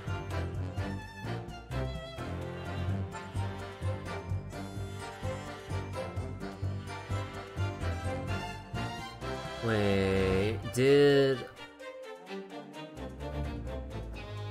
could he have possibly slipped the poison into the drink after the fact, as he overheard the conversation? So then... Wait, no. I'm not sure how to think about like the exact timeline here. If the victim had unwillingly taken the poison already, the reporter would have had no reason to stab her. On the face of it, that logic sounds entirely reasonable. But there's no question that this man was responsible for Miss Brett's murder.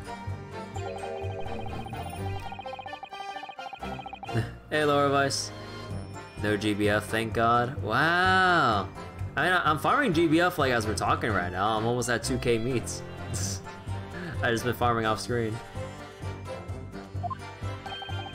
I feel sure that everything will drop into place. That's what we should be looking for. But we think of a plausible explanation why I might have stabbed her after the poisoning.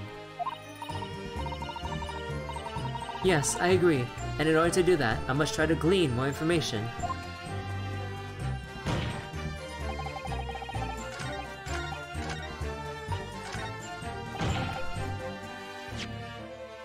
No reason.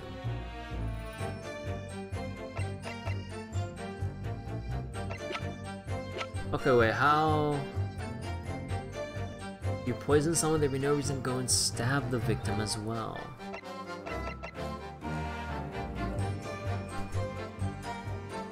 Okay, wait, how do I go? Okay, wait, what's like the basis for my for me presenting the next piece of evidence here? On what grounds? And then like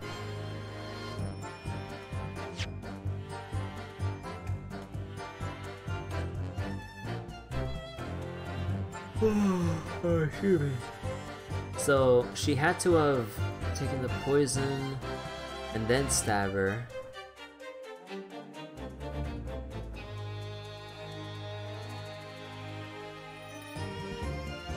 If the reporter who gave the poison to Miss Brett, if it was the reporter, he must have done it prior to Ray entering the hut.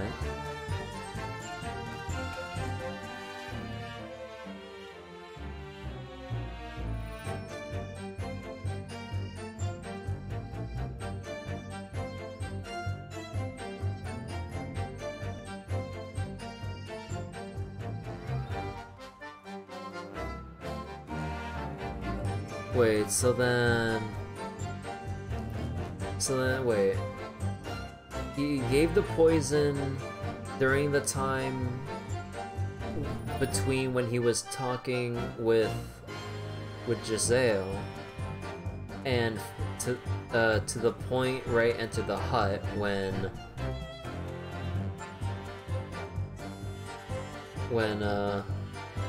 Raiten left.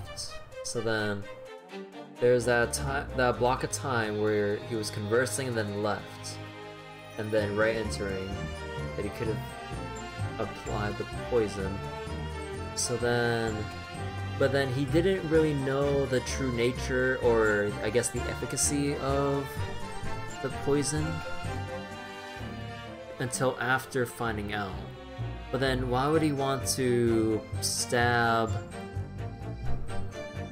Why would he want to stab after hearing about the potency of the poison? Although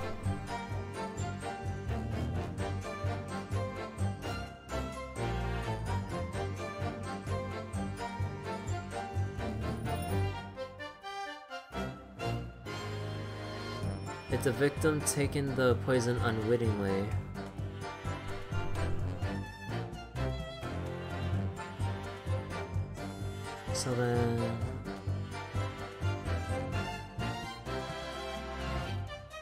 so then if he, let's say if he was expecting to poison her and then have her die much later, then he would have just been on his way and waited for the poison to take effect after Giselle left after a longer period of time. So then I guess he would be able to distance himself from the time of death and slipping in the poison or something. Maybe as like a vague chunk of time to give himself some kind of alibi of some sort. So it's like, oh no, like the victim died way later, but then since he then knew that Giselle would have died within minutes of consuming the poison, so then he wanted to stab Giselle in such a way that she would have died within the same amount of minutes anyways, so that people can just conclude that it was a fatal stab wound rather than a fatal poisoning, to cover up the use of the poison initially.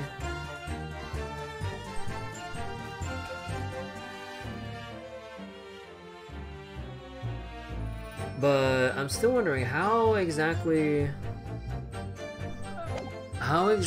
did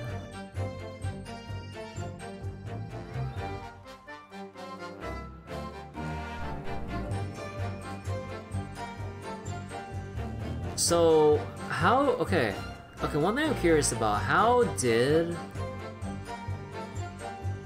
Giselle get her hands on the pen in the first place? Because we know the pen is empty, and we can assume that the poison was slipped into the ink reservoir. So then...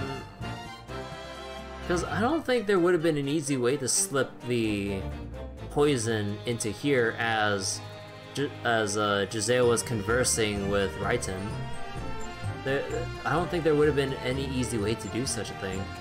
So then I'm thinking that, like, you know how Raiten has that little thing he does with his pencil, just like he would with the pen? He would always put his pencil to his tongue to wet it like he would a pen. So then would he give her or somehow hand her the poison pen so that as she was maybe trying to write something, although I would assume that like there'd be a piece of paper with something written on it, like in order to like have her try to wet the tip of the pen or something like a journalist would, although I'm not sure if she would even do that, but I don't know, let's just keep going with that.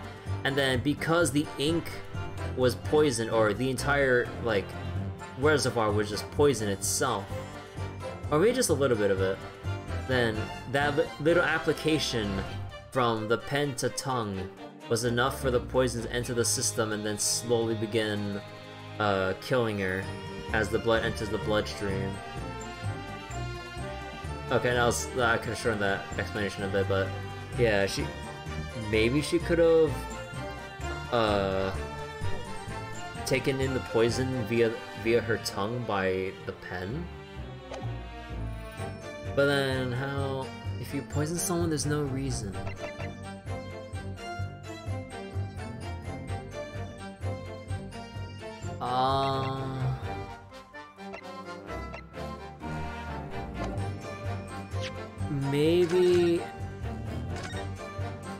Maybe I show...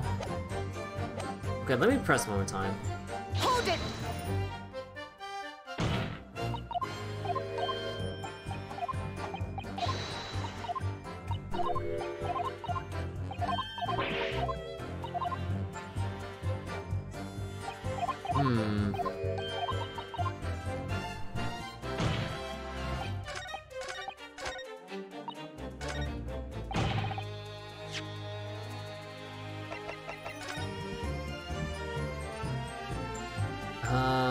Stolen, smallest amount. And either via the mouth or a wound from a poison-laced blade.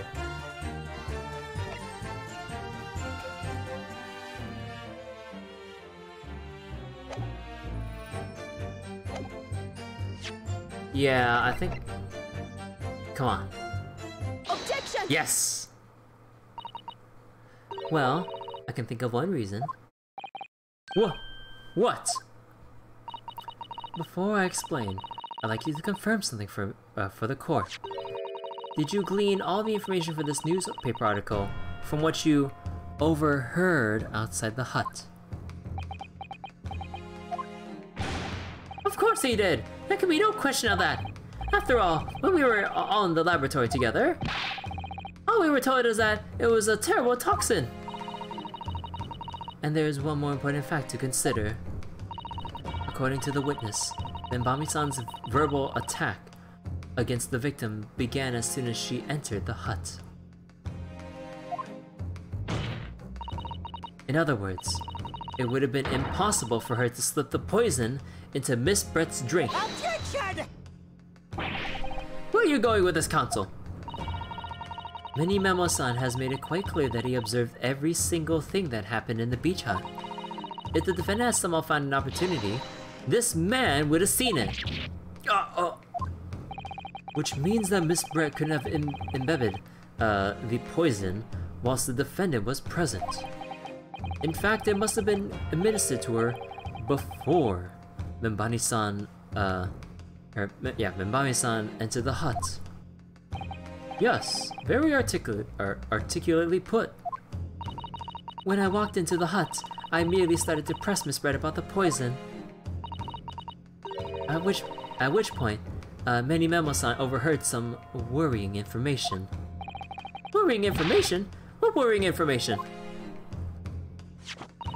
the information which he subsequently included in this newspaper article, namely, that the poison was being developed in strict secrecy, and that it couldn't be readily attained. Absolutely. In fact, that's quite an understatement. The only possible place it could have come from is from my lab. And furthermore, anyone afflicted by the poison would exhibit telltale signs in death.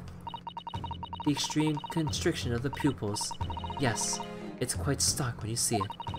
There are other poisons that show similar symptoms, but not among new substances that are undetectable.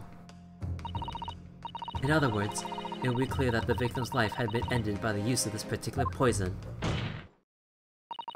which would reduce the number of suspects to only a handful of people. Oh! Everyone in my laboratory is aware of the unique properties of the toxin we're developing. None of them would be foolish enough to attempt to use it for some nefarious deed. The Bani-san being no exception. Therefore, we can conclude that whoever administered this unique poison to the victim was a layperson unaware of its telltale properties.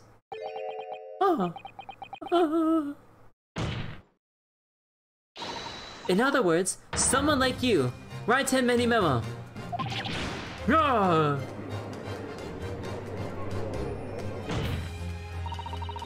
It was you who stole the poison from the laboratory that day. It was you who administered it to the unwitting victim. But you quickly realized that it was a terrible mistake, because the poison caused such unusual symptoms and was so traceable.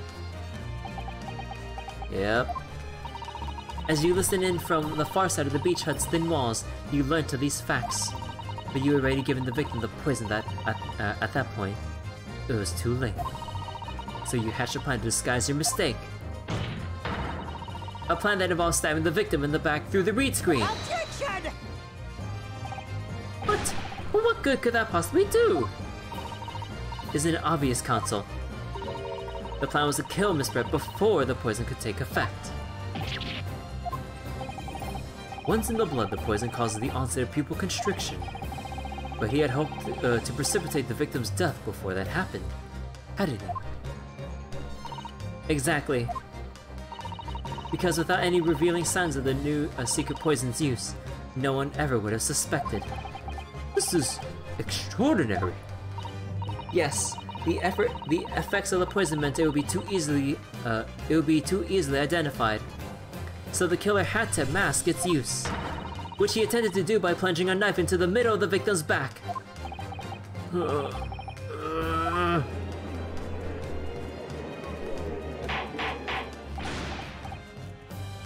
Order!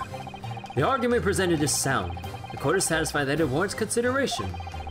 Does the prosecution have a counter-argument it wishes to put forward? Well, there are a number of... yes, I counter completely. Objection! The prosecution's evasive response clearly shows that in much the same way as he nurtures the remnants of his top knot, he is clinging to lost hope.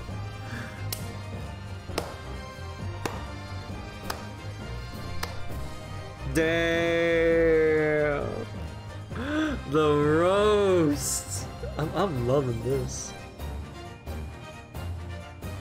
So your initial suspicion, if the reservoir thought the victim was poisoned, that knife would have been used to hide a stab wound from the pen?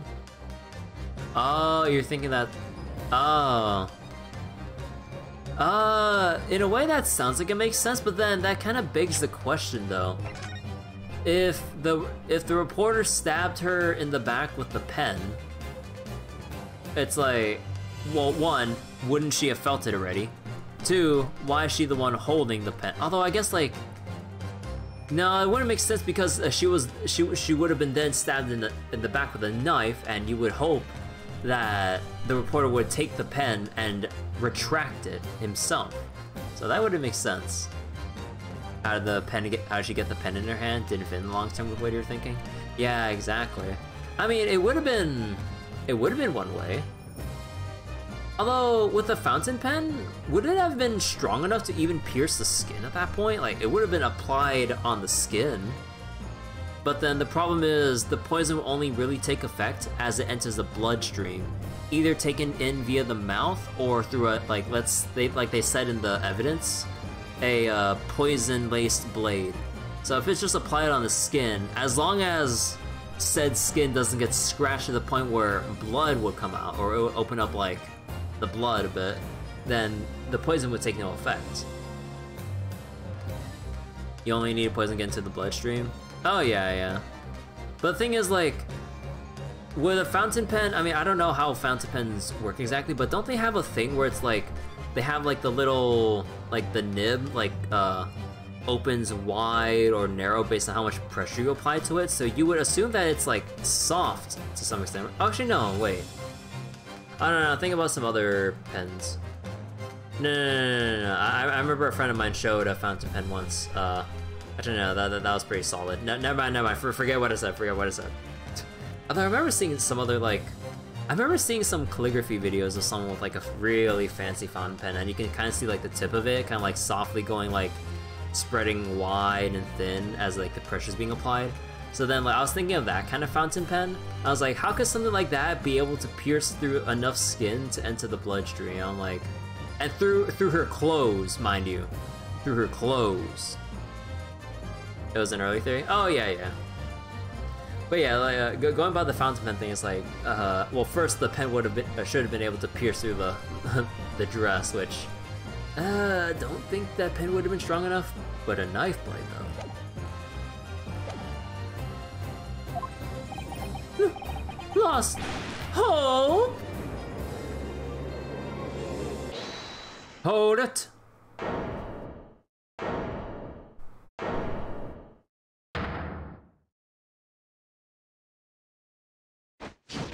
Ooh. Ah, you pathetic, useless, fallen samurai. Fallen? Who are you calling fallen? My burgeoning growth is on the run. I don't need a counter-argument. What? What are you talking about? It should be blatantly obvious. I stole the poison, you say. Give it to the victim, you say. Stabbed her, you say. Lots of fine theories.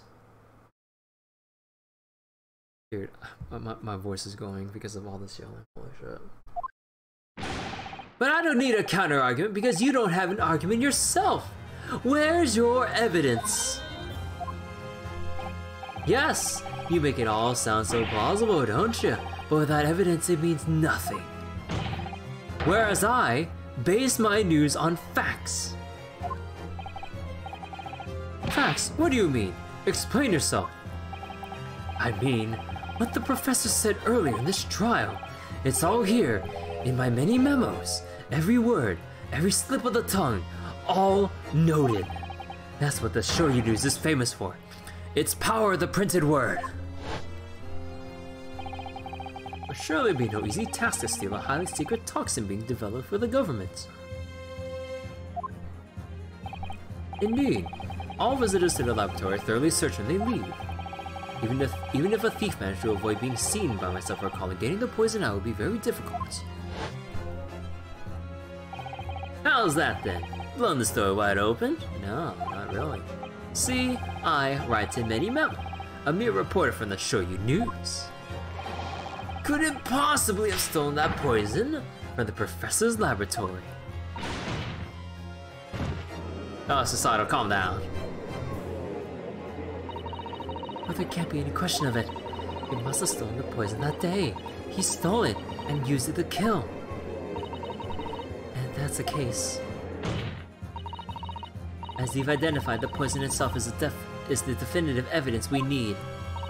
Because whoever stole it from the laboratory that day is the true culprit here. What's your point, you annoyingly handsome country bumpkin? My point is this. There is one way that you, Minimemo-san, could have stolen the poison that day. I've heard enough verbal conjecture now, thank you. What the court must be shown is evidence. What proof do you have that this witness stole the poison on the day in question? Take that! The proof, Your Excellency, is this fountain pen. A fountain pen? How could that possibly be relevant? These magical pens seem to somehow have enough ink to write thousands of kanji characters. I believe they arrived in our country for the first time some 15 years ago. Ah! I swear by a weasel hair calligraphy brush and nothing. I swear by a weasel hair calligraphy brush and nothing else. These newfangled pens are merely a fad. God. Oh jeez. Oh my god, he's such an old man, dude. It's like, oh, these young kids and their newfangled contraptions. Back in my day. Oh my god. He's only 52. Well, as a forward-thinking man of words, I obviously love my fountain pen. Suck up a soup. Is that, do you pronounce like a C? I never. Okay. I've never seen it with like this little thing on the bottom here. Honestly, this is the first time I've seen this. Of sumptuous ink, and one's work is awash with words in the blink of an eye. That's right. Fountain pens have a small reservoir in the barrel, into which ink is sucked up through the nib of the pen in order to write with later. Oh, is that how it works? Either you dip the nib into like the ink liquid and then you apply it again? Is that how it works? I don't know how fountain pens work. What is all this talking of sucking up ink? Ah! And just as it's possible to suck up ink into the reservoir, it's also possible to eject it through the nib again, of course. My word! Can this really be? Well, Mini Memo-san?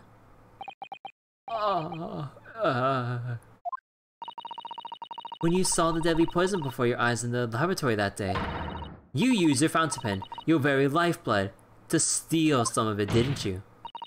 By siphoning the poison out through the nib and into the pen's reservoir. No! Objection! More absurdity! That never happened! True, we've heard that there were procedures in place to prevent thefts like this from the laboratory. But would anyone have thought to look inside of a fountain pen of all places? No. I'm a little ashamed to say that, for fear of offending our guests, such a detailed search would not have been conducted. Well, this is quite startling, I must say. I remind the court that this pen was found in the clutches of the victim when she died. In other words, it was dropped at the scene by Mini Memo-san.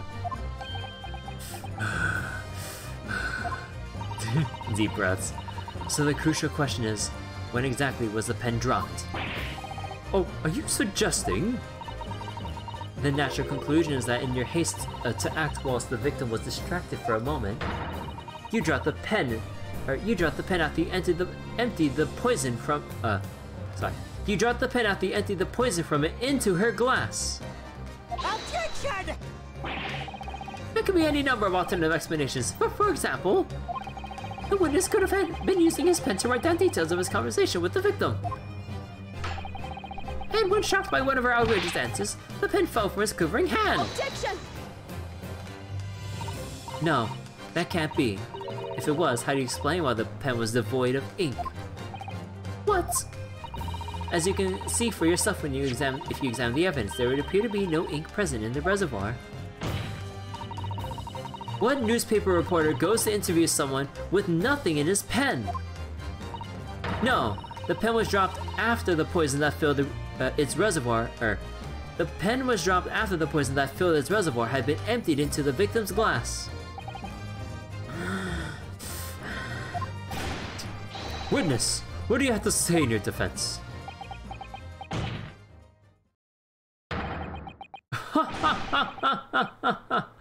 So, this is how our modern justice system works, is it?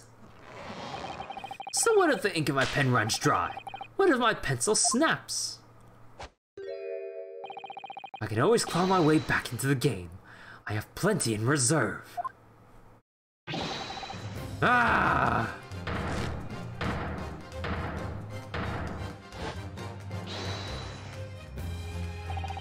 You claim I sucked the poison up into my pen? That's some wild speculation. Nothing more.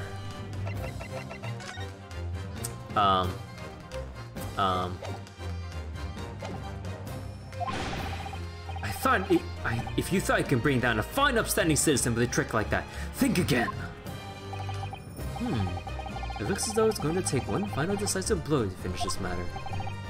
As I see it, the situation is now very simple. It rests upon whether or not this witness did indeed steal the poison on the day in question. And therefore, it all depends upon whether or not the defense can prove that he did with evidence. Ha! No such evidence could possibly exist! Objection! Mini-Memo-san, this is how our modern justice system works. What? In the courtroom, evidence is everything. Something you would do very well to remember. Because we are well past the point of speculation at this stage, I assure you. Very well then. I call upon the defense to present the aforementioned evidence. This is it then. This will be the final piece of the puzzle.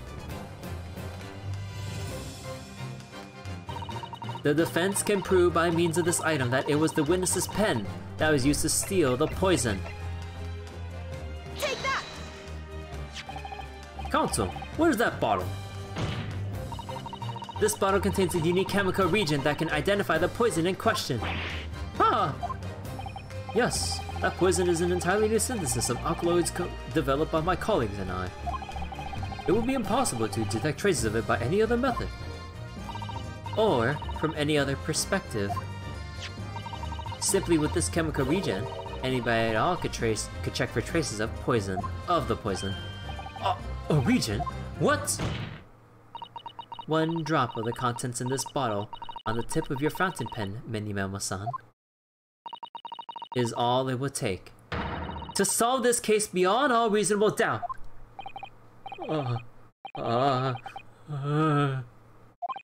No, you can't. I won't. Your crimes are bad enough, but at least know when to admit defeat. Your Excellency, the defense requests permission to carry out the test on the fountain pen at once. He's going Super Saiyan. Oh shit. This isn't my fault! The Empire drove me to do this. Trying to hold its head high as a civilized nation. I took arms against a mighty fighter.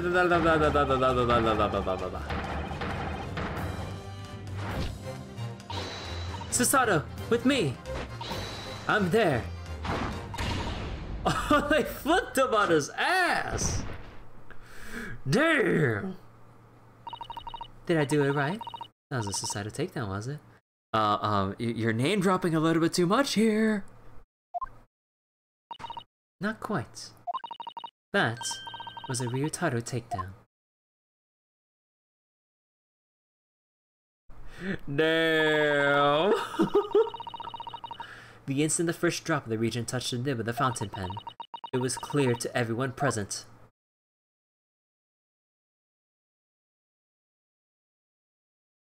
When I saw it there in the lab, the poison, the devil got hold of me, and I decided to do it on a whim. I excused myself and emptied all the ink down the sink in the bathroom, washing the reservoir out carefully. And then you waited for an opportunity to suck out some of the poison, didn't you?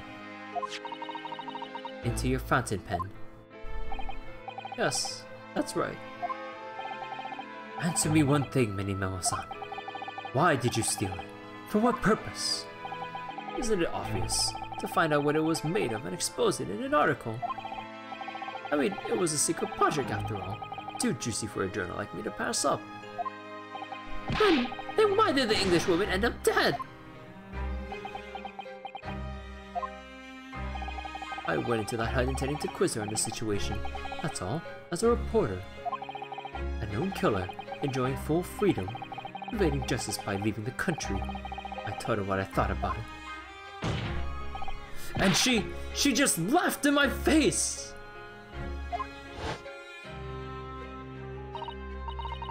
Oh, what's this? A Far Eastern caveman purporting to practice journalism? Really? You must learn the difference between reporting and listening at doorways, you ignorant plebeian! What? What did you just call me? This country, with its pretensions to a justice system, to a free press, it's really very depressing. You see our superior ways in the West, yet you lack the mental capacity to emulate them. God, the racism in this lady. Get out of here, you oaf. Get out, and crawl back into the cave you came from.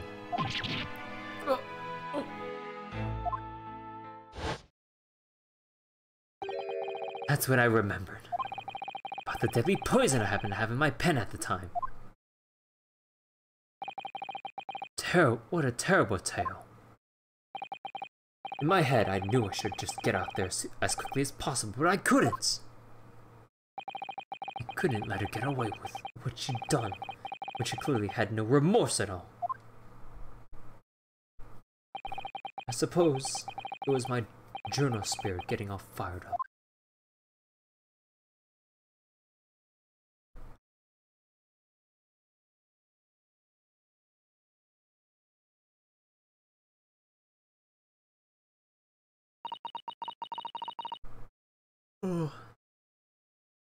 I'd like to ask you something.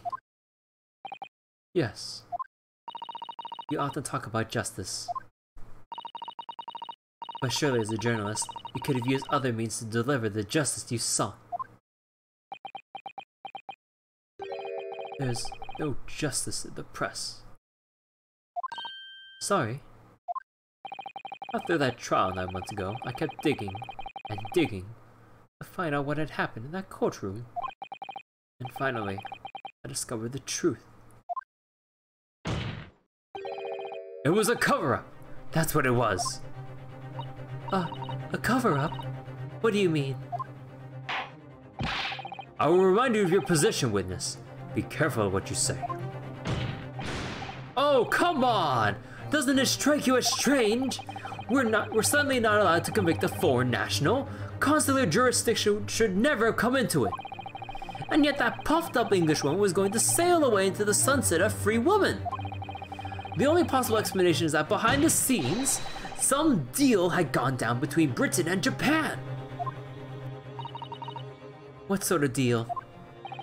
I'd done my research. I dug up all the dirt. It was all ready to be published. But you know what happened? The editor just tore the article up. He came under pressure from the government, you mean? If our government is going to let criminals walk free, if they're going to crush the free press, then what choice do I have but to see that justice is done myself?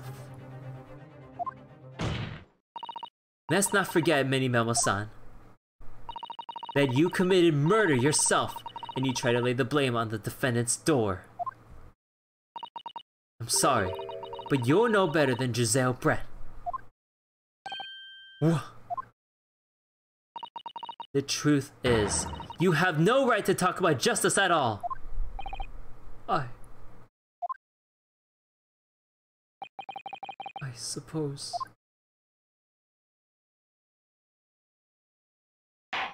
It would appear that we have reached a conclusion in this trial at last. Counsel for the defense. Ryutaru Naruhodo. Oh. Yes, sorry, Your Excellency. Just, musing in a manly way here. Yes, quite manly. It's almost unbelievable that this is your first experience at the Supreme Court. It was an excellent performance. In truth, it very much reminded me of your cousin's exploits. Oh, Naruhodo Ryunosuke, you mean? The way he handled the trial 9 months ago, and the way you handled this one, gives me hope that we are genuinely entering a new era of justice in this land. That's very flattering, Your Excellency. Hearing the defense you put forward today made me feel most keenly that the future of our justice system will be forged by you and your contemporaries. Thank you. So, Prosecutor Auchi, Do you have any final thoughts?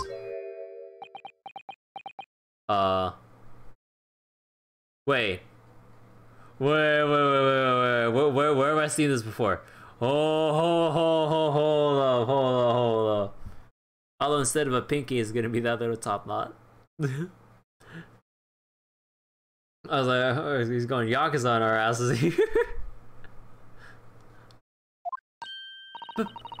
Prosecutor Ouchi?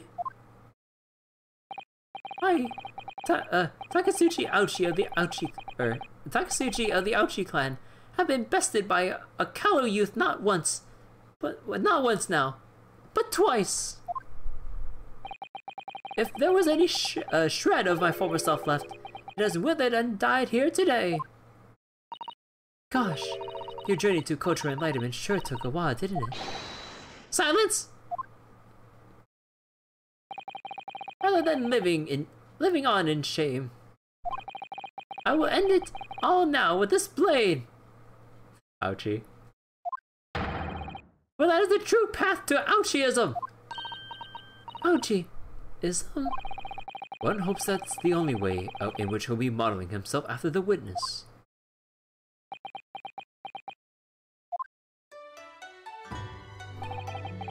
Spring of my top knot. The time is right for farewell. Hope is lost forever. Takasuchi.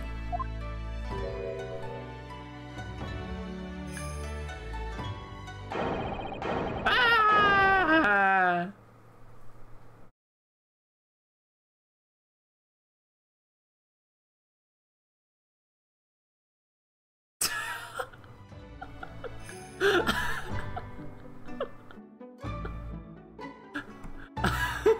She's praying for the hair.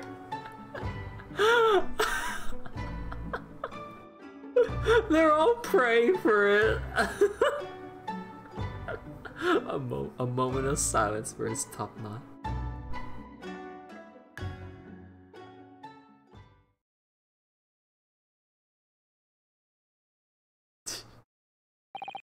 Now, in regard to the defendant, Rei Memami-san. Yes, Your Excellency. I have reached my final verdict. I hereby find you not guilty. Woo! Party! Drinks are on me tonight, boys!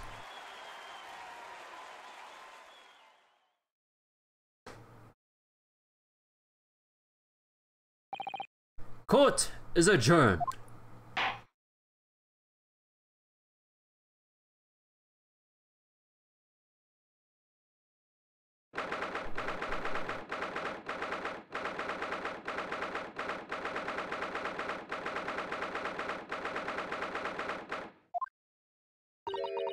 It's over. My heart is still pounding in my chest, though. It's all I can do just to stay standing. Lawyers have such great responsibility, such a great burden to bear. Don't they, Naruhodo-san? Susato! Susato! Thank you so much. You were so dashing in there. Rei and Father. Honestly, I'm so touched by everything you... Oh no, I think I'm going to cry. Oh, it wasn't easy, but together we made it. I was on the verge of tears at the end too. The only reason I'm still here is because of you. Oh no, I couldn't take all the credit. It took courage to tell the truth in there. You did wonderfully, Rei. So I would have to say that the congratulations belong to you. Susato, don't be so standoffish. Sorry. We're friends, equals, and the trial's over, so no more of this formal super humility nonsense. It's time to celebrate with swagger, to throw caution to the wind. Caution to the... what? I'm the greatest defense lawyer, Ryutaro Naruhodo, and I'm taking you out to a milk bar tomorrow. Oh, right, cause it's so underage. Or something. Right, I see. Oh, think about it, Rei. And anyway, we really knocked the wind out of that horrid man, and it felt so good. Yes, it was satisfying. It really was. Isn't there anybody else we could throw together? I hope you're not looking at me, Ray. Oh my, oh goodness. Oh no, of course not, of course not. Ah, there it is at last. Ray's lovely smile. You fought for your friend to the very last.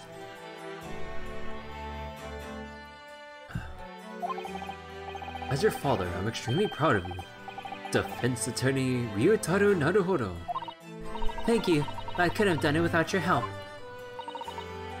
Anyway, it's time to bid farewell to Ryutaro, I think.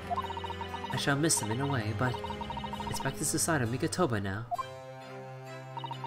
So, I'll never see him again then. What a terrible shame. What? Uh-huh. Natsume? Oh. What is happening? Ah, Soseki-san and Inspector Hosonaga. I do hope you've been keeping well. Is that really you?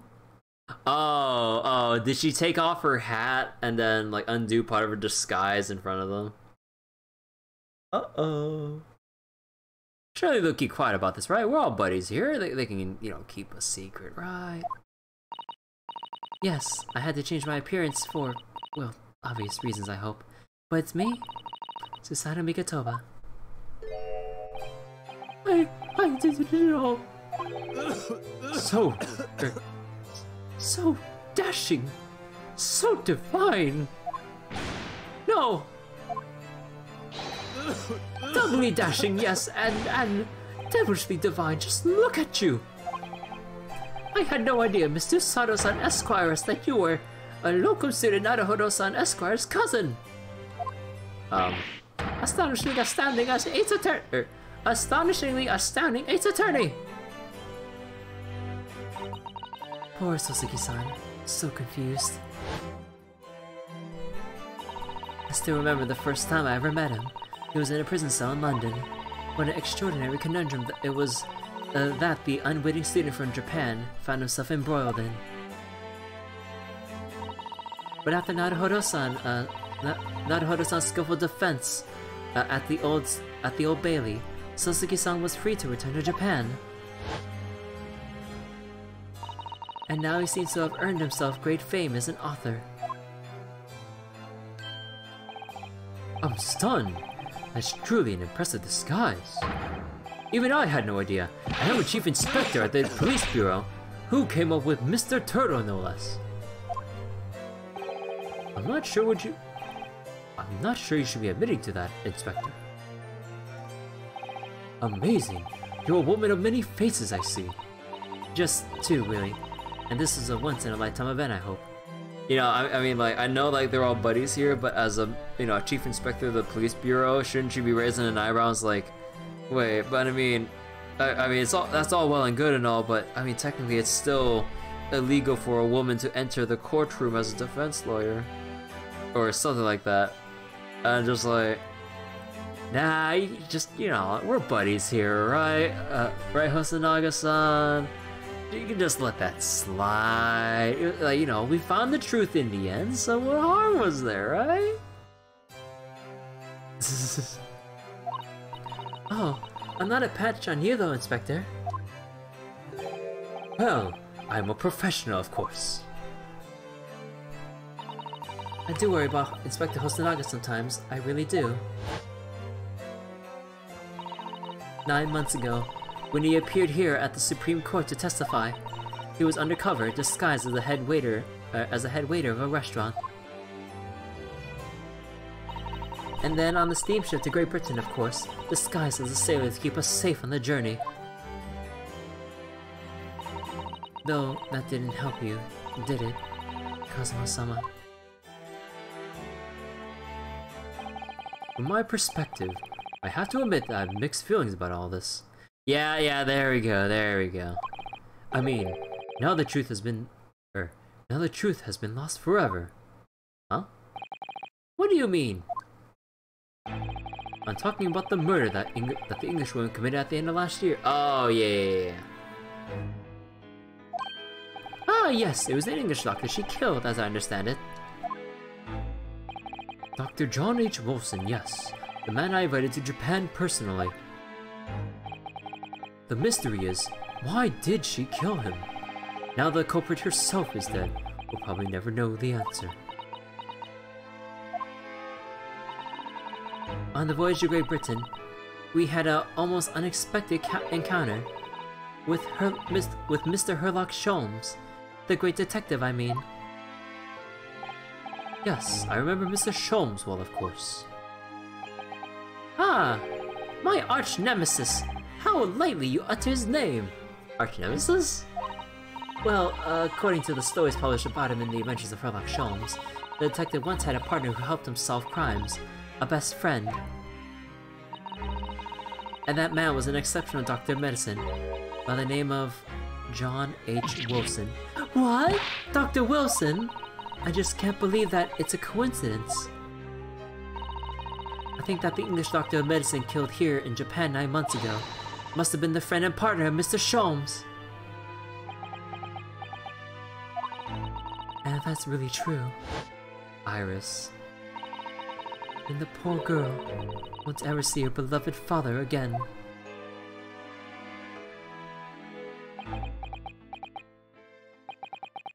As you know, I traveled to Great Britain once myself to study. It was around the time you were born. Yes, grandmother told me about it. On returning to Japan, I took up my professorship at the Imperial Yume University. But I also serve another role, as an advisor to the government on diplomatic affairs. Yes, I was aware of that as well. In that case, I'm sure you understand that there are some confidential matters I cannot divulge to you. Could you tell me just one thing? Why did you summon me back to Japan? Oh. It's been 2 months now since I returned. When I left England, it was because an urgent telegram arrived from Japan. It said that you collapsed with a high fever and that you were growing weaker by the day. What? Where did that news come from? That's what I'd like to know, because after that long sea voyage, I found you in fine health, Father. Yeah, I was like, you lied? Come on. Was there something in Great Britain that you perceived might inconvenience me in some way, or harm me? That's really the only explanation I can think of. Dear me, you really reserve your most cutting glares for your father, Susato. I'm sorry, my dear. I simply can't— Ah! Let me go! Oh shit, oh shit, oh shit, oh shit, oh shit, oh shit, oh shit. Oh shit.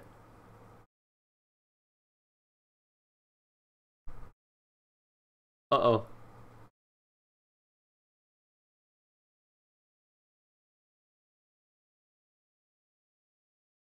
Now this is definitely not good. Like, Hosonaga, we're buddies, so he can let that slide. But, uh-oh.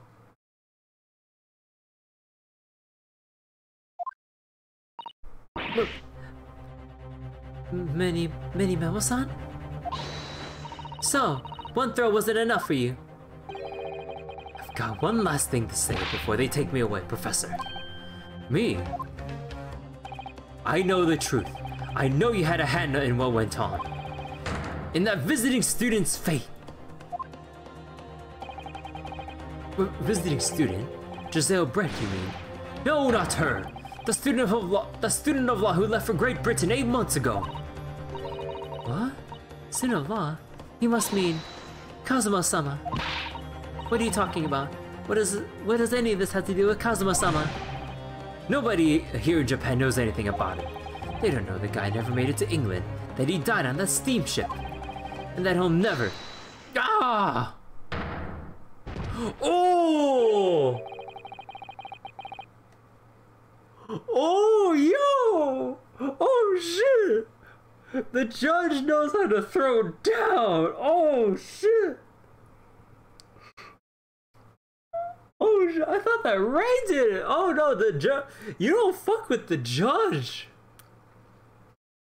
Man, if only the judges were as badass as this one in the previous games. Holy shit! He just flipped the dude on his ass. God damn. Well, I did not expect to find him in here. What were you officers playing at? I'm terribly sorry, Your Excellency. I was coming to tell you that the rickshaw has arrived, Eugen. And it's a good job I came by. Ah, yes, thank you for dealing with them. And I'll be there shortly. Oh, Your Excellency. The trial's over. I'm not Your Excellency anymore. Merely your father's friend, Seishiro Jigoku. And may I say that since I saw you last, you seem to have taken on a more dashing appearance. Susato. Oh. Yeah. So the judge is gonna be a bro here and let this whole thing slide about not letting women in the courtroom and all that stuff, right? You know, buddy of our father here, and we actually did a pretty bang up job in there, you know, right?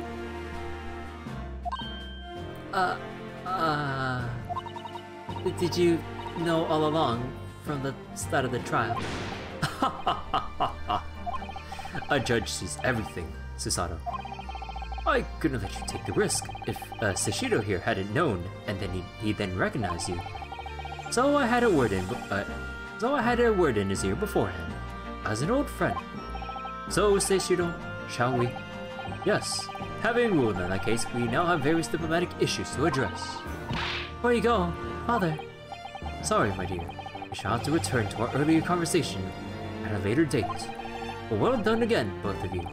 You did admirably. Oh, thank you very much. What do you think of my Seishiro sling, eh? It's been a while since I've sent a man flying like that. Dude, I love this judge. Dude.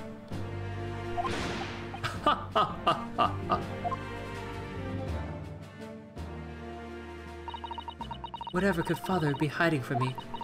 About Josiah Brett? About Dr. Wilson? And now it seems, according to the reporter, about Kazuma-sama. I'm going to have to bring this up with Father sometime, when nobody else is around. Judicial Assistant Mikatoba-san, Esquires, could I have a word? Oh, yes, of course, Sasaki-san. What is it? I think perhaps it could be fate that we're meeting again now like this. You see, there's something I need to tell you. Oh. I believe that it may be related to the reason why your father summoned you back from England. This I have to hear. Please, Sasaki-san, tell me at once. I will! As you know, my time in England was terrible. Cursed, I have no doubt. Such awful things I was embroiled in. Thank goodness local student Naruhodo-san Esquire stepped in.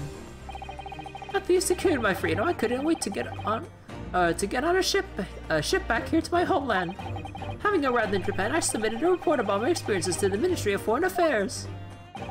The next thing I knew, I had a visitor. It was your father, Professor Mikotoba. He wanted to ask me all sorts of things about my report. My father? He seemed to be especially taken with a particular part of the report. Anyway, he left eventually, having thoroughly quizzed me.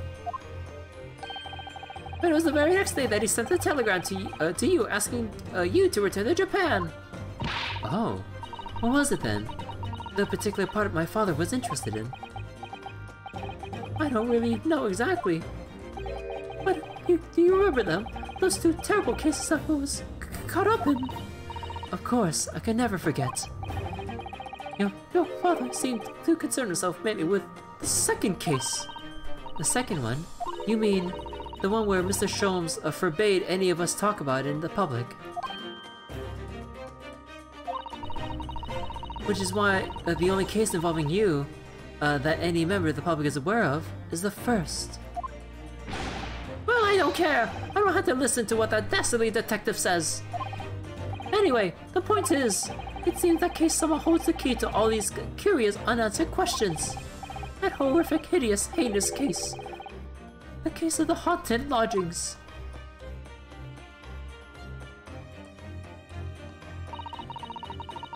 That case somehow caused my father to summon me urgently back to Japan.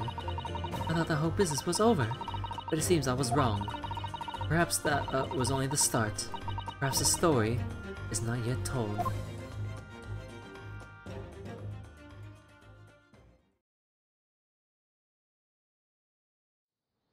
Ooh. So, the mystery of that English woman's death is solved, thank goodness. And having stood in the Supreme Court now, I think I can comprehend a little better. How you must be feeling as you fight for people's freedom in a foreign land, Naruhodo-san.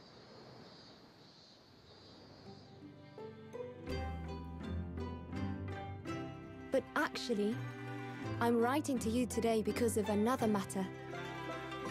I met Soseki-san and we talked about that second case he was involved in. Father has said nothing to me, but I feel certain of it. That case holds the key to some great unsolved mystery. My notes on the case should still be in the office, tucked away at the back of the shelves on the left. Perhaps you might like to look over them again. Today, for the first time this year, it feels as though summer has arrived. The sky is a brilliant blue. It makes me long to see you again. Yours, Susato.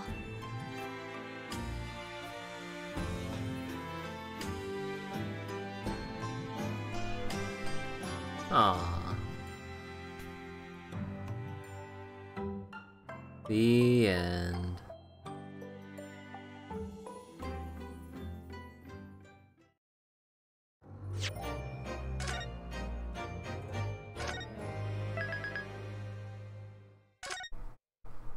The Memoirs of the Clouded Kokoro. Ah.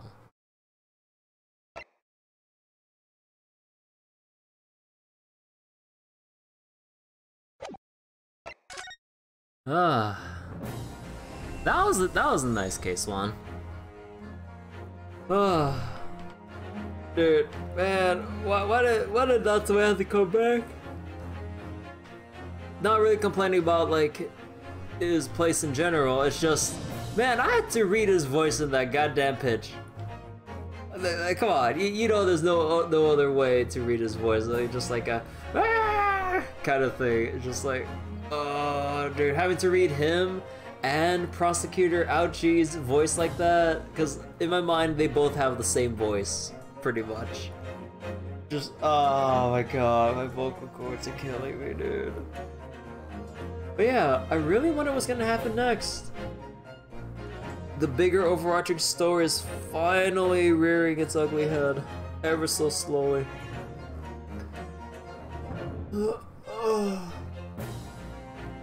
Excuse me. Anyways.